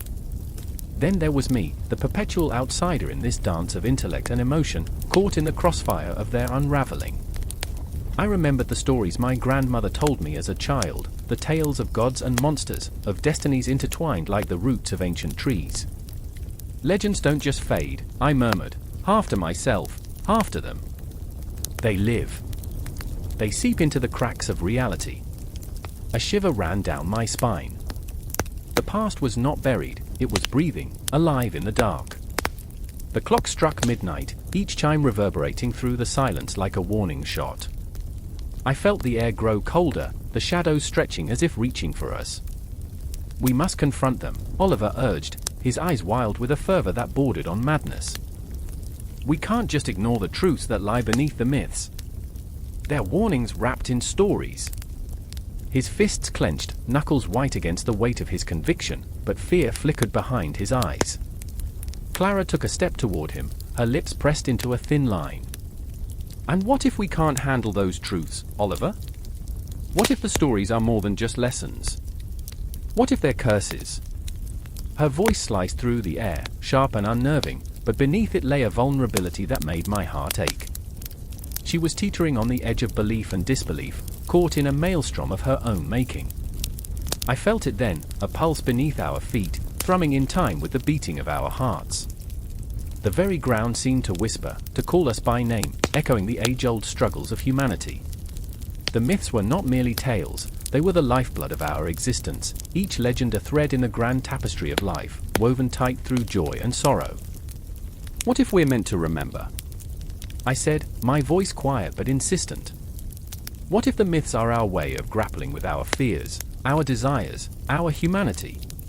I glanced at the worn pages of the tome Clara held, her fingers tracing the faded ink as if it were a lover's caress, yet her eyes were distant, lost somewhere in the labyrinth of her thoughts. Suddenly, a gust of wind roared through the church, extinguishing the candle that flickered bravely against the encroaching darkness. Shadows swallowed us whole, and for a moment, we were nothing but whispers in the void. A chill crawled up my spine as I realized the truth we were avoiding. The myths were more than reflections, they were warnings fire-wrought, forged in the flames of our ancestors' fears. "Tell me," Clara breathed, her voice trembling with an intensity that mirrored the storm raging outside. "What are we afraid of finding?" Tears glimmered in her eyes, betraying the brave facade she wore. In that moment, I saw the little girl beneath the scholar, the one who had once believed in magic, in the impossible. The weight of her fear was a shared burden, and I could feel it tethering us together in this moment of reckoning. Oliver stepped closer, the lines of his face stark against the darkness. "Maybe it's not about what we find but what we choose to believe," he said, a flicker of conviction igniting in his chest. "The myths are here to guide us, to remind us we're not alone in this chaos." His voice rang with the remnants of hope, but beneath that lay a tremor of desperation, a fear that the truths we unearthed might shatter everything we thought we knew. The clock tolled again, its sound a grim reminder that time was slipping like sand through our fingers. With each chime, the air thickened, and I could feel something shifting in the shadows, something ancient stirring in response to our words, to our fears. The myths, those haunting echoes of the past, seemed to weave around us, pulling us into the very heart of their stories. And I realized, amidst the chaos, that the confrontation we were bracing for was not just with the myths themselves but with the very essence of who we were. The darkness around us was alive, pulsing with possibility and dread, urging us to remember, to confront, to embrace the tangled mess of our humanity. As the last chime faded into the night, I knew we stood at the precipice of something profound, something inevitable. The myths were not merely relics to be studied, they were the blood and bones of our existence, weaving through time and memory, binding us all in the grand tapestry of life. And so we stood, trembling yet resolute, at the edge of belief and fear, holding the weight of the universe in our hands, ready to face whatever shadows awaited us in the depths of the night. The air crackled with anticipation, a tension so thick it could slice through flesh. I stood on the edge of the temple of Karnak, the ancient stones whispering secrets long buried beneath the sands of time. The heavens above churned ominously, stars flickering like dying embers, casting shadows that danced with an unsettling life of their own. The moon hung low, a ghostly eye watching, waiting. "You have to listen to me, Aset," cried Kame, his voice raw, eyes wide with the desperation of a man whose sanity was fraying like an old tapestry. His fingers dug into my arm, a visceral plea. "The omens, they're not just signs. They're warnings. The cosmos is angry." I pulled away, uncertainty clawing at my insides. Kame was a scholar, a man who spent his nights deciphering the celestial patterns, yet now, he seemed a mere shadow of himself, a reflection twisted by fear. "There's no such thing as cosmic wrath, Kame." I shot back, but even as the words left my lips, I felt the tremor of doubt. A sudden wind swept through, carrying the scent of jasmine and burnt offerings, mixing with the stark metallic tang of fear. My heart raced. "What have you seen?" The question fell from my lips, like a stone dropped into the abyss. "Something is coming. The stars have aligned. No, they've twisted. Look." He pointed a shaking finger to the heavens, as if they could offer salvation. The constellations writhed before us, a cosmic tapestry unraveling, threads of fate tangling into a chaotic dance. There it was, the great serpent, entwining the sacred, consuming the light. My throat tightened, recalling tales of Sekhmet, the lioness goddess, her bloody thirst for vengeance. The images flickered in my mind, each more vivid than the last. I remembered the stories my mother whispered, when the stars align in darkness, the souls of the unworthy tremble. My gaze flicked to the street below, the marketplace quieting as an unsettling hush enveloped it. The shopkeepers exchanged nervous glances, their laughter fading like echoes in a cavern. They sensed it too, the suffocating weight of a prophecy teetering on the edge of reality. Kame leaned in, breathless. "It's not just the stars. It's the people. The children, there's something wrong with their dreams. They're seeing things," Aset. "Horrors from the beyond." His eyes glimmered with wild terror that mirrored my own growing unease. "Children dream," I murmured, though doubt gnawed at me. I remembered my little brother, Yanni, giggling in the dark, a playful spirit. What could they possibly know? But even as I spoke, the memory of Yanni's nightmares crept back. "The shadows whisper," he had said, trembling under the weight of an unseen dread. "They're coming for us." Each syllable now felt like a chain binding me to the darkness lurking just beyond the veil of our existence. "Listen." Kame's voice broke through my reverie, sharp and desperate. "We need a sign. We must appeal to the gods before it's too late." His eyes shone with an intensity that threatened to overtake him, and I caught the reflection of mania dancing beneath the surface. And then I saw it, a flicker of movement in the periphery, a child darting through the shadows, her eyes wide, a tempest of fear. "Aset! Kame!" She screamed, the sound splintering the air. "They're coming. The shadows are everywhere. They want to take the light away." I felt the ground shift beneath my feet, and anger bubbled within me, a protective instinct flaring to life. "Who? Who is coming?" The girl's voice trembled. "The ones from the stories, the lost souls, the ones who linger between worlds. They want to take us." Kame's face paled, and in that moment, I could see the fractures in his resolve. "We have to go to the oracle." She knows, but even he faltered, the breath hitching in his throat as the enormity of our fate loomed like a dark cloud overhead. I stood at the precipice, the weight of their fear crashing down upon my shoulders. I could feel the relentless pull of the cosmos, a force greater than myself, a dark destiny waiting to unfold. My heart thundered as I remembered the ancient words carved into the temple stones: the stars do not lie, but they weave tales that tear the soul apart. Each moment stretched long, like shadows in the twilight, taunting me with uncertainty. I had never felt so alive, so terrified, as the veil between worlds grew thin. The air became heavy with the scent of impending doom and jasmine, mingling in a grotesque embrace. "Do you feel that?" I whispered, panic creeping into my voice. "It's as if the very fabric of our lives is unraveling." Kame nodded, his face pale. "We must not ignore the signs. The cosmos is tied to our fates," I said. "We're merely threads in its tapestry." Suddenly, the ground shook, a tremor that rattled the stones of Karnak, and our hearts raced with the terror of the unknown. I grasped Kame's hand, the warmth of his skin anchoring me as we faced the abyss together. The shadows grew closer, wrapping around us like a blanket soaked in despair. I could hear whispers, faint and haunting, the voices of lost souls, echoing through the ages. Their cries tugged at the strings of my heart, reminding me that we were more than mere mortals. We were woven into the cosmic dance, each heartbeat a note in a symphony of chaos and beauty. I dared to look up again, the stars flickering as if in response to our fear, a cosmic audience poised on the brink of revelation. The night was alive, breathing, pulsing with energy, and the world around us faded into insignificance. Here I was, standing in the presence of the gods, grappling with existence itself. "Are we ready?" Kame asked, uncertainty bleeding into his voice. I squeezed his hand tighter, feeling the heat radiate from him. "We have to be." And as the shadows loomed, a promise hung in the air, the promise of a struggle, of reckoning, of embracing the chaos we had once feared. The cosmic connection was tightening, a thread in a vast tapestry, and I couldn't help but wonder if perhaps, just perhaps, we were destined to change the course of our own fate.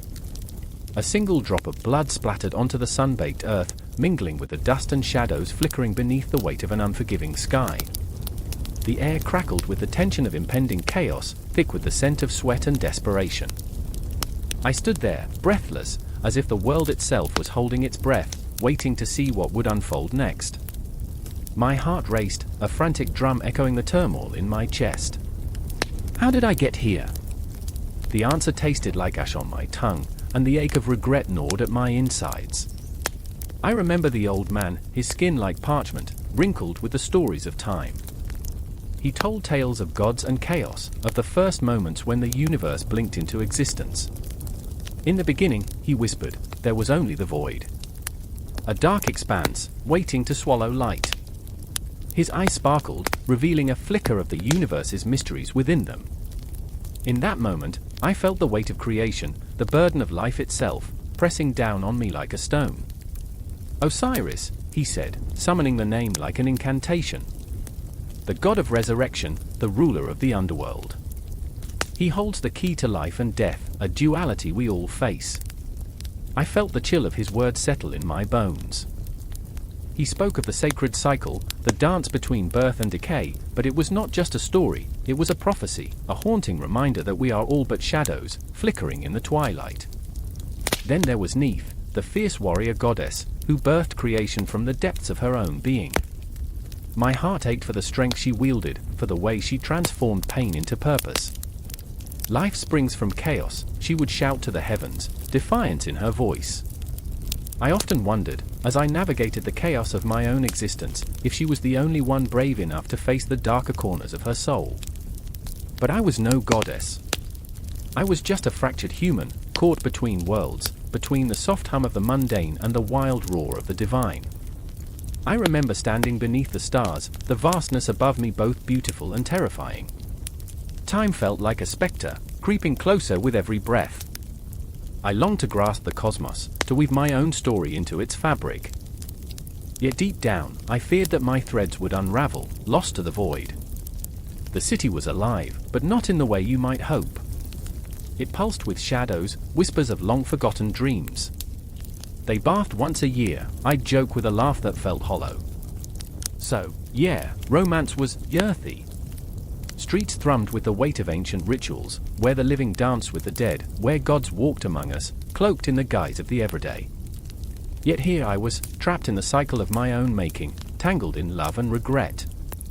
I remember him, my heartstrings tethered to his like vines wrapping around a dying tree. His laughter echoed through the corridors of my mind, a haunting melody that refused to fade. But with it came the pain, the realization that every note was laced with sorrow, every shared glance a reminder of what could have been. The gods may have danced in the stars, but we, a mere mortals, were left to grapple with the wreckage beneath. The shadows lengthened, and I felt the pull of fate lurking just beyond the corner of my vision. The gods were angry, or perhaps they were simply indifferent, their fingers brushing against our lives with the lightest of touches, yet wreaking havoc with consequences that felt like tidal waves. My heart thudded wildly as I watched the horizon darken with storm clouds, an omen of the chaos to come. Creation is destruction, the old man's voice lingered like smoke, curling into the air around me. And we, my child, are but vessels. The words twisted in my gut, a reminder that in every birth, there is death, in every beginning an end. I could feel it, a shadow creeping closer, gnawing at the edges of my sanity. Did I have the courage to face it? Did I dare to look into the eyes of fate? My breath hitched, and in that moment, I was transported back to the silence of the night, where dreams bled into reality. I stood at the precipice, caught between the worlds of creation and oblivion, each heartbeat a countdown to an inevitable confrontation. I could see her, Neith, her fierce gaze piercing through the haze of the storm. She beckoned me forward, daring me to confront the chaos that swirled within. Step into the void, she seemed to say, her presence an electric charge that made my skin crawl. Only there will you find the truth. I remember the taste of fear, sharp and metallic against my tongue. But I also remember the flicker of hope, the possibility that perhaps I could carve my own path among the gods. I was not merely a spectator in this grand tapestry, I was a thread, vibrant and flawed, woven into the fabric of creation itself. And then, the moment shattered. The storm broke, unleashing a torrent of rain that fell like tears upon the earth, each drop a reminder of love lost, of battles fought and yet to come. The sky roared with fury, a symphony of chaos that mirrored the tempest within my heart. I stood there, drenched and trembling, facing the unknown. I was ready to confront my demons, to embrace my flaws, and to find solace among the ruins of my past. As the shadows danced around me, I felt the pull of the cosmos, a whisper in the dark that promised connection, purpose, and perhaps, even a flicker of redemption. Each raindrop became a heartbeat, echoing through the vastness of existence, pulling me deeper into the embrace of the universe, where creation and destruction were but two sides of the same coin. And as the storm raged on, I knew that I had to step forward, to take that leap into the abyss. For in the heart of chaos, there lay a flicker of hope, an ember waiting to ignite, to spark a new creation from the remnants of the past. In that moment, I was ready to dance with the gods, to embrace the beauty and terror of existence. With every breath, I felt the universe beckoning me closer, urging me to forget the fear and surrender to the magic of it all, a dance that would never truly end. The night hung heavy over the pyramids, shadows stretching like talons across the sands. There, in the inky blackness, the air vibrated with an electric tension, as if the very fabric of reality was unraveling. I stood, heart racing, beneath the watchful gaze of the stars, cold, indifferent watchers of human folly. The moon hung low, casting a silvery sheen over the scene, illuminating the figures that danced in the flickering torchlight. Maya, my sister, was at the center of it all. Her laughter rang out, a haunting melody that echoed through the vast emptiness. But there was something wrong. Each laugh felt like a knife twisting deeper, a beautiful facade masking a heart that was breaking. She swayed, lost between the realms of joy and despair, the weight of family legacy pressing down on her soul. Dance with me, as she beckoned, her eyes alight with the thrill of the moment, yet clouded with shadows of the past. I wanted to take her hand, to pull her from the brink of oblivion, but I was paralyzed by my own haunting memories.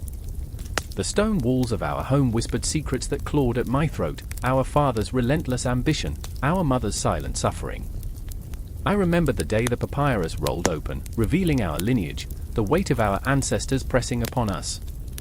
You must not forget, they seem to say, their ghostly voices echoing through time, the gods demand sacrifice. The sand shifted beneath us, pulsing with a life of their own, a testament to the ancient struggle between myth and reality. They whispered of pharaohs long gone, buried treasures, and the divine mandate that wove history into a tapestry of glorious triumph and catastrophic failure. I could almost hear the distant drums of war echoing, the cries of men fighting for glory, their blood mingling with the grains of sand that had witnessed it all. Suddenly, a scream pierced the night, sharp and raw, shattering the ephemeral spell. It was Kem, my brother, wild and reckless, caught in the throes of his own demons. He stumbled into the flickering light, face pale, eyes wide with terror, as if he had glimpsed the very hand of Anubis himself. "They're coming," he gasped, panting as if the air itself was a heavy lead weight. "They found out." "What are you talking about?" I demanded, my heart pounding in my chest. I could feel Maya's hand slip from mine, her laughter extinguished like a dying candle in the wind. The world around us seemed to collapse, the pyramids towering ominously, witnesses to our unraveling. The truth! The scrolls, they say our family was cursed.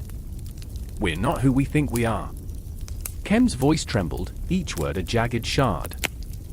As he spoke, I could feel the air grow colder, the shadows creeping closer, as if the very essence of ancient Egypt was reaching out to engulf us. I looked to Maya, her face as pale as the moonlight, and fear gripped my heart. "Kem, stop! You're scaring her." But even as I spoke, I felt the truth clawing at the edges of my mind, the weight of our lineage pressing down like a tombstone above our heads. The ghosts of our past were not merely shadows, they were hungry, waiting for us to falter. I remember, Kem continued, his eyes wild, our father whispered to me about the gods, about a sacrifice. They demand blood. And we might be the offering. The wind howled like a feral beast, carrying the ghostly echoes of ancient chants, weaving a spell that threatened to consume us whole. The urgency in Kem's voice struck like lightning, illuminating the darkest corners of our minds. Each heartbeat was a countdown to an inevitable fate, the cosmos holding its breath for our next move. I could feel Maya's presence slip further away, her spirit drowning in a sea of uncertainty. "Maya!" I cried, but the sound felt hollow, as if my voice was swallowed by the very shadows that surrounded us. "Don't listen to him. We're not cursed." Yet I knew, deep down, that truth was a fickle mistress, and the weight of history bore down like the stones of the pyramids. Kem staggered back, the walls closing in on him, eyes darting as if he could see the phantoms clawing at our heels. "It's more than just a myth," he shouted, desperation lacing his voice. "We are bound by blood, by sacrifice. The gods never forget." I stumbled forward, reaching out, feeling the pulse of the desert beneath my feet, a living entity, breathing, waiting for us to make our choice. "We can't let the past define us," I shouted, my voice reverberating into the void, a challenge to the very fabric of fate. Maya, her eyes glistening with unshed tears, turned to me. "But what if they're right? What if we are meant to carry this darkness?" Her voice broke, a choked whisper that echoed in the night, sending chills through my very soul. As the tension clawed at my insides, I could feel the cosmic alignment of our fates tightening. Time slipped through my fingers, a fragile stream of moments, each one slipping away, leaving us grasping at the threads of our existence. The air thickened, stinging with the scent of burnt offerings, as if the heavens themselves were poised to deliver judgment. Kem fell to his knees, hands clutching at the sands as if searching for a way to excavate the truth buried deep within. I remember, he breathed, voice trembling with a mixture of fear and revelation. I remember the night our father turned to the gods, pleading for power. But power comes with a price. And we were never meant to pay it. The heavens roared in response, a cacophony of thunder and divine fury that sent tremors through the ground. The pyramids lurked, ancient sentinels of our fate, casting long shadows that threatened to engulf us. And in that moment, beneath the gaze of the indifferent stars, the line between myth and history blurred, leaving us suspended in a haunting dance of desperation, fear, and the hope that flickered like a candle against a tempest. Our story was far from over. With every heartbeat, the world around us shifted, and shadows whispered of terrible truths and the weight of 1,000 years pressing down upon our souls. The stars blinked, and the night held its breath, waiting for our choice, and the echoes of ancient Egypt promised that the past would not stay buried. The ancient sands whispered secrets long forgotten, pulsating with the weight of time, a heartbeat echoing through the desolate streets of Cairo. Shadows danced under the watchful gaze of the Sphinx, a silent sentinel to the turmoil rippling through the veins of its modern inhabitants. I could feel it in my bones, the air thick with an electric tension, like a storm ready to fracture the horizon. It was there, in the warmth of twilight, that I felt the pull of a presence, a whisper of something vast, something eternal. I remember the night when Layla stood on the edge of the city, her breath hitching as she gazed up at the stars. They shone like the eyes of ancient gods, unblinking and cold. She was searching for a sign, any sign, a glimmer of hope amidst the chaos that had enveloped her life. The weight of her family's legacy pressed down on her. Her father's obsession with uncovering Egypt's hidden truths had led him down a path of darkness, a spiral that dragged her along with it. She felt both connected and suffocated, and with every heartbeat, the tension tightened its grip. And there was Amir, standing a few steps behind her, his heart a battlefield, torn between love and duty. The ghost of his father, a once revered archaeologist, loomed large. His legacy was a shroud, an unyielding expectation he could not escape. He shared Layla's quest for answers, but unlike her, he was shackled by fear. Fear of failure, fear of what the truth might unleash. "What if the past isn't a treasure trove?" he whispered into the night, his voice barely more than a breath against the wind. "What if it's a curse?" I remember Layla's response, her eyes glistening with unshed tears, the weight of generations pressing down upon them. "Maybe it's both, Amir. Maybe we're just too afraid to face what's been buried." There was anger in her voice, a raw power that ignited something deep within him. The air between them crackled, a tension that ignited the night sky. They stood there, two souls intertwined by fate, staring into the abyss of their shared history. The city pulsed around them, alive with the echoes of the past. The sounds of street vendors hawking their wares mingled with the distant call of minarets, a reminder that history is not merely a relic but a living entity, breathing and shifting. And within that chaos, Egyptian mythology loomed large, a haunting reminder of the pharaohs and gods who once ruled, their myths woven into the very fabric of existence. What if the stories they sought were not just tales? What if they were warnings etched in time, designed to protect or destroy? The moon hung heavy, a ghostly orb illuminating the ancient pyramids, their shadows stretching like dark fingers reaching for the living. The whispers of Osiris and Isis echoed in the night, weaving through their thoughts, a seductive promise of truth. Layla clutched a small, weathered amulet, her father's last gift, a piece of a story he never finished. "It's not just about the past, Amir," she said, her voice trembling. "It's about what we do with it." And then, the moment shattered. A shrill scream sliced through the stillness. An accident? An attack? The chaos erupted around them, a panic-stricken crowd surging forward, pushing and pulling, each face a mask of terror. Layla's grip on the amulet tightened, her heart racing, and Amir reached for her, pulling her close. "Stay with me," he shouted over the noise, his voice laced with desperation. But in that instant, the city transformed. Shadows morphed into phantoms, the essence of ancient gods rising from the depths of memory. The very air turned electric, each breath tinged with the weight of their ancestors. The fear of the unknown clutched at their throats, and they could almost hear the echoes of the past, begging them to listen. "What do they want from us?" Amir gasped, the question hanging heavy between them, a plea to the cosmos. "The truth," Layla whispered, her eyes blazing with a ferocity that stole the breath from his lungs. "They want us to remember." And in that heart-stopping moment, the past surged forward, a tide of emotions crashing against their fragile lives. They were not merely seeking answers, they were wrestling with the ghosts of their lineage, the weight of myths and legends that shaped their very souls. The world around them blurred into a kaleidoscope of light and sound, the boundaries of reality stretching thin, and they were caught in the eye of a storm, suspended between what was and what could be. I remember my own heart racing, caught in their turmoil, feeling their pain as if it were my own. The air was thick with the scent of jasmine and sweat, the tang of fear mingling with hope. I could see the flickering flames of street fires reflecting in Layla's eyes, the fire of her spirit igniting a spark within Amir. They were each other's lifelines, tethered in this moment of despair, yet yearning for something greater, a connection to the past that could illuminate their future. And then, silence. A heavy stillness enveloped them, as if the world held its breath, waiting for something to break.